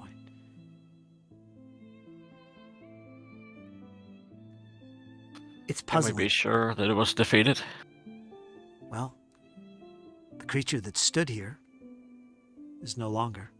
There still remains a glow, however. Very faint. Is there like a door to open the glass like most lighthouses would have? No. Okay. And it looks just like normal glass encasing it. Again, there's like steel bars around the outside of it that protect it. Not the glass in the center, but the walls of the chamber itself. I think I described that earlier. I take my shield and I smash the glass. You weigh into this thing, and with a thud, you just bounce right off it, with no apparent effect whatsoever. I'll take a sword swing at it. You lay into that. Go ahead and make an attack roll. Do it. You are a warrior. You're trained at these things. 25. You lay into that with a solid hit that would smash any glass, any bone. But your blade just bounces off. This encasement around this glow. Almost, Farley. Feels like magic. For you feel the energy now that things have calmed. Battle has ceased. You definitely feel the presence of magic all around you. Perhaps the glow. Most likely the glow, you think to yourself. This is magic, my friends. Do you tell that to the others? Chill touch. Jeez. What's that?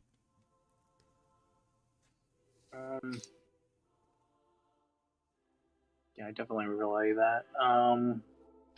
Some sort of magic still emanating from this.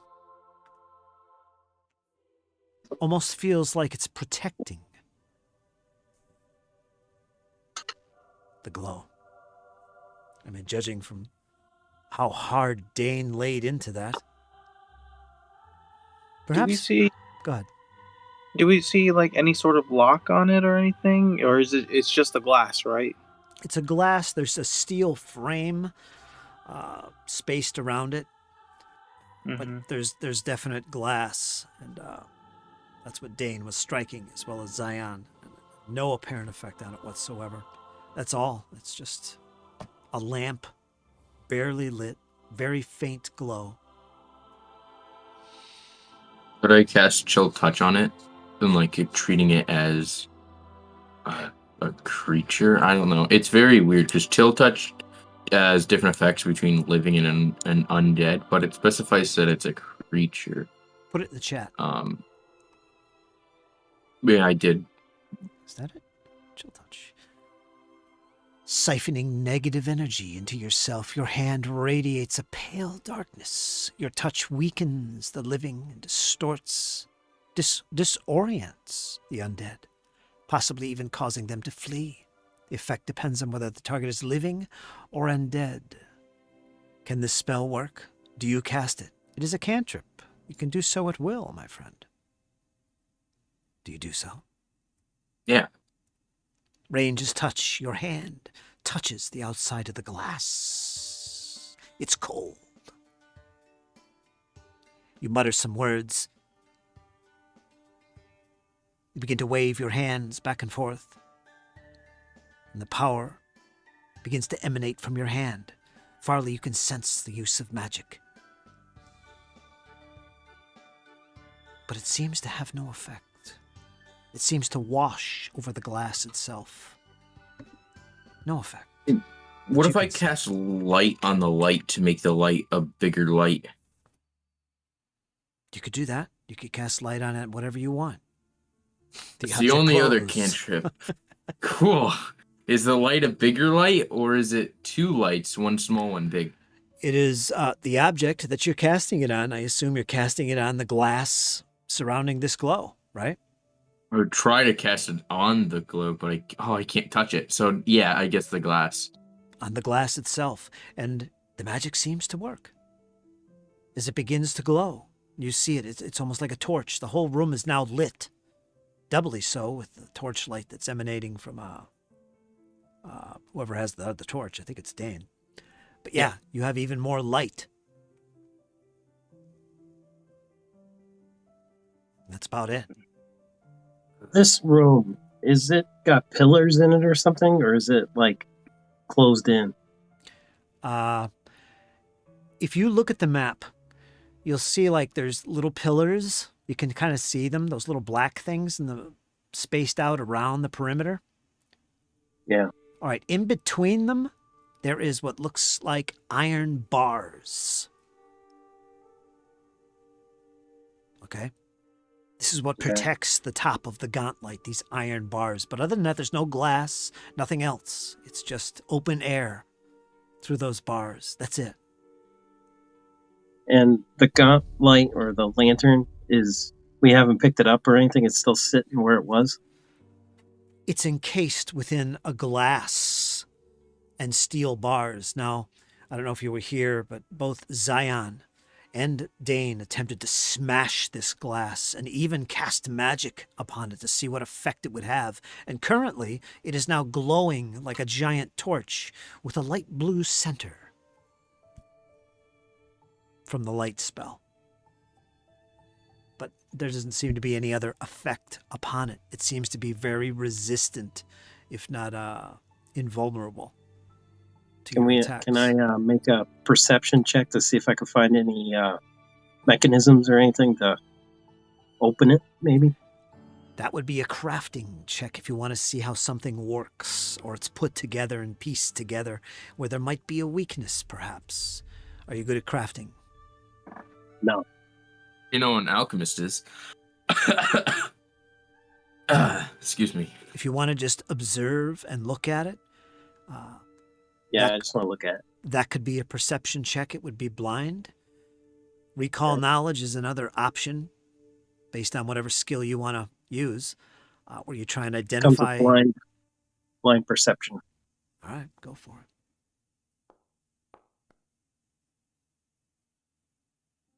This looks like what you would imagine a lighthouse light being like. There's nothing unusual about it except that for something that's been sitting here for over 500 years, it looks flawless, like it was built just days ago.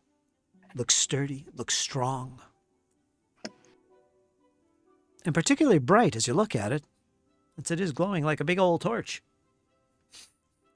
Thanks to Zion. How long does that last, Zion?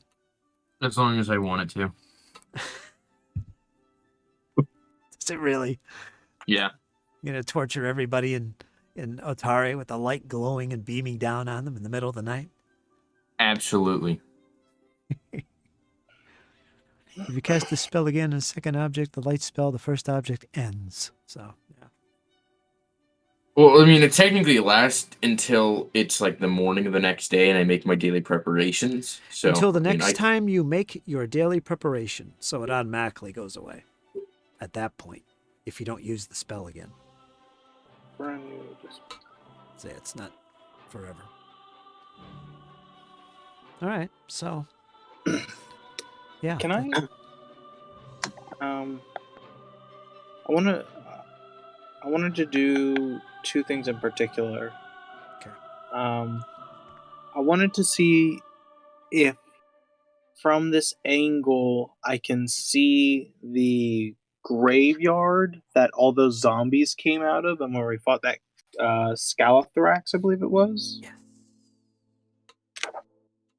I want to see if it's even possible from this angle to see that, or if they had to be coming from somewhere else.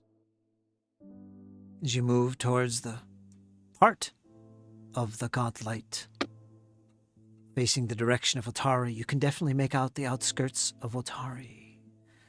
You stand there peering out by yourself, alone.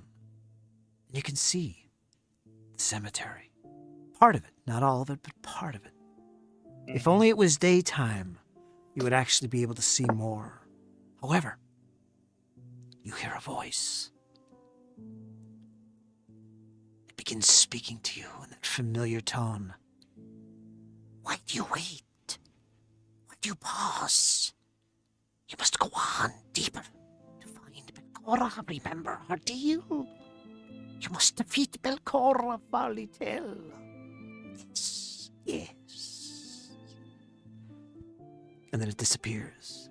Do you tell your We all- friends? This is only Farley. It's up to him to tell Yep. anybody that.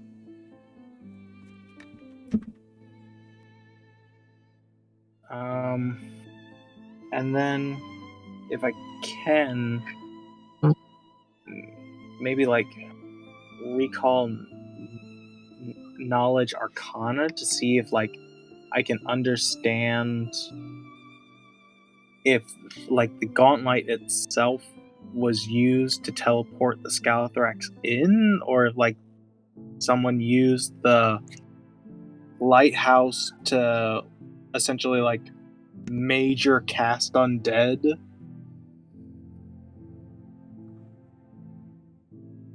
I stepped away for a second. Let me get back to your original question, though. As you hear this voice and you peer out over there, it's nighttime. You can't really see clearly, but the lights of the town do glow themselves. And you do make out the location of the cemetery. Now, in your judgment, yes, this is positioned in a way where if it wanted to, that glow could be centered on anywhere in Otari, just about from how you can see here. Now, if you remember, that glow that hit the cemetery that one fateful night where the dead had risen, the Scalathrax had appeared, almost as if it was teleported. Yes, teleported, Farleytail. That's what you remember it was, even if the others don't believe you. But yes, this does actually line up with that cemetery, in your estimation.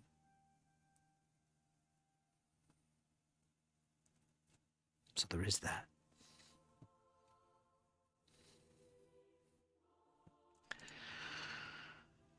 And as you ponder these things, strange voices. Ronaldo. Sure, it's Ronaldo. After defeating this strange creature, and before that, this even stranger, Belcora. Perhaps. It's hard to say what that was. You've gathered yourselves together. You've healed your wounds as best you can.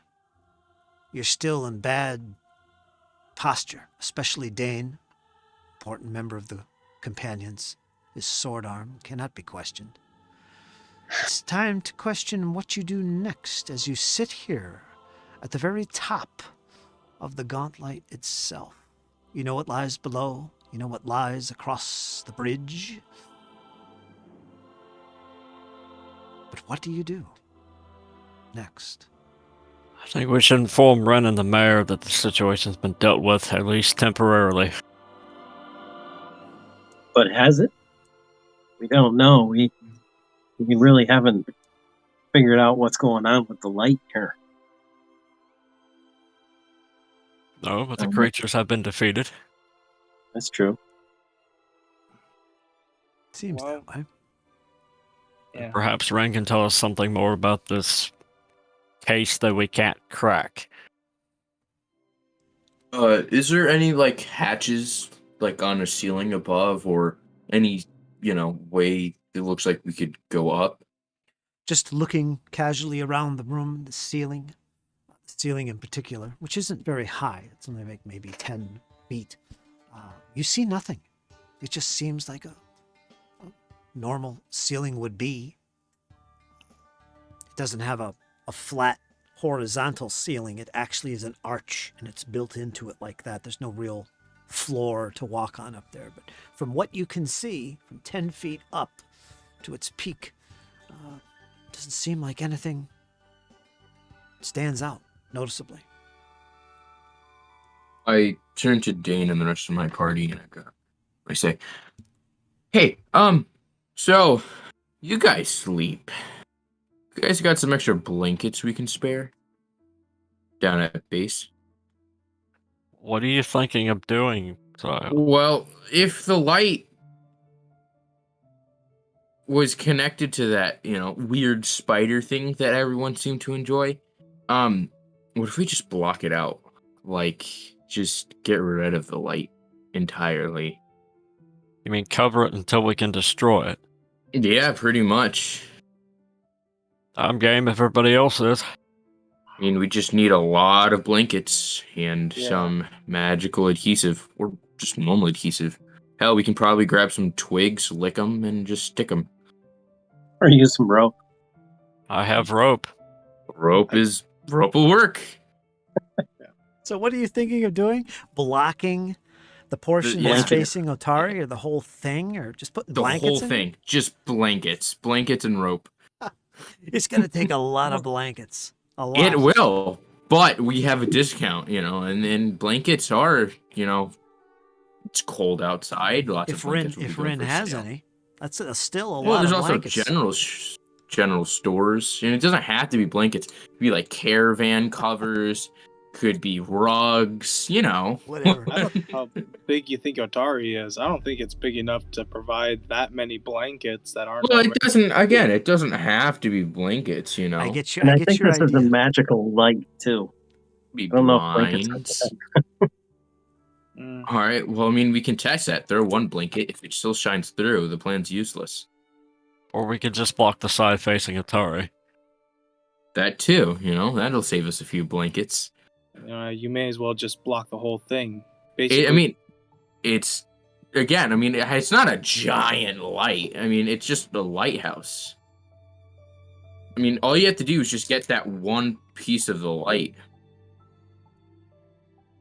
Or maybe I we should think it's speak with doable. Ren. Maybe we should speak with Ren.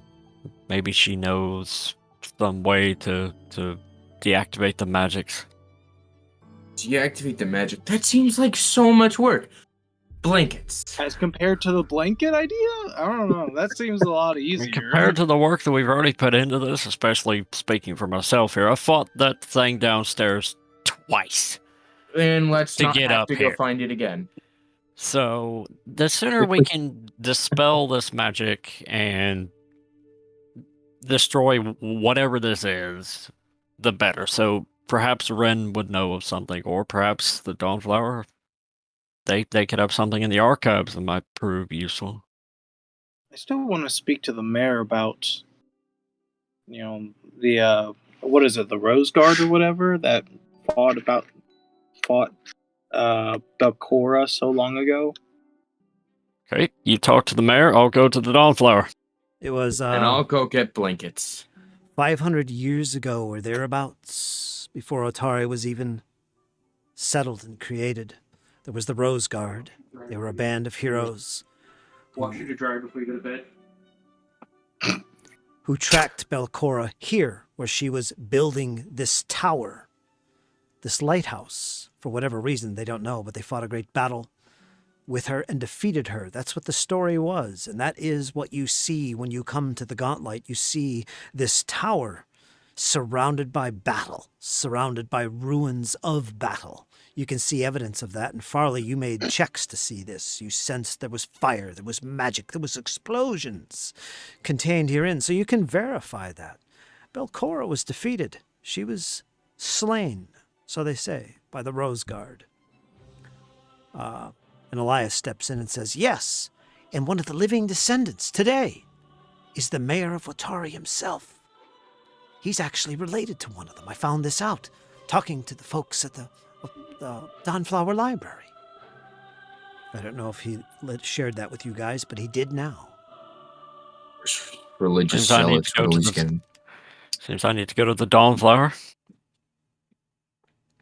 Okay. So it sounds like you guys have some idea what the next move is. I'm going to put blankets all around the windows. Yep. Yep. Head back to Atari. Talk to the Dawnflower priestesses. See what's going on. Investigate the library. Learn a little bit more about Belcora. And also report back to the mayor himself saying, hey, I think we might have solved this, or at least we're hot on the trail. I don't know what you're going to say, but all you know at this point is that you fought two different creatures, seemingly two different creatures in this tower. And you were successful. You defeated them. And you've tried your best to get this light to stop with its glow and whatever's going on. It has not stopped. It is still there. Farley senses magic is at play. Makes sense. And you're in pretty bad shape. I guess you're going to head back to Atari and get ready for another outing the next day after doing some investigations and reporting. Does that sound accurate? Is there anything left of the monster's body? No. No? No. This just vaporized. So powerful was your blow, Valafor, that it just vaporized. Poof. Red mist. Nothing left.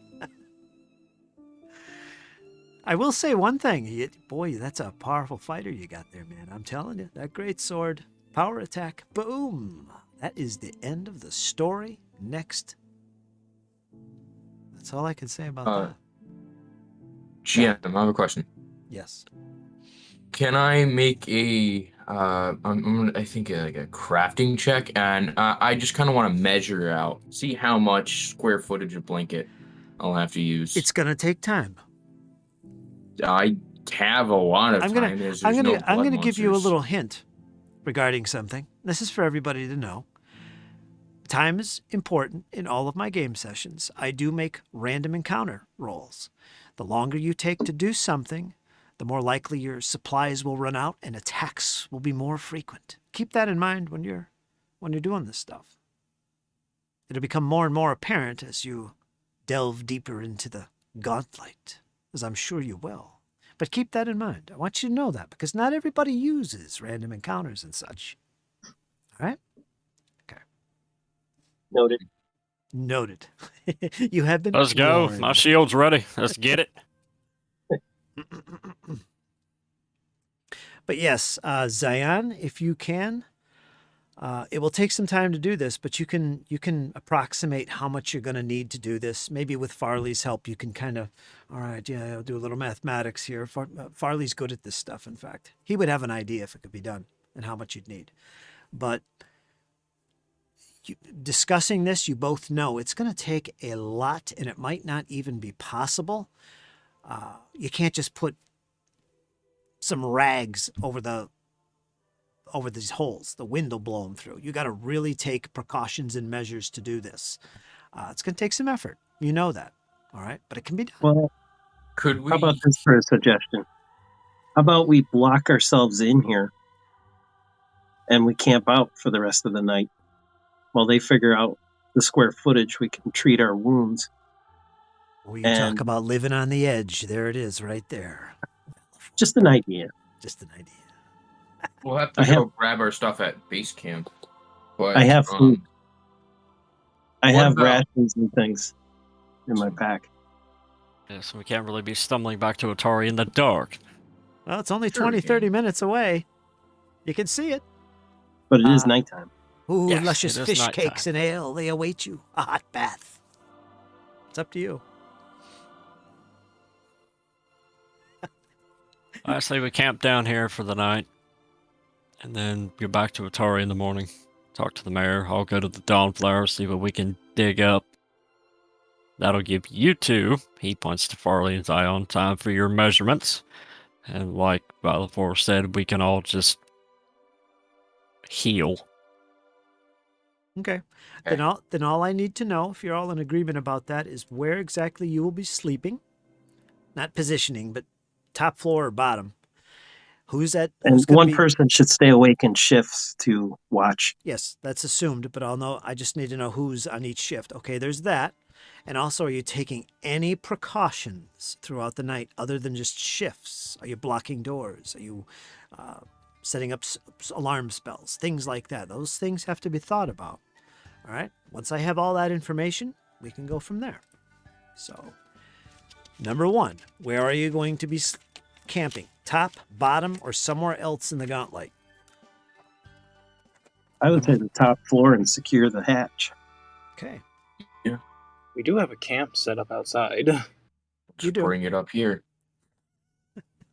All it is just a little fire pit with a collection of logs. You brought your pup tents with you. If you remember, we had a discussion before the session that that's where they were. You didn't leave them out there. You actually have tents and bedrolls. Want to use tents indoors? Always an option. I won't stop you. So should we camp up here or withdraw to the forest outside the Gauntlet? I vote to camp here. Camping here is good. Dane, how long have you been in Otari?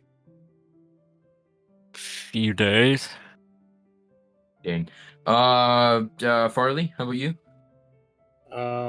May I ask why? Well, I just want to ask a stupid question, and whoever was here the longest will most likely have the knowledge. That would probably be me. I have been here for, I think around 6 months. Oh, awesome. Yeah. you're So, right. if one was to go purchase construction equipment, like sandbags or brick and mortar or concrete, how much might that cost? Because think about it. It's more expensive than rags, but it'll definitely be a lot more sturdy.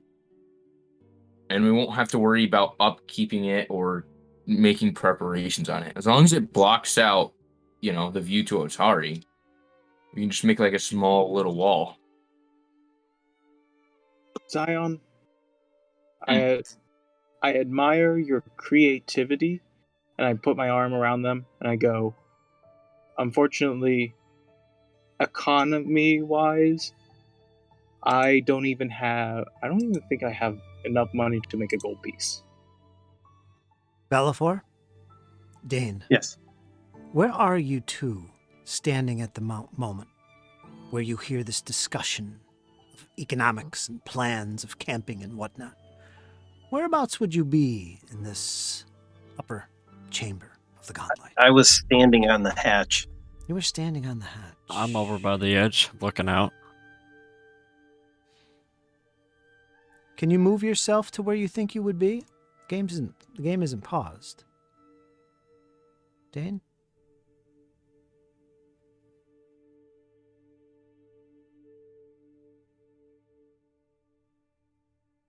Not everybody, just Dane and Valifor.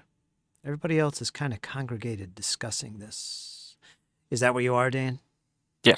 All right, facing the Otari direction. Actually, Otari would actually be up in this direction. Right up in that direction. Dane, you swear, as you're close by to one of the portals looking outside, you see a shadow. And it's a big shadow. Just for a moment. Enough to garner your attention to turn your head rapidly to the side, and you look out. Nothing can be seen, but you would swear you saw a shadow. You felt a presence, and it reminds you, once before earlier on, when you re-entered the gauntlight at the base, the last one to enter, you remember the hairs on the back of your neck stand up. Something is watching you, and you swear you felt its presence again, just outside the gauntlight. We're being watched. It's not Somebody's good. taking interest in us.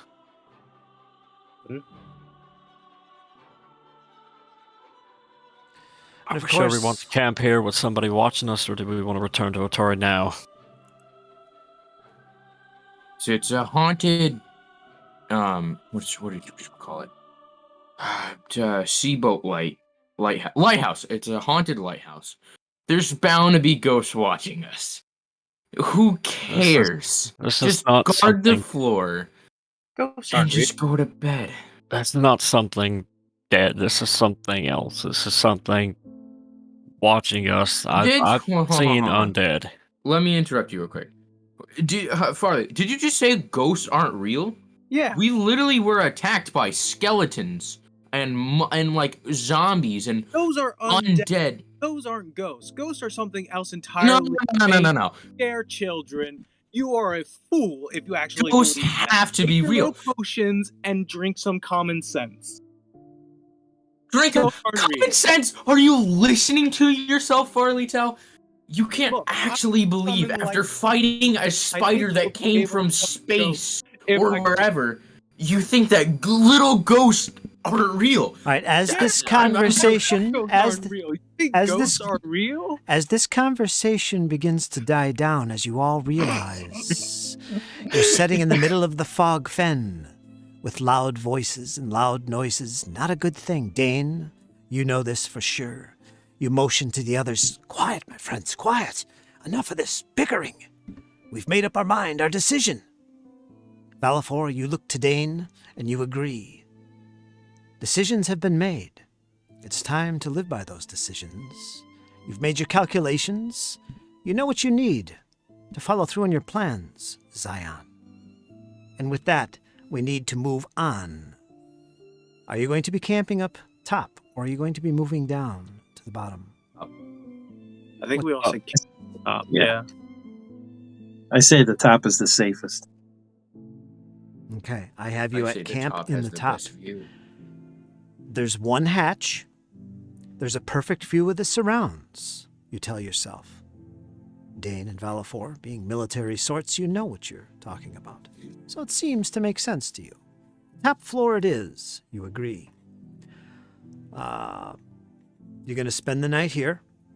You have all your supplies with you, all your equipment. You've tended to your wounds. And with that, we can begin the evening.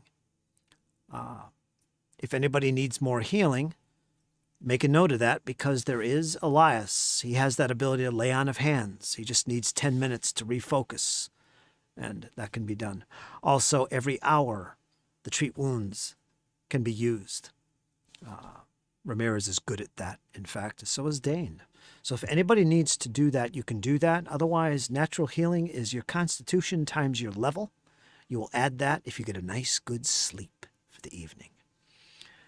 And we can move forward with this. I'm ready to carry us through the evening if you are prepared yourself. Are you ready?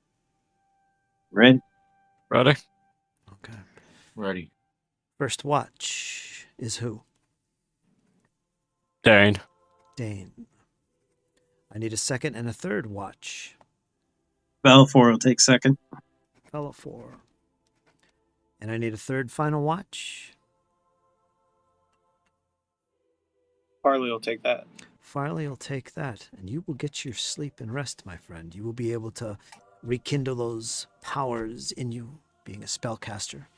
As a sorcerer, you also can regain your spell slots as usual. So do all that, because we're gonna do this. We're gonna carry us into the next day. daylight. So add your Constitution modifier times level. And let me see where you're at after adding that. So your I hit get points. 0 hit points. You're level 2 times your con. The con 0. That's right. You know what? Let me double check that. That doesn't make sense. Yeah, if you had like a 8 con, so he had a -1, would you lose hit points every time you went to bed? No. That would not make sense. Maybe it's con plus level. I don't think so. Maybe it's minimum 1.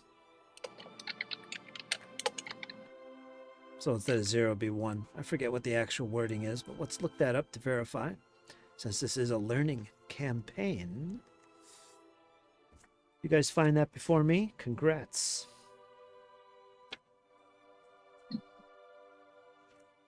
This is called natural healing.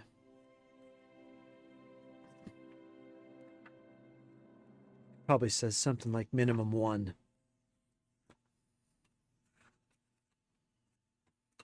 Which is how we'll do it if I can't find this.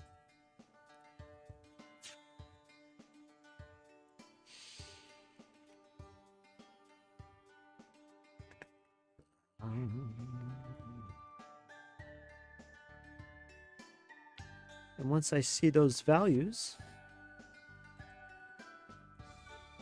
I'll decide if there's any further healing that can be done. Has anyone found it? No. All right, I think I found it. Rest and daily preparations. Page 480.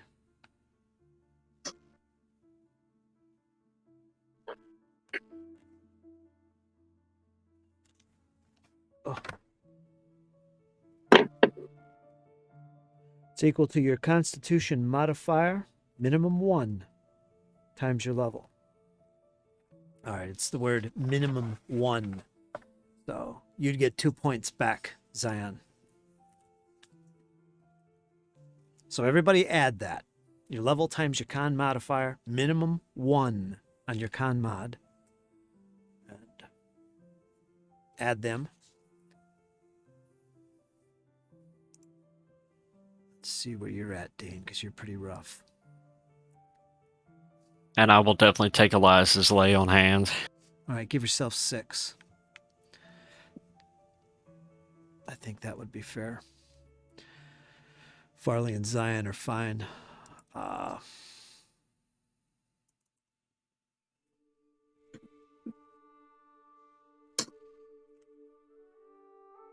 about you, Valafor? What are you at? For some reason, my hit points went away. I'm at max. Cautious. You're at, everybody, I think, could be at max, no problem. With 3 watches during the night, you're not going to have any problem patching yourselves up. It was a brutal fight, but nothing beyond your capabilities. I think we could all do that. Let me see. Zion, Farley, you're fine. Ramirez is okay. We'll leave him at that. Valafor, you're fine. Dane, I think you can give yourself full. Yeah, you guys can make out. How about what question for you? The wounded 1, does that go away? Yes, at the end of a full night's rest and recuperation, in this case, you will take away that wounded 1 condition. If you're wounded 2, I believe it drops you to wounded 1, so it'll take extra sleep. I was only wounded 1. All right, how about Farley? What's he at? Should be wounded 1 too.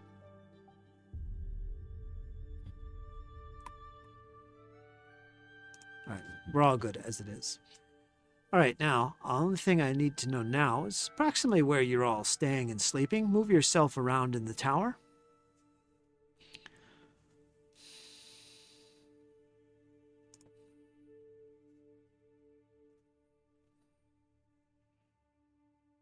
I'll disable the light spell so we can all sleep and not have a giant light Good beaming thinking. in our face. Good thinking. I just wanted to point that out. I was just going to bring it up. It's a good thing you thought of that.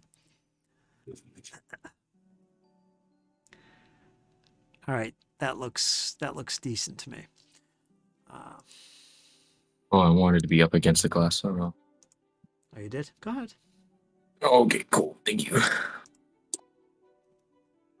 It got even darker. Great. I don't know why this part of the map is like that. I'll have to take So he's making a closer big look. shadow. Yeah. Well, that's okay. At least we can see it. Dynamic lighting. Something going on. I didn't realize it before, but I'll look at that later on as I cultivate my mapping skills. All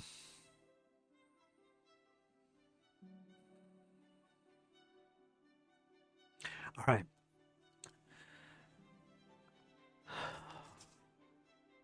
Dane was first.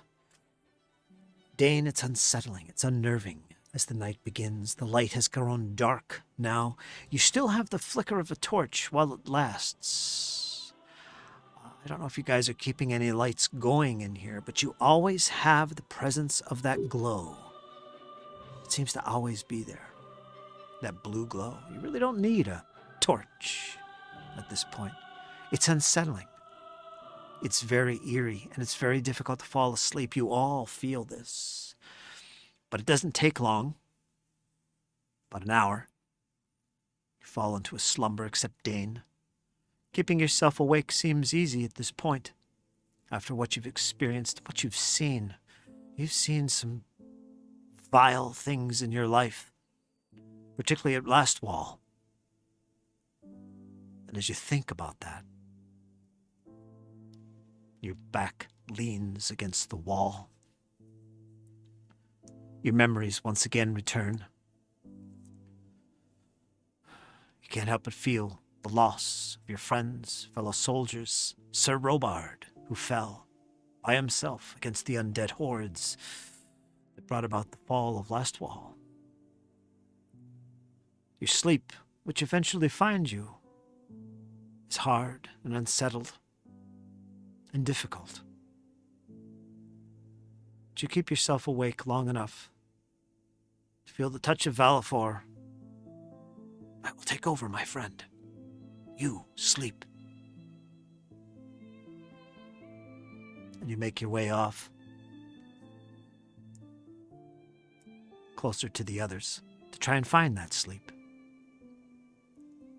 Valifor, you've gotten some rest. You'll get some more in a bit. But for now, you peer out over the edge between the bars of the gauntlight. You can see out towards the sea, the ocean that surrounds the Isle of Kortos. You're not sure what brought you here to the Isle of Kortos. You wonder why you're even here at the gauntlight. Not sure what has drawn you to this life of adventure. But you are here. And you enjoy it. You enjoy that sword cleaving into these creatures. It's been a long time since you've been able to feel that pleasure, the blade crushing all before you. Give me a blind perception roll. Thank you. Blind perception. Coming. As we enter the midpoint of the evening. You hear the waves below of the sea. The sea is actually a little bit distant. You're not actually along the coast. The fog fen is its own little thing. It's its own little fen. Swamp that this gauntlight sits within. But the sea isn't far, and you can hear, if you listen hard enough, you can hear it. Crashing against the waves. Crashing against the beach. I said that wrong. The waves crashing against the beach. Good enough.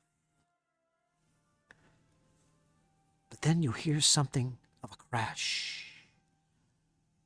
It's unlike water. It sounds like the sound of wings.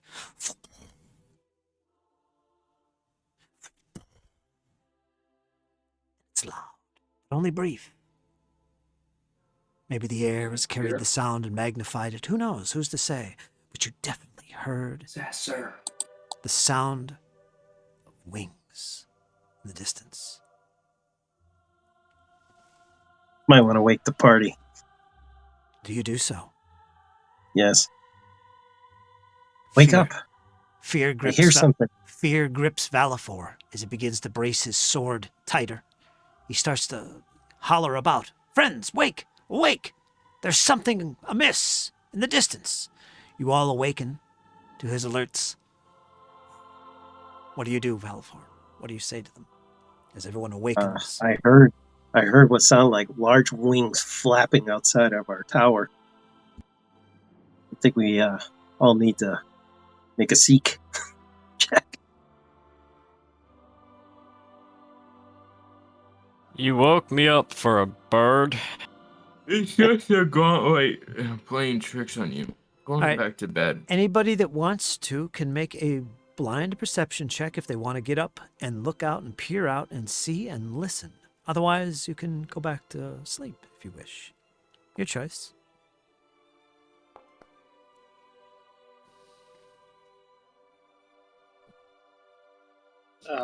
Do you want this blind or does it not matter? Perception should always be blind unless I say otherwise.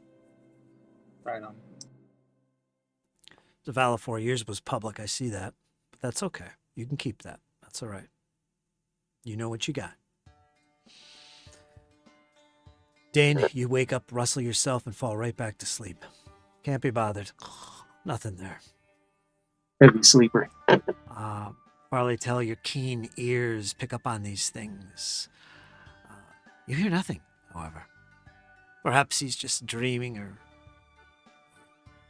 who knows. Valafor, you don't see anything, but you know you heard it. Perhaps it was carried on the wind, who's to say, but it sounded like wings. Regardless, you don't hear it again. You don't see anything. Okay. False alarm. Back to sleep. You hear Zion already snoring. Farley, your watch is next. Valafor, you find yourself back towards your little sleeping bedroll mat and quickly find yourself falling asleep. It's been a long day for you, Valafor.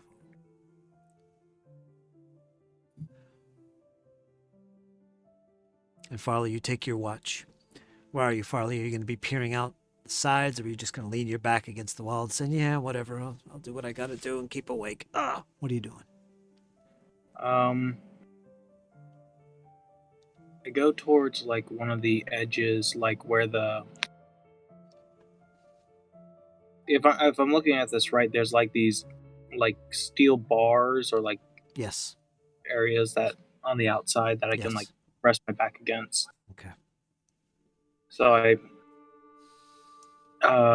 take up a position against one of them so that I can see my party at all times, as well as the grate to the side. And I begin looking through my spell book. I take a look at party one at a time. Don't see Ramirez. Go, what the fuck? Even in his sleep, he sneaks away. How does he do did. it? He did. He went through that hatch. You're almost sure he went back down under that hatch there, locking everybody in. Problem. Nice. Yeah, he's around. Don't worry about that. All right. It's at this point when you take your watch, you can just see the break of dawn while everybody sleeps. If you're going to get your minimum, it's going to be daylight for a while yet, and this is going to be your watch, so you can kind of slip your daily preparations in there as well while you do this. However, as you do so, paying attention, maybe an hour in, daybreak. Farley, you remember? We have a deal. When are you going to destroy Belcora? You hear the voice once again.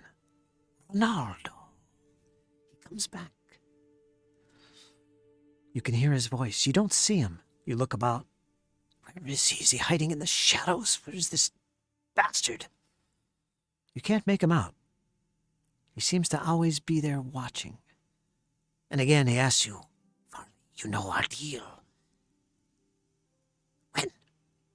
When? You know you have to go deeper. I know.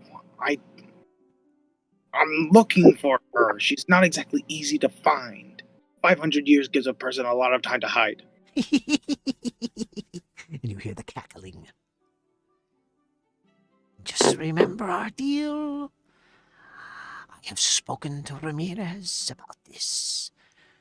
He is watching you too, Farley. You need to destroy Belcora. She must die. She cannot be allowed to live again. She must I don't wanna- die once and for I know. all. I got it. We're working. We have the same goals here. I just can't. I'm not a Fae like you. I have Fae blood, but I'm not a Fae like you. Well, then hurry up. And then silence. And you swear. You smell fresh bacon. You look to your left, where Elias sits. You see a small little fire. It seems to materialize right near Elias, and there you see a mug. Elias's mug. It seems to be overrunning with the precious gold of the drink of Caden. This small little fire next to that. It's a small little fire, maybe 20 inches. All around, little stones piled around, little pieces of kindling gathered next to it, as well as within the fire pit itself. It burns. And there on the top, a little wire made of steel and bacon. Meats, fresh meats. And there they cook. You could hear it now. You see it. You smell it.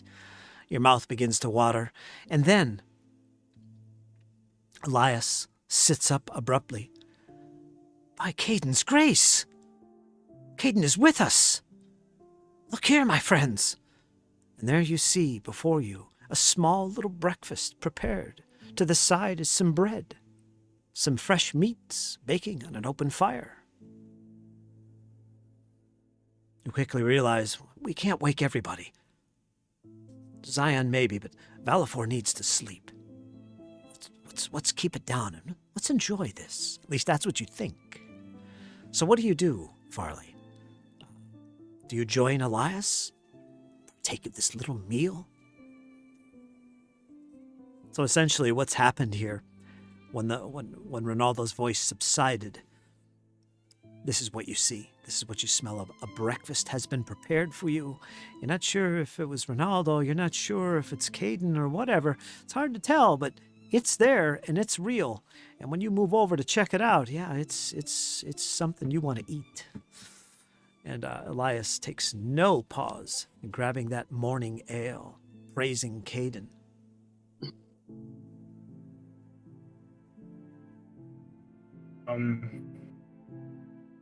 I do not partake of it until everyone is awake and is fed. Okay, that could be done. Elias doesn't hold back, though.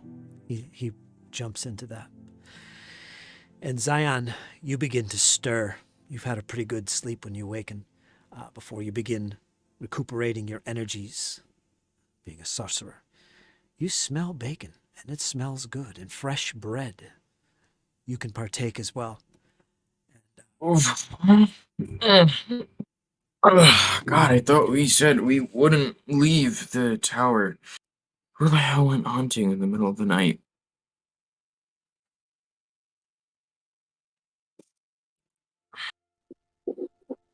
Maybe a ghost brought it. Who knows?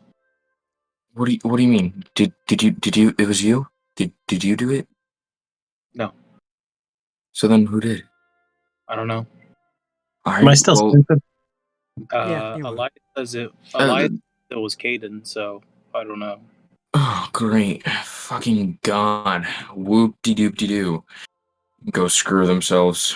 I'm gonna go back to bed. Hey, it's as real as your ghosts. They're already dozing off. Yeah. All right. So if you partake or not, whatever, it doesn't really matter. But there you are. You have this breakfast prepared. And as you all awaken and stir, awaken to the smells of all this meat and food, you can all partake in and have a healthy, good breakfast, including you, Dane. You've all got your sleep. The healing has taken place. Nothing otherwise happens during the evening. Now, Farley, it's up to you to reveal anything that you had happened to you during the evening. That's up to you or not. Keep in mind the other players do not know this. Bellafor, no meta. So, yeah. Is Ramirez here? Ramirez is here. He's sitting at the next to Elias. And he's eating some bread and bacon.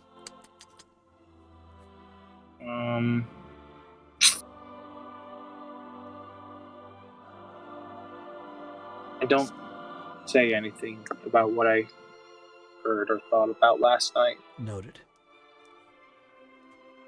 Dane is going ham on some bacon. You are. I figured you would. Let me add it. So you can all get a nice full meal. Not knowing where it came from. So it's just there. More mysteries of the gauntlight indeed, you think to yourself. But regardless, daylight fills the chamber. It actually feels pretty bright and good here all of a sudden, even though I can't represent it on the map. Yeah. So at this point, you can tell me what your next plan is. You survived the evening. Outside of a few little distractions, no problem. It's daytime. I would like to try and do my daily preparations, but I'd like to do it like sleight of hand, not keep it a secret of basically what I'm doing.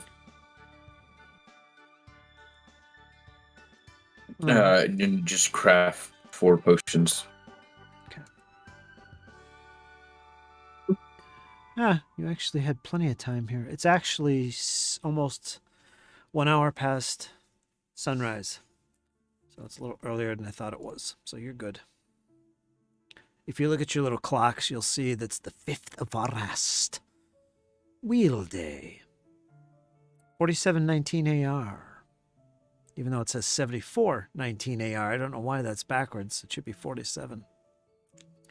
Again, that's your little clock symbol on the left side of your Foundry screen. That is the world clock. If you ever want to know exactly what time it is, just click that, at least as long as I update it. All right. Sorry, Zion. What was that? I was busy looking at I'd like to make my daily preparations, but I'd like to kind of use sleight of hand and do it in secret. All right. While everyone else kind of eats. All right. If anybody wants to make a perception check, they can do that. To try and see what he's up to. If you want, but we don't have to do that if you don't want. Blind or public? This one I could say go ahead and make public if you want to do it. Just because it's fun. You want to do that, Dane? 15. 15. And sleight of hand. Go ahead and make a sleight of hand. No, wait a minute. Stealth or thievery? I want to use stealth. Please, please. What's your stealth modifier? 6. Dane, it's hard to make out what he's doing. You can't tell. He's up to something, but you just can't see what it is. No need to roll, Zion. I used Dane's giving him that intimidating glare, sort of side eyes there. Wait, do I see that? Can I see it out of the corner will you of my eye? stop already? Yes, you can see it. Oh my god, Dane. Leave me alone. Go eat that food that the god is going to punish you for eating because you didn't pray to him, and then you're bound to him forever. You can go screw yourself over. Leave me out of it. Stop looking at me. Dane is just nomming down on some bacon, staring at Stop it. I mean it.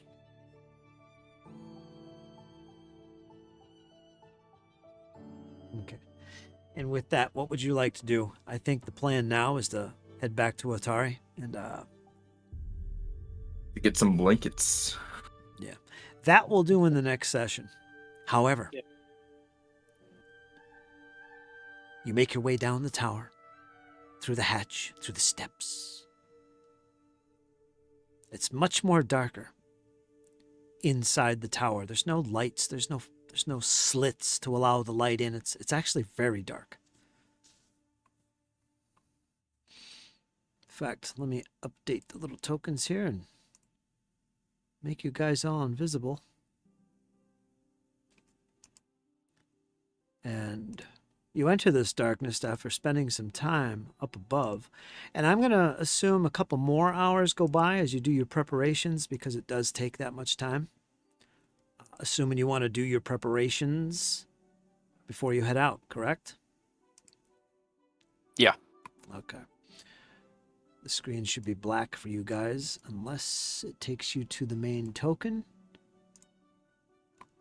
which is lit at the bottom of the gauntlight. Yes, it is. Do you see the torch token? Yeah. Should be right here. Let me see if I could type a message as the torch. Hi. Yeah, there it is. There you are. That's where you have gathered, at the bottom of the gauntlight. Let's make it morning. And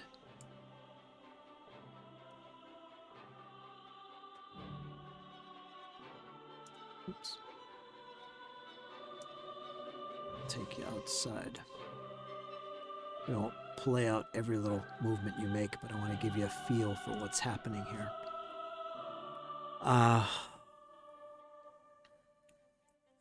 And I assume you're just moving right out of the tower and you're going to head right back to Otari, correct? Nothing else?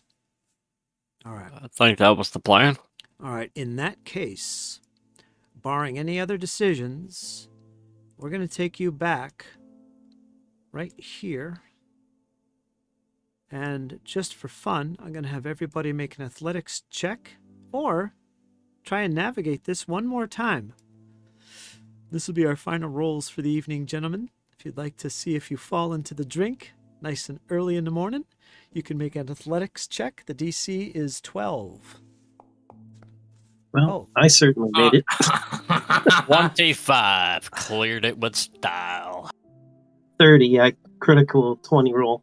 We'll assume Elias and Ramirez both made their rolls as well. Unfortunately. Wait a minute. I want to look for Farley Tell. Where are you, Farley? Yeah, athletics.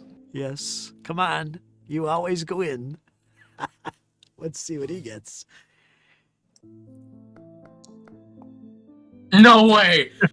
Oh, 3-point landing on the opposite side. With no assistance, Farley this time, with a good 20-foot running jump, spans the fallen-in drawbridge. Whoa! There's a silence as he catches air and reaches the far side with a 3-point touchdown.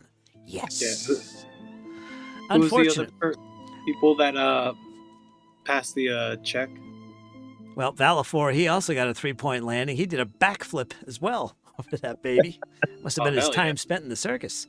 But anyway, poor Zion, not so lucky today. He hasn't been very lucky this evening. With a nice, Dane will go powerful- back for him. with a strong 3. He launches, and as soon as his first foot leaves solid ground, he trips in midair somehow, back flipping and landing 6 feet down into the drink, straight down with a plunge.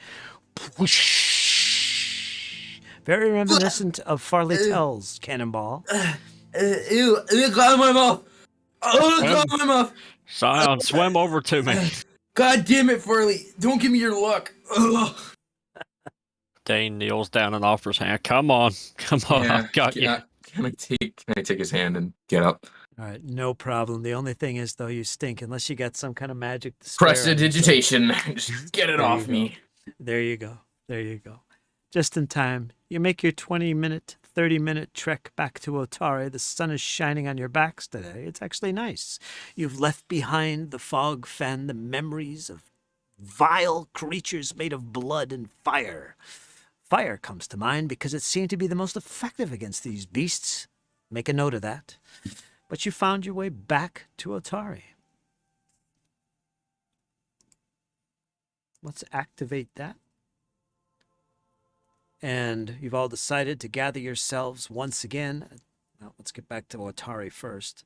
To gather yourselves once again at the Rowdy Rockfish, relax, kick back, maybe even have a little more breakfast, but definitely a little more morning ale would be in order as you gather yourselves together and ponder what has transpired last evening, and once again plan your next moves. And with that, we're going to end the session. We'll discuss this a little bit, what our plans are for next session, just so I know what to prepare. But that is the session. Folks, I'm going to conclude the stream for you guys. We're going to stick around a little bit longer and discuss the next session, but thanks for joining. And thanks, Max, for the support. I appreciate that. You guys are awesome. I've been watching the comments, and I hope you come back again, because we're going to be back again next Sunday. We seem to be doing it every week. So with that, you guys say goodbye to what audience we have, and then we'll end the stream. Go ahead. Bye, guys. It was fun. Thanks for watching, guys. Remember, ghosts aren't real. I want everybody to give Fritz a big round of applause for DMing an awesome session for us tonight, and he still couldn't get it done. I had 2 HP left. Y'all have a good night. It was close. Don't test him. Don't test him. Don't test him. Take care, folks. We'll see you again next time. Hang in there. It's only gonna get better.